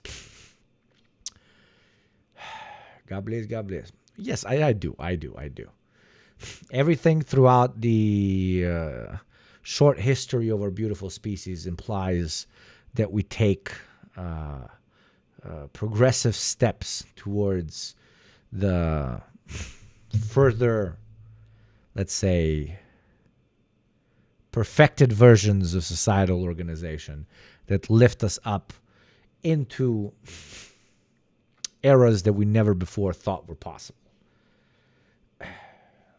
The Doomer believes that his experience and his generation's experience, or the experience of the many generations that surround his generation, are kind of always believes that it's going to be the plateau. And yet, throughout history, we did not plateau. Okay? We don't hit each other over the head with a fucking rock. We burn each other at the stake a lot less. We don't think the sun revolves around planet Earth. We have shown the incredible ability to continuously evolve. So I think we will continue to do so as well. Dusan, do you think Albania will get raptured as well? Of course not. The rapture will begin in Albania, our true homeland of all of us. Sorry, I can't not shitpost from time to time. But jokes aside, no, I am eternally hope-filled because history shows us that we should be hope-filled. If you only focus on the horrors of of the experiences of thousands of your forefathers, you are doing glass half empty on steroids 24/7. It's dumb. It is dumb. It just is. We were literally doing ooga fucking booga, and now we can fly. What are you talking about? We have seized the sun, and we make energy out of it that makes your fucking iPhone run. There's 1,000 different venereal diseases that are supposed to murder you because you're doing your key biological imperative of breeding. And yet we're still alive, motherfucker. Everything out there wants to eat your ass. Quite literally and metaphorically. You're still out here. Motherfucker, I'm supposed to be skeptic about the future of our species? I'm never gonna be that. Fuck that shit. Nah. The stars belong to us. And so does this planet, and so does our fucking future. And those who look like us, that tell us it does not, that it only belongs to a few of them, and that they can stop us from developing and reaching our destiny, that our species and our land have promised for us, we will treat them accordingly. The same way a high-speed train treats a car sitting in front of it. Later, I was fired. She was fired. I actually have to sit and process that for a second. Please tell me you did not mention the rapture on your PTO request? Jesus, her jokes are so mediocre. Holy Mother of God. Because, you can make a joke about how she's rapturing and yet she's talking to her. No. That'll do it. God really said, oh, here, you want to be home? Bet. Diva, God is giving you a sign. A sign to log on to Indeed. Just don't put critical thinking under your list of skills, I guess. At the end of the day, though, or at the end of days, depending on your perspective, none of this affects me. If you want to sell your car, buy new underwear, or pretend that losing your job was super chill, no, really, that's your prerogative. But many of these people are... Okay, I don't like this channel. It's boring as shit. Yeah, this is fucking just React slop from 2018. The soy pill. Hey, it's me, the soy pill. And 1, 2, 3, 4, 5, 6, 7. Carry the 1. Yeah, it's been long enough. We can joke about Charlie Kirk now. No, but let me be completely honest and heartfelt here. I was joking about Charlie Kirk before we even knew if he would make it. The only reason this video didn't come out the day he died is because I had to write it and record it. But why would others, or more importantly, me, a calm, kind, empathetic guy... So now that we know that you have the mental fortitude of a 5-year-old, can we just disregard... Hour number 4. I don't want to do it. It's a great stream, so I don't want to fucking do it. But a reminder, subscribe, pay your taxes, support the show. This is literally some of the last hour or two. I don't know how long I'm going to be going on for, but I'm really enjoying myself, so I want to continue. Of this week. So do we want to peak this number? This number right here, if you look at me on the camera, when it comes to Western taxpayers, that's on you if you want to. Or not, do the subscription thing like Joe won. Thank you very much for your taxes, my friend. Support the show. Don't support the show. You fuck with what I do. It's ad-free. It's chill. You support it. You don't fuck with it. You should fucking leave. No, I'm kidding. Or you fuck with it and you cannot afford to support. God bless. Please do not. That's basically the pitch. Thank you, Joe won, as always. Thank you very much for your taxes. Like this fucking retard, like make jokes about someone who had people saying this afterwards. Charlie was fearless, he was not defensive, and there was no hate in his heart. If that's a question that needed answering, welcome to the internet, 4-year-old baby with an iPad. On your left is copious amounts of Japanese erotica, and on your right is the filing cabinet where we keep Stingray death jokes about Steve Irwin. We have to reach at least 1,984 subs today before the end of the week. 1984. Let's see if we can do it. Those who can afford pay taxes. For those who can't, that's the whole point. Right? That's how I try to pitch it. I don't fucking know. Irwin, one of the most... What do I know? I'm just a guy on the internet saying fucking things.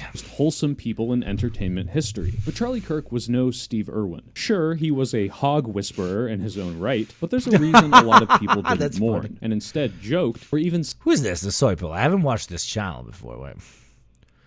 Jesus. 770K on Charlie Kirk was a racist? Based, bruv. Based. Basado. Celebrated his passing. So let's dive into this Charlie Kirk fellow. His life, his views, his methods, and what reactions are allowed under our new regime. Like most Americans, Charlie Kirk started his life modestly, as the son of wealthy Republican donor parents. He grew up on Rush they Limbaugh, tried to Republican fucking censor talk any radio. criticism of Charlie Kirk. And they tried to start basically the fucking Fourth Reich, but they didn't manage to because people Photoshopped Charlie Kirk on porn stars as they were getting their back blown out. So, and by 17 was already writing for Breitbart News. He tried to get into West Point and was rejected, dropped out of community college after one semester, and forever touted college as a waste of time for no related reason. And just like you and me, by the time he was 18, was connected to wealthy Republican billionaires who decided to fund his crusade in the form of his right-wing propaganda movement. now with all the new context about Donald Trump going Glug Glug 9000, I think he was doing Glug Glug. TP USA. And other than dying, this is the main reason anyone has heard of Charlie Kirk. Turning point events where he went to colleges, debated these students, and tried to spread his views far and wide. So let's look at some of his passionate views. Namely, his titular racism. Yep, we're jumping right into it this time, since I got a bunch of comments on the Matt Walsh video for leaving all his worst racism till the end. Now, was Charlie Kirk a Klan member? No. He even kicked people out of TP USA for being too racist. Like this employee who said, "I hate black people. Like, fuck them all. I hate blacks. End of story." Or this guy. What's your opinion on racism? I'm actually racist. I do feel bad for the American Negro. They do have somewhat of a plight after slavery, and so I do support reparations, but I also support remigration, sending them back. That is a little quote from the only unironic president of the American Nazi Party. He famously said, "I do feel bad for the American black person because after slavery, they're like, what was it? Like animals that fled from the zoo. It's not their fault that they were let out of the zoo, but it's also not our fault that we don't want to live with animals." That quote is not just a dog whistle. That is specifically like American National Socialist analysis of the quote-unquote plight of the N-word, as it was called back in the day. I hate that I know that. I really hate that I know that. I wonder why this keeps happening to TPUSA. But as far as we know, Charlie wasn't that bad. See, look, he's sitting next to a black guy. But he was racist. In this famous clip, Charlie says that he gets nervous when he sees a black pilot. I'm sorry, if I see a black pilot, I'm gonna be like, boy, I hope he's qualified. Pretty cut and dry racism, right? Well, no. He says the only reason he thinks this is because of this DEI program from United. The implication being that United may have lowered standards in the name of diversity. You wouldn't have done that before. That's not an immediate... No, you wouldn't have done that before. That's not who I am. That's not what I believe. It is the reality the left has created. And that's more reasonable. I think this one, since I'm doing education, let's give you some fucking education. I'm not sure if it gets banned rightfully off the fucking platform. So it is Nazis.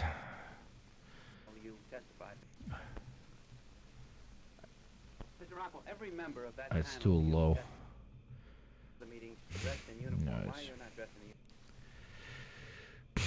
Rockwell.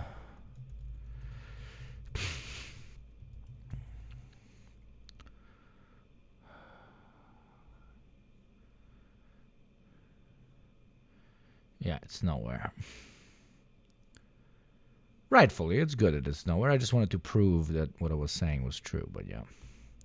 No one wants pilots who can't do their job. But wait, what was the program that he's talking about? Turns out the statement that Charlie is He also got shot on a college campus. Well, somebody got my fucking message here. Referencing is a push by United to have women of color admissions in their flight school. Unlike any sort of hiring quota, this is in line with countless other organizations that do similar outreach and promotion campaigns to appeal to women and minorities who are historically kept out of these fields. See, it turns out that even though Martin Luther King ended racism and then disappeared disappeared under mysterious circumstances, keeping large demographics out of fields for centuries doesn't just change overnight. And sometimes women are told their whole life that girls can't do math, despite their ability to do it well, and they need a little extra encouragement to pursue their strengths in fields dominated by nerdy, socially awkward men who drool over the 10 smart girls in their class of 400 like a pit bull drools on a toddler dunked in honey. So is Charlie racist for looking at a black pilot and praying he knows what he's doing, or sexist if he does the same with a woman? Yes. I don't want LaQuisha James, and she's just like, hi, ladies and gentlemen, pray for me. But let's give him the benefit of the doubt and assume he's just ignorant, and like any other ignorant people, now understands what the purpose of DEI is. You get it now, right, Charlie? Oh, yeah. Now, did Charlie substantiate his worries with statistics? It is the constant reformatting of where your bigotry is coming from that the reactionary forces are very good at. So they at some point understand that just saying, for example, black people are bad at something is no longer acceptable because they are utilizing eugenics or something which is going to be taboo. They instead go after, for example, policies. Like they say, because of DEI, people that are less qualified get into particular positions. And on average, of course, black people are going to be less qualified because, and then they use some statistics about education levels and so on. That's why I'm afraid of a black pilot. Not because blacks inherently cannot fly a goddamn plane. That's the... All of you know this. You're in my chat. You know this at this point. Thank you, Juice, for the 17 months of fucking OG, baby. VPN for racism, literally. Thank you, Juice. On underperforming minority pilots. I hope he's not a Harvard-style affirmative action student that has points for, and he landed half of his flight simulator trials. No, he just made something up about half of them failing. Seeing as it's his job to substantiate his statements, maybe he could do a cursory Google search and find that there's no research justifying his fears. Or that flight is one of the most regulated things on the planet, and to even fathom that they would let someone be a pilot after failing half their flight simulations is so ridiculous that only someone with a predetermined position on race would say it. Okay, did he acknowledge that he was judging current-day black pilots on a program for students who aren't currently pilots? Wait, hold on a second. You're gonna remove my appendix and you're a black lesbian? No. So he's judging someone based on the color of their skin, either based on complete ignorance or purposefully lying? I don't know. Sounds like racism to me. But what does his frequent co-host, Jack Prosobiec, say? The man who posts Nazi dog whistles all the time. This is an incident that actually happened. The pilot allowed his 15-year-old son and his 13-year-old daughter to take the controls and were flying the plane itself and literally flew the plane into a mountain in Russia and killed everyone on board. Oh, he compared black and female pilots to children. Any pushback there, Charlie? No. Well, this dovetails nicely into Charlie's comments about prominent black political figures. Charlie referred to prominent black women like Michelle Obama, Joy Reid, Kamala Harris, and Ketanji Brown Jackson, saying, If we would have said that Joy Reid and Michelle Obama and Sheila Jackson Lee and Ketanji Brown Jackson were affirmative action picks, we would have been called the racist. But now they're coming out and they're saying it for us. I'm only here because of affirmative action. Yeah, we know. You do not have the brain processing power to otherwise be taken really seriously. Affirmative action, regardless of whether or not you think it's currently justified. Do I need to say anything? I don't need to say anything there. Was meant to rectify past injustices for people like Jackson, someone who was born 6 years after the end of segregation and what we're watching right now, always linked to the video we are currently consuming. Consume is in the pinned comment, my friend. Years before women were allowed to have a credit card. Now, maybe Charlie didn't like these black women just because of their politics. I hate Condoleezza Rice and Colin Powell, but never once when I criticize them do I say, hey, fuck you, Colin Powell. You lied us into the Iraq war and got hundreds of thousands of innocent people killed. Because you're black. Like, no, what the fuck? And furthermore, you stole that position from a more qualified white guy who would have lied better and gotten more people killed. That's because... Which is insane, because there was like 1,000 white dudes doing the same lie. Like, what the fuck? Colin Powell has several degrees and years of experience, and not once did it cross my mind that And he was a dog for imperialism, and that's why he did it. Only there because he's black, because I'm not a racist. And just in case you had any doubt, here's all of those people's qualifications that are... Ironically, and I stand by this, I think I said it like a couple of streams ago, the only DEI hires that are placed in positions of power only because they're a particular ethnicity happen on the right. What do I mean by this? Very simple.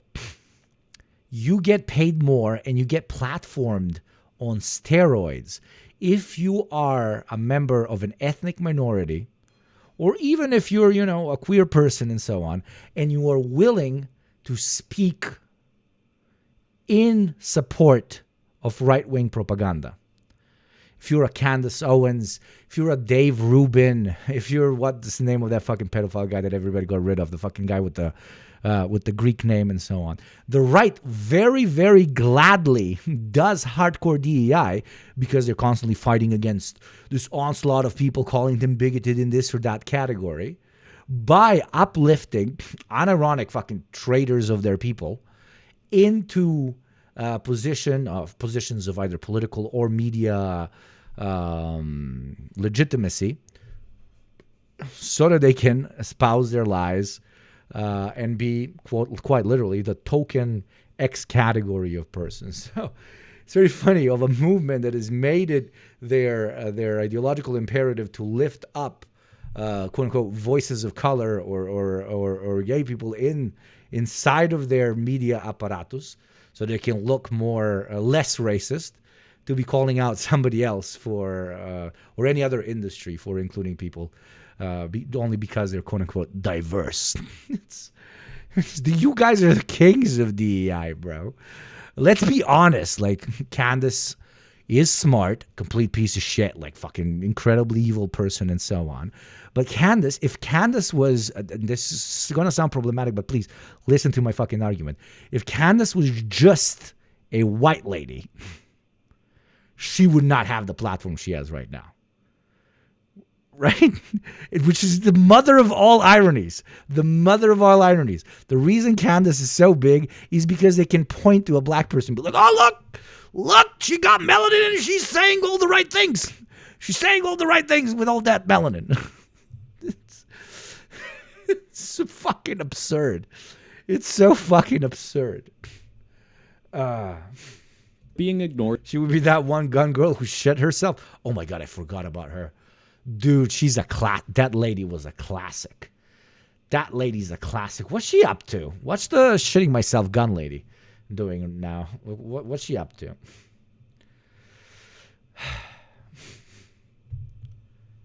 I get a feeling that Candace is kind of dumb in a lot of ways, but really good at media. All right-wingers are dumb, but they can be good at their craft. That's what I mean.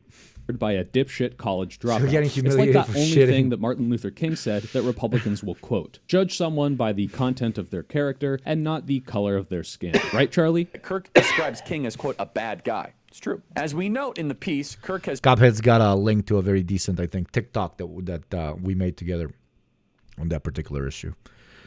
If you're on the TikTokies, you know what to do. previously described Kirk as a hero and a civil rights icon. It's true. I used to be wrong. You know what? I gotta give Charlie props here. At least he's being consistent. All those other Republicans pretend to lionize MLK, but at least Charlie realizes that MLK would have hated the current day Republican Party and everything they stand for, speaking his true beliefs instead of using MLK as a prop. Oh, wait, actually TPUSA did do that because they used to sell MLK shirts and stickers. There's no need to look at this deeply. Charlie finally decided to read past that one quote and realized that MLK would have supported DEI and socialism, so he doesn't like him. And this isn't... She's still doing numbers. I'm sorry for the interruption, but I'm too...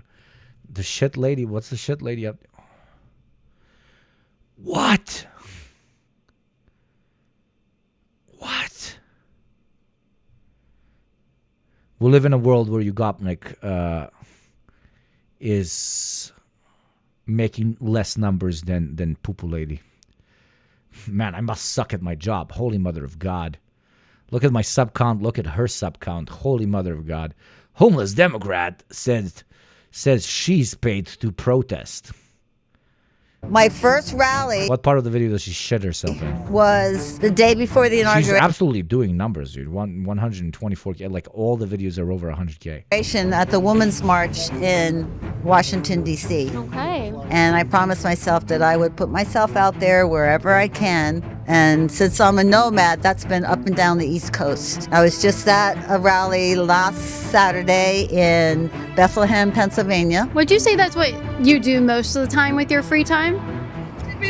I'm not employed right now. Okay. And I'm homeless. So I can go wherever I want to go, and I can say whatever I want to say and won't get fired. So how are you buying your food and necessities? Friends and family. Okay, so they're kind of like funding your protesting? Yeah. Homeless person really doesn't like the direction the country is going in, so she utilizes her whatever level of political wisdom to agitate for a world that is different to the one that left her homeless. And her family is kind of helping her to keep doing that. And the lady's like, dude, the fucking Obama himself is paying this lady. Lord. Yeah, but probably half of these views are people clowning on her and watching because she's so dumb. Only 23 downvotes. No, you know what? She's doing good. I can tell you, as a professional YouTuber, to an extent, that only has posted. How many videos does this have? A lot of you. 512 videos. I've only ever posted 40 videos, and with 40 videos, I got to 250,000 subscribers. I migrated to good old Twitch because I think Twitch is a far better system to agitate, but I'm not going to get into this. It's a different one. Somebody that got 250K for only 40 fucking videos, and I know how many likes you need to hit these numbers. How much does this have? 7K. Yeah, the algorithm loves this. This is continuously being played to non-subscribers. The algorithm loves her shit. That's why. Oh, is this a raid? Is this a raid? Is this a raid? What's up, Zuckup? Thank you so much for the raid, my dear friend. Everybody in chat, immediately go and give Zuckup, a dear friend of the show, a follow right the fuck now. Thank you for the raid. I hope you had a lovely stream. Genuinely, really, really appreciated. Welcome in, Raiders. Thank you, Zuckup. Oh, why the fuck is Zuckup not VIP? What the helly? What the helly? What Zuckup, you need to give me more shit, my friend. What the fuck? I gotta VIP you. If anybody was considering gifting subs at some point of the stream, now is the time to make our lovely, lovely new chatters feel as welcome as possible. There you go. Zuckup is VIP now. You see, you got that big number next to you. At least give a fucking gift sub to Zuckup. Thank you very much for the raid. Hope you're doing good. Welcome in. Isn't really racist on its face. He's actually judging MLK's. But yeah, TLDR. Sorry, I got jump scared by the raid. TLDR, the ratio between the likes and the view numbers implies that the algorithm really likes her. That's very unfortunate to hear, but that's the case. The algorithm just loves it. Thank you, Gokwork Orange, for giving a gifty, but not to Zuckup. Still, I appreciate it. Give one to Zuckup. Come on, boys, girls, and NIMBYs. Let's do it. Views. But one of those views is his support of the Civil Rights Act. And Kirk's self-described very, very radical. Oh, Kulishima gave a six fucking month. Damn, I got some good people in chat. God damn it, man. Thank you very much, Kulishima. View that the country made a mistake when it passed the Civil Rights Act. Also true. Yeah, so Charlie often said that the Civil Rights Act was a mistake because it led to things that... That lady stopped being a thing years ago. I know, and she stopped being a thing to me years ago. But not to YouTube. Look at these numbers. 500,000 views. That's not being a thing. I'm as surprised as you are. 500K. Everything is over 100K. Jesus. I'm sick as fuck. Not in a good way. I'm actually sick. Like, what the fuck?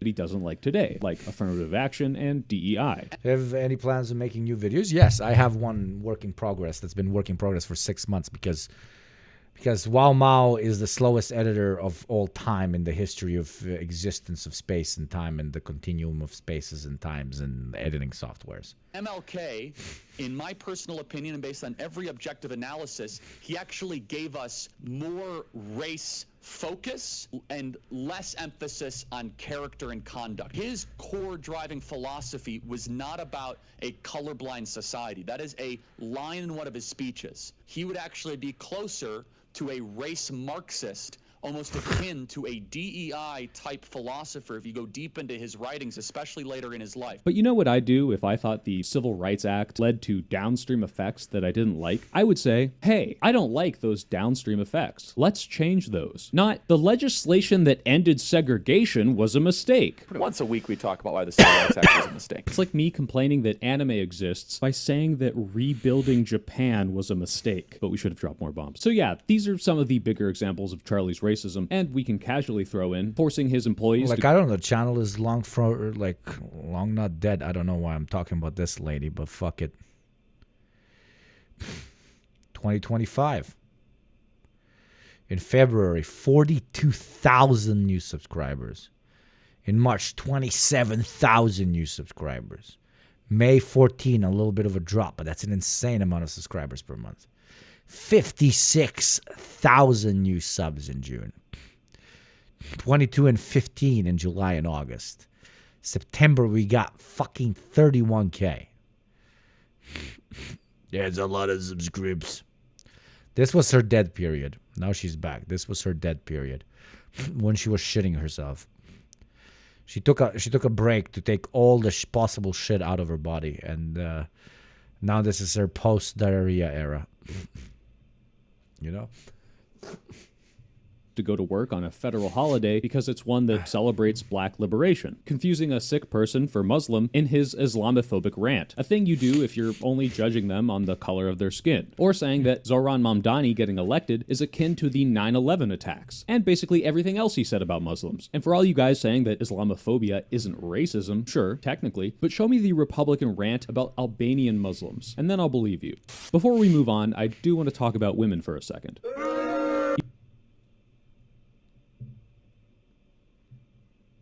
What? So the implication is what? The Republicans don't rant about white-looking Muslims?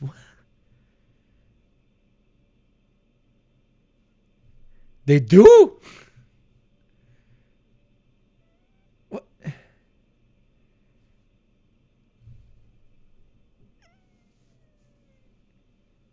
You didn't need that part, bro. What? Islamophobia is its own category of discrimination, arguably the most socially accepted form of discrimination, particularly in the United States of America, but in the Western Hemisphere as a whole. One where in mainstream political discourse during, for example, the mayoral candidacy, the mayoral election in the most financially important city in the entire United States, everybody could literally just run on a platform where they simply called the competing candidates on a terrorist Muslim, and nobody bat an eye, including, liberals. I mean, it was the liberals doing it on steroids, actually. Painting all Muslims as inherently anti-Semitic and inherently anti-American and inherently fucking barbarian and so on. Why you didn't need that? What the fuck? It's also racialized, and it's racialized in the States. And sure, if we want to do the fucking Olympics, probably a dark-skinned Muslim is more hated on than a pale Muslim. But that's not the point. Because if we're making that point, we are undermining the severity of Islamophobia in general. We don't necessarily immediately have to link it to ethnic belonging.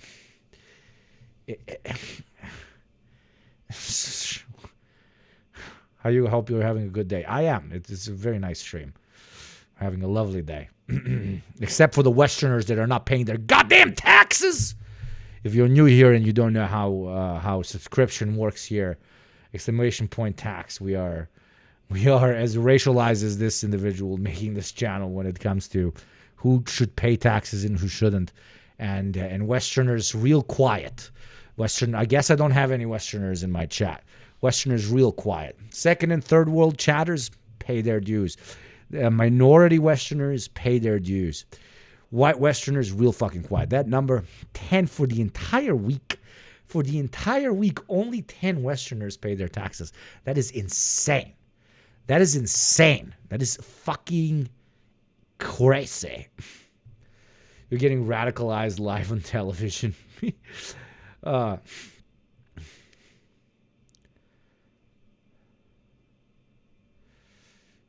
think he's trying to say that Islamophobia is racism, so he makes a mistake by trying to make it strictly fit that category and says that thing about Albanian Muslims, Islamophobia, is very similar to racism. It's bad, but it's not the exact same thing.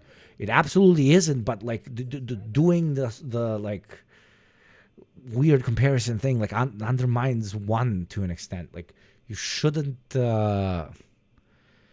It helps nobody. It doesn't help people of color or Muslims that, for example, happen to not be, melanin rich. It's strange. I don't know. With all due respect, it's a strange thing to do. I wouldn't do it. Thank you, Haley Beelzebub. Caught tax paid. Thank you for your tax. And thank you, Lil Communiviction, for the 2 months as well. But you are normal chatters that, pay their own individual subscriptions.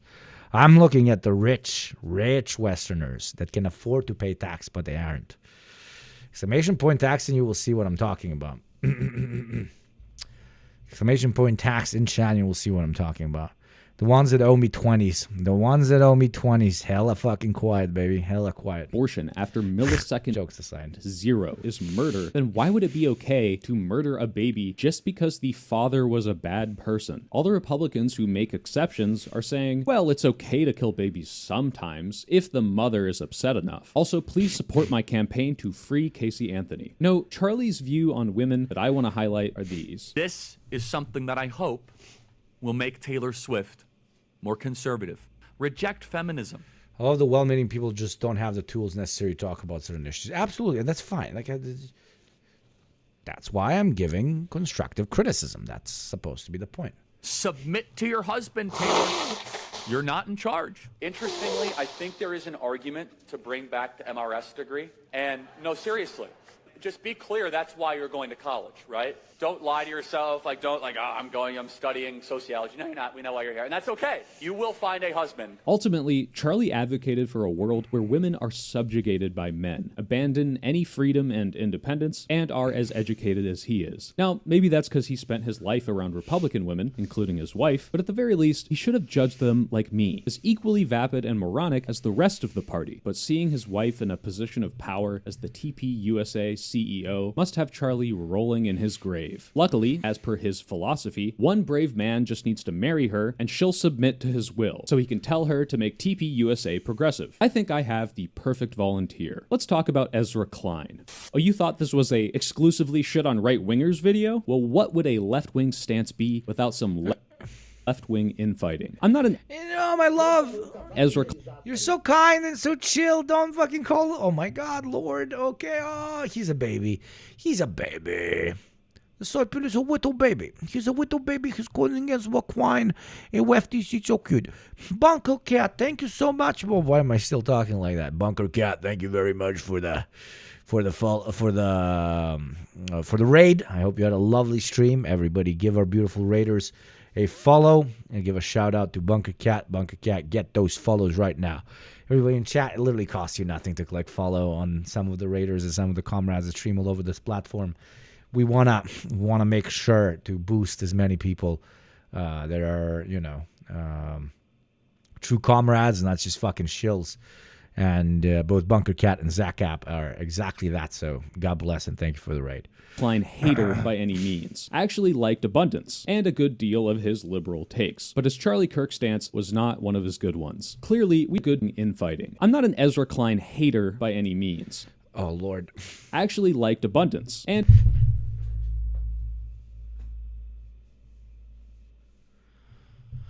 He's not a baby. He's stupid. He's not a baby. He's a stupid motherfucker. No. I take it. He's a stupid motherfucker. I was like, why am I not subscribed to this channel? Why do I not know this channel? I probably did, and I just no. This is a stupid motherfucker. This is dumbass motherfucker, bro.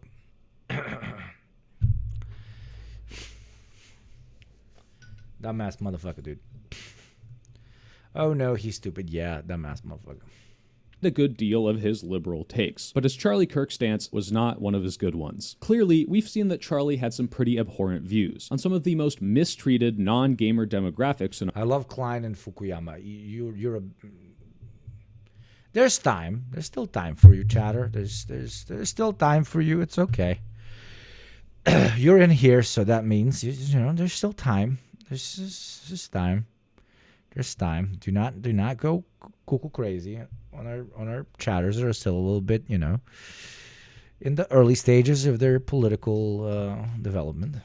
Our country. Charlie didn't have disagreements on how taxes should work, but rather open contempt and ill will towards millions of people. So what does Ezra say about this? Well, he wrote a piece in the New York Times called "Charlie Kirk was practicing politics the right way." Kirk was practicing politics in exactly the right way. He was showing up to campuses and talking with anyone who would talk to him. Ezra contrasts this with a bunch of examples of horrible political violence to show what the wrong way is, essentially giving Charlie brownie points for not throwing Molotov cocktails at people. It's a pretty low bar there, Ezra, especially considering Charlie bussed people. We talked about this plenty of times here on stream, and especially the Ezra Klein coverage of the Fountain Man. But TLDR, liberals are hyper obsessed with aesthetics instead of the actual consequence of actions. So if you kill 1 million people through your words, that is completely normal and legitimate in a liberal democracy for a liberal such as Ezra Klein. But if you throw one Molotov cocktail at one Walmart, breaking like 2 windows and burning down a tree that's in front of the Walmart, you are literally an anti-democratic fucking terrorist. That is the main reason why his analysis lacks substance. It's because it is liberal. Liberals do not care about the actual impact reactionaries have on the world. They care about the way in which they enact the damage upon the world. Also, liberals cannot comprehend the idea that sometimes continuing the status quo and not fighting it, sometimes violently or through peaceful means, is an act of endorsing currently developing violence, etc., etc., etc. To a liberal, it is not violent to sit on the sidelines while somebody is getting their head kicked in. To a liberal, it is violent to go and kick the head in of the guy who was kicking another guy's head in earlier. But to a liberal, an acceptable way of fighting the guy who is kicking somebody else's head in is to go and criticize them through a aggressively worded essay in the New York Times. Okay. And to the non-Americans in chat, American. You don't even have to say American liberal. That's just being a yank. January 6th events and continued to support the president after. What do you think about the grassroots protests against Sheinbaum in Mexico? It's grassroots. It's so we don't talk about Glug Glug 9000, okay? For his attempted steal of the election. I don't know, maybe... The Trumpy Glizzy 9000. Ezra's not a journalist who needs to keep track of these things. But let's actually look at the low bar that Ezra set. He was showing up to campuses and talking with anyone who would talk to him. I don't know how Ezra hasn't caught on to this gimmick that has been happening for a decade, but let's talk about these Republican pundit debate tactics. I don't like the narrative that college kids aren't smart. Most of them are smarter than any of these Republican pundits, but these debates aren't a battle of wits. They're a battle of rhetoric, and college kids usually aren't prepared for that. It's not your idea versus my idea. It's how can I make you look as wrong as possible and then clip that for propaganda. This is what Charlie did. This is a pretty basic video, dude. Very, very basic video. Under the age of 25 knows who he was. Reels. He's just saying stuff that the leftists have been saying like for the last fucking 5 years. 5 years too late, and it's making numbers, which, God bless, get your bag, I guess. TikToks and clips meant to exclusively make Charlie look good. When he loses debates, he just lies in the title about his opponent insulting him, which never happened, unless you count being made to look like a moron an insult. What would your example, because I have 50, of a single Christian country that you would say mistreats women right? America. Oh, really? Yes. We had a female woman vice president. We had a female vice president, a female speaker of the House. Women earn more than men in America. In Rwanda, female representation in government supersedes the UK by quite a lot. Did women get treated better in Rwanda? Okay, He also took down the clip of him losing a debate to a Republican vegan. Remember that era when they thought that we were going to take down the right by supplementing a lot of like liberal debate people? I think that lady was included, but a bunch of other ones. They were going live on TikTok and like chasing down Charlie Kirk and like debating him on college campuses and on like podcasts and stuff. Remember that? Mason, yeah. I was making fun of that. I was making fun of that a lot. But when you think about it, Charlie Kirk's dead now.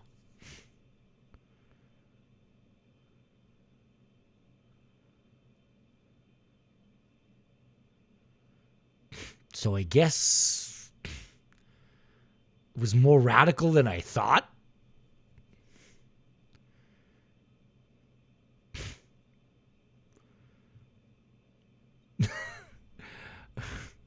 Rate that bit. 1 to 10. Rate that bit.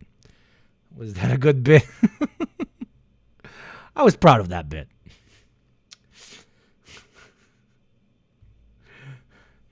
They sent a bunch of liberal kids to just say liberal shit at him all the time, and now Charlie's dead. So, I don't know.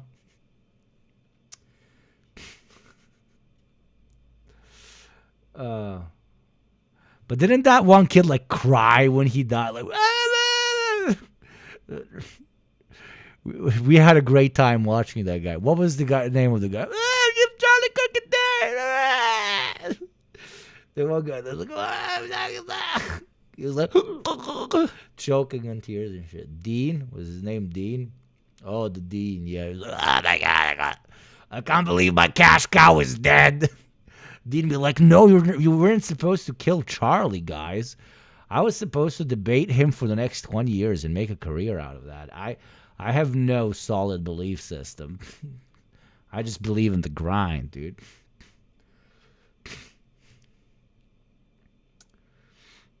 Hey, true leftists shed tears when fascists die. True liberals shed tears when fascists die. Anybody got that clip of Yellow Parenti literally talking about that? Crowder took down his debate of losing to a socialist, and Knowles, to my knowledge, never aired the after show that I went on, presumably because I made him look dumb. Because they don't care about letting the best ideas win. They want to manufacture the environment to ensure that their ideas look the best. It's not the marketplace of ideas. It's like if Walmart put a black bag on your head and walked you into a specific aisle and then said, this is the only fruit we have. All the other fruit is rotten. Don't go check and see if the other fruit is rotten. Just take my word for it. And no, Ezra, he wasn't talking to anyone who would talk to him. He blacklisted the Unfuck America tour from attending his events. The Unfuck America tour, guys, that's what I was talking about. Would talk to him. He blacklisted these guys. Oh god, this guy's so libbed up. It's fucking incredible, dude.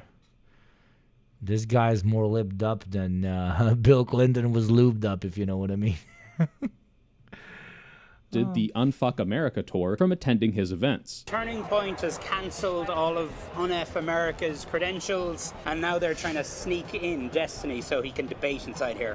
This is so normie, I'm losing my mind. Because when rhetorically practiced people talk to him, they make him look stupid. The Senate is technically DEI in a certain sense for like small states. Is the Electoral College and the Senate based on race? It's predicated off of diversity, equity, and inclusion. So your argument is that the U.S. Senate is a DEI? I gotta be honest, I've never heard that argument. I think it's a little silly. But how is it silly? Argue against it instead of just saying it's silly. Let me ask you a question. Is there a single instance in corporate America where DEI is implemented where diversity means anything other than skin color diversity? Diversity. No, it's not about viewpoint. Women.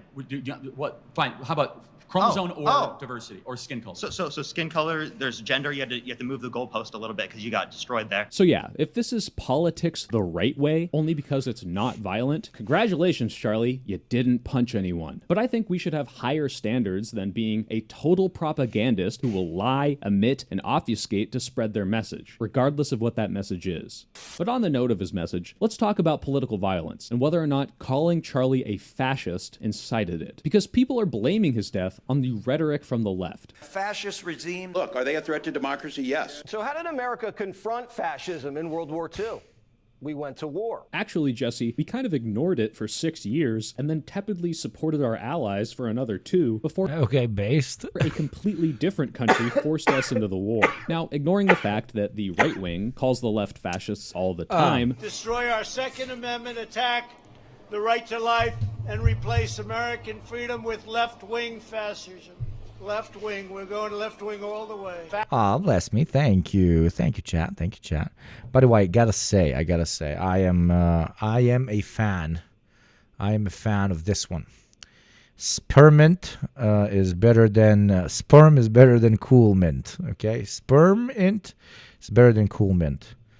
The versions, the local versions. Sure, this one is only 6. This one is what? This one was 11, but this tastes better. Tried apple mint? I don't think we have it yet. I think you weren't here when we started. Like Zins just dropped in the Balkan Peninsula. They're dropping Zins now. We didn't have Zins. We were Velo and Ace coded. Okay, so now I am re-exploring my sentimentality towards the Zin.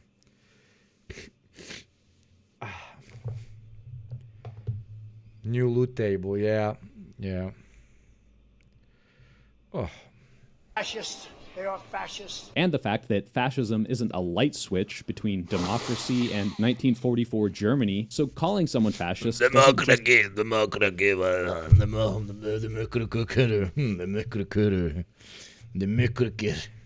justify D-daying them. Is it even accurate to call Charlie Kirk a fascist? I think the more important question is, does it even matter? We could go through the tenets of fascism and meticulously explain how Charlie matches up with them, but ultimately it feels a little fruitless. Because every time I try to define fascism, someone always jumps out of the woodwork and points out that Charlie wasn't literally Joseph Goebbels, so my definition is wrong. Does it matter that he supported all of Trump's authoritarian power grabs and attempts to overturn democracy, that he frequently called for a Christian theocracy? Again, there is no separation of church and state. It's a fabrication. It's a fiction. It's not in the Constitution. It's made up by secular humanists. Of course, we should have church and state mixed together. That he was vehemently anti-intellectual or idealized a mythical American past. That he opposed legal immigration and promoted the racist Great Replacement theory. The Great Replacement strategy, which is well underway every single day on our southern border, is a strategy to replace white. My favorite thing is that this guy, like a very classic fucking fascist, and yes, you can call him a fascist under every single definition of it.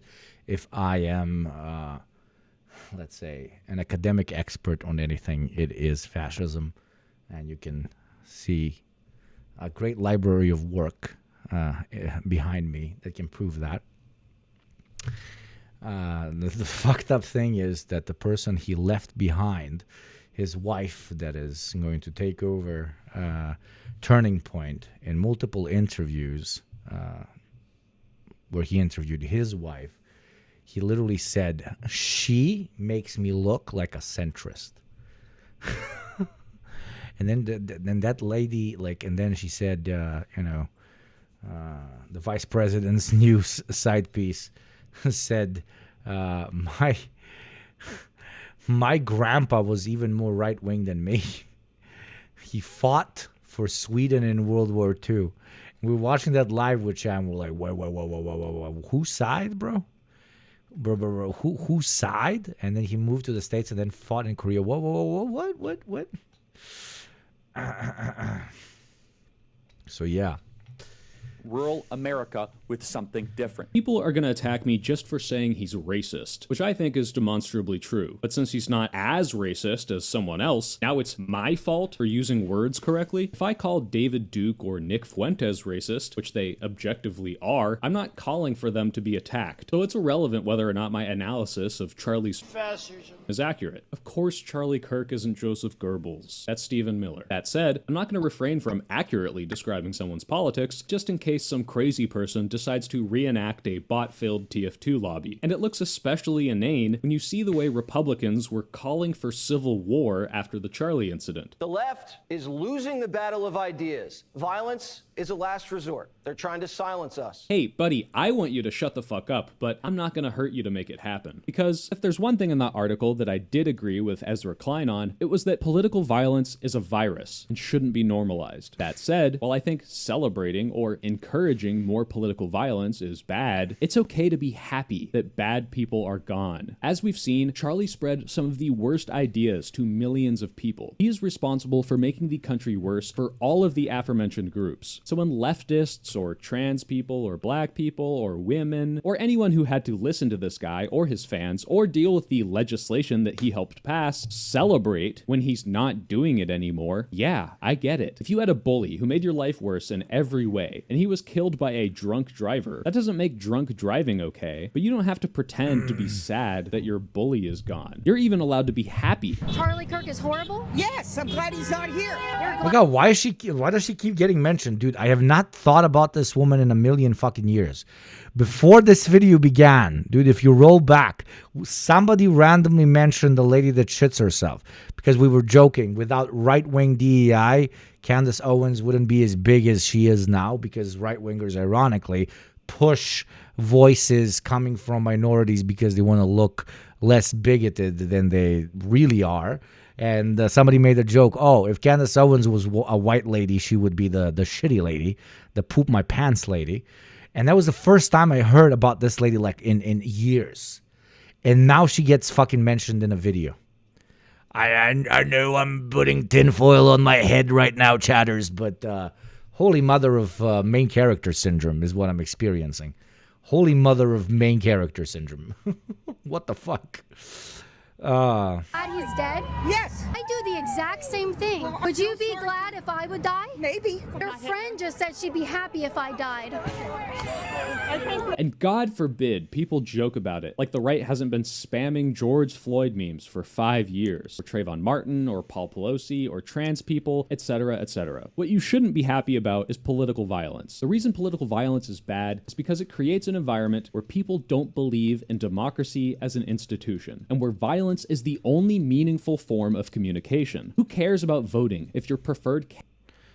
You don't have to like violence to understand that history has been pushed both forward and backwards, and that great change has unfortunately usually happened through the barrel of a gun, through the edge of a sword, or through the explosion of a fucking big burning rock being thrown at a piece of a castle's wall.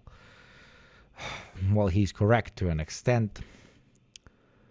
He doesn't take it far enough. Because what he's saying implies that the status quo continuing being the status quo that it is now is a state of nonviolence. That it is not political violence when somebody dies because they don't have access to health care. It is not political violence when somebody dies of the cold on the street because they do not have access to housing. That it is not violence when somebody starves to death in a country continuously plagued by this or that form of imperialism where all of their resources get siphoned out. No, that is just another day in the good old 21st century. No, that is violence, my friend. And somebody doing something against that in self-defense, while not being very, let's say, pretty, is still an act of self-defense. Thank you, Rialan, very much for the gifty, my friend. And to everybody that supports the show. candidate might die in office. Who cares about the marketplace of ideas if the marketplace is as dangerous as an American school on the same day that Charlie Kirk was shot? You shouldn't want to live in a world where opinions are expressed through violence, because no one is insulated from the consequences, and we may as well not have politics at that point. This killing did nothing for the anti-Charlie Kirk movement, in part because it helped radicalize the very people that Charlie supported. They tried to use it to take gun rights away from trans people, and to pass intrusive hate speech laws. But it also did nothing because Charlie Kirk was not uniquely interesting. Rather, he was shockingly mediocre. Sure, he was successful, but what makes him better than any other billionaire-funded Republican pundit? They're already trying to replace him with Brylan Hollyhand, and other than having a name like a gay British duke, I don't think he's much different. I was gonna include a section comparing right-wing incitement of violence to left-wing incitement, and how the right is overblowing things. Thank you, Dummy Dorko. I like that name. Thank you for paying forward your sub, which is the most beautiful thing any chatter can do. If you did it in my stream or any other stream, every single leftist stream would be completely sustainable. Paying forward, literally, if everybody was paying forward, there would be no need for gifters. Fucking base as shit. Especially on channels that are like ad-free and fucking sponsor-free, like mine or some other brilliant channels like, I don't know, Central Committee or Denims or Zacap or so many others. Thank you, Salvo Blade, for the primey. Thank you, my friend. In comparison. Thank you very, very much. But by the time I finished writing, no one's really talking about Charlie Kirk anymore. He came and went like a fart in a Yu-Gi-Oh! Tournament room. Powerful and moving for a moment, but ultimately inconsequential. The right was wrong. This killing didn't create a million more Charlie Kirks. It kind of did. It did create a million more Charlie Kirks.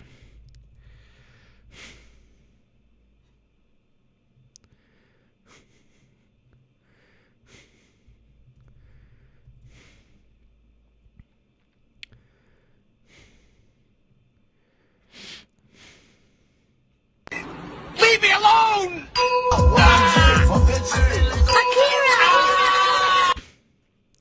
So I guess they were right in that analysis. Thank you, Rye Guy, for the 3 months. Thank you, my friend. Thank you very much. There's always been a million more, and there always will be, because it doesn't take a lot of talent to get up in front of a camera and say dumb shit. I should know. The Charlie particles, they're everywhere, brother. Oh my god, I'm Charlie-fying. I'm Charlie-fying. Some people make it to the top and kick the ladder away, while I make it slightly above the bottom and extend as many ladders as possible with my segment, Oops, All Ladders. Today's ladder is Thomas Skeen. He made a hilarious and well-researched video that will help you explain January 6th and how awful it was. Okay, we're not watching anymore. That was indeed a video on YouTube that we just watched. It was okay, I guess. It was fine. God bless. God bless his little soul. God bless his little liberal soul. God bless. God bless. God bless. God bless. God bless. That soul do be souling. Now I'm gonna send you to a friend of the show because I gotta bounce. I gotta bow. It's hitting hour 5. Jesus, I'm spoiling you fuckers too much. Fucking 10 Western taxes and I'm doing 5 hours, dude. I need to become more capitalist. I need to milk this to become more capitalist, more capitalistic, more capitalistic, more chupa chupa, more chupa chups. To be more chupa chups. Go. I'm sending you to Sean the Black. Thank you to everybody that joined our lovely community today. Thank you to all the new follows. If you're new here and you haven't clicked that button, motherfucker. It's literally a click. What the fuck you doing? You just press that button, you know? It doesn't hurt anybody. It doesn't hurt you. It doesn't hurt me. Maybe you get to hang out with me again because I'm going to be on your little list there on the side. Thank you to everybody that paid their taxes, for real. To the 10 that we hit here. Oh, my God. Oh, they're still coming in. Let me say thank you. You still have time to do so. Thank you, Off-Brand John, for paying forward. That's the most base thing one can do. Thank you, Mrs. Information, for the 2 months of Prime. Thank you very, very much. Thank you. Yeah. What Off-Brand? Yeah, gift and Mrs. Information for the 2 months. Tarkov stream when? I am living Tarkov. I don't need to play it. I do gaming streams once a week, so we're definitely going to game next week. Finish Dispatch, and then we're going to hopefully finally play some Battlefield 6 with JT from Second Thought. I really want to do that. Thank you to my mods. Follow me on all the socials and shit. I post semi-regularly. Join the Discord.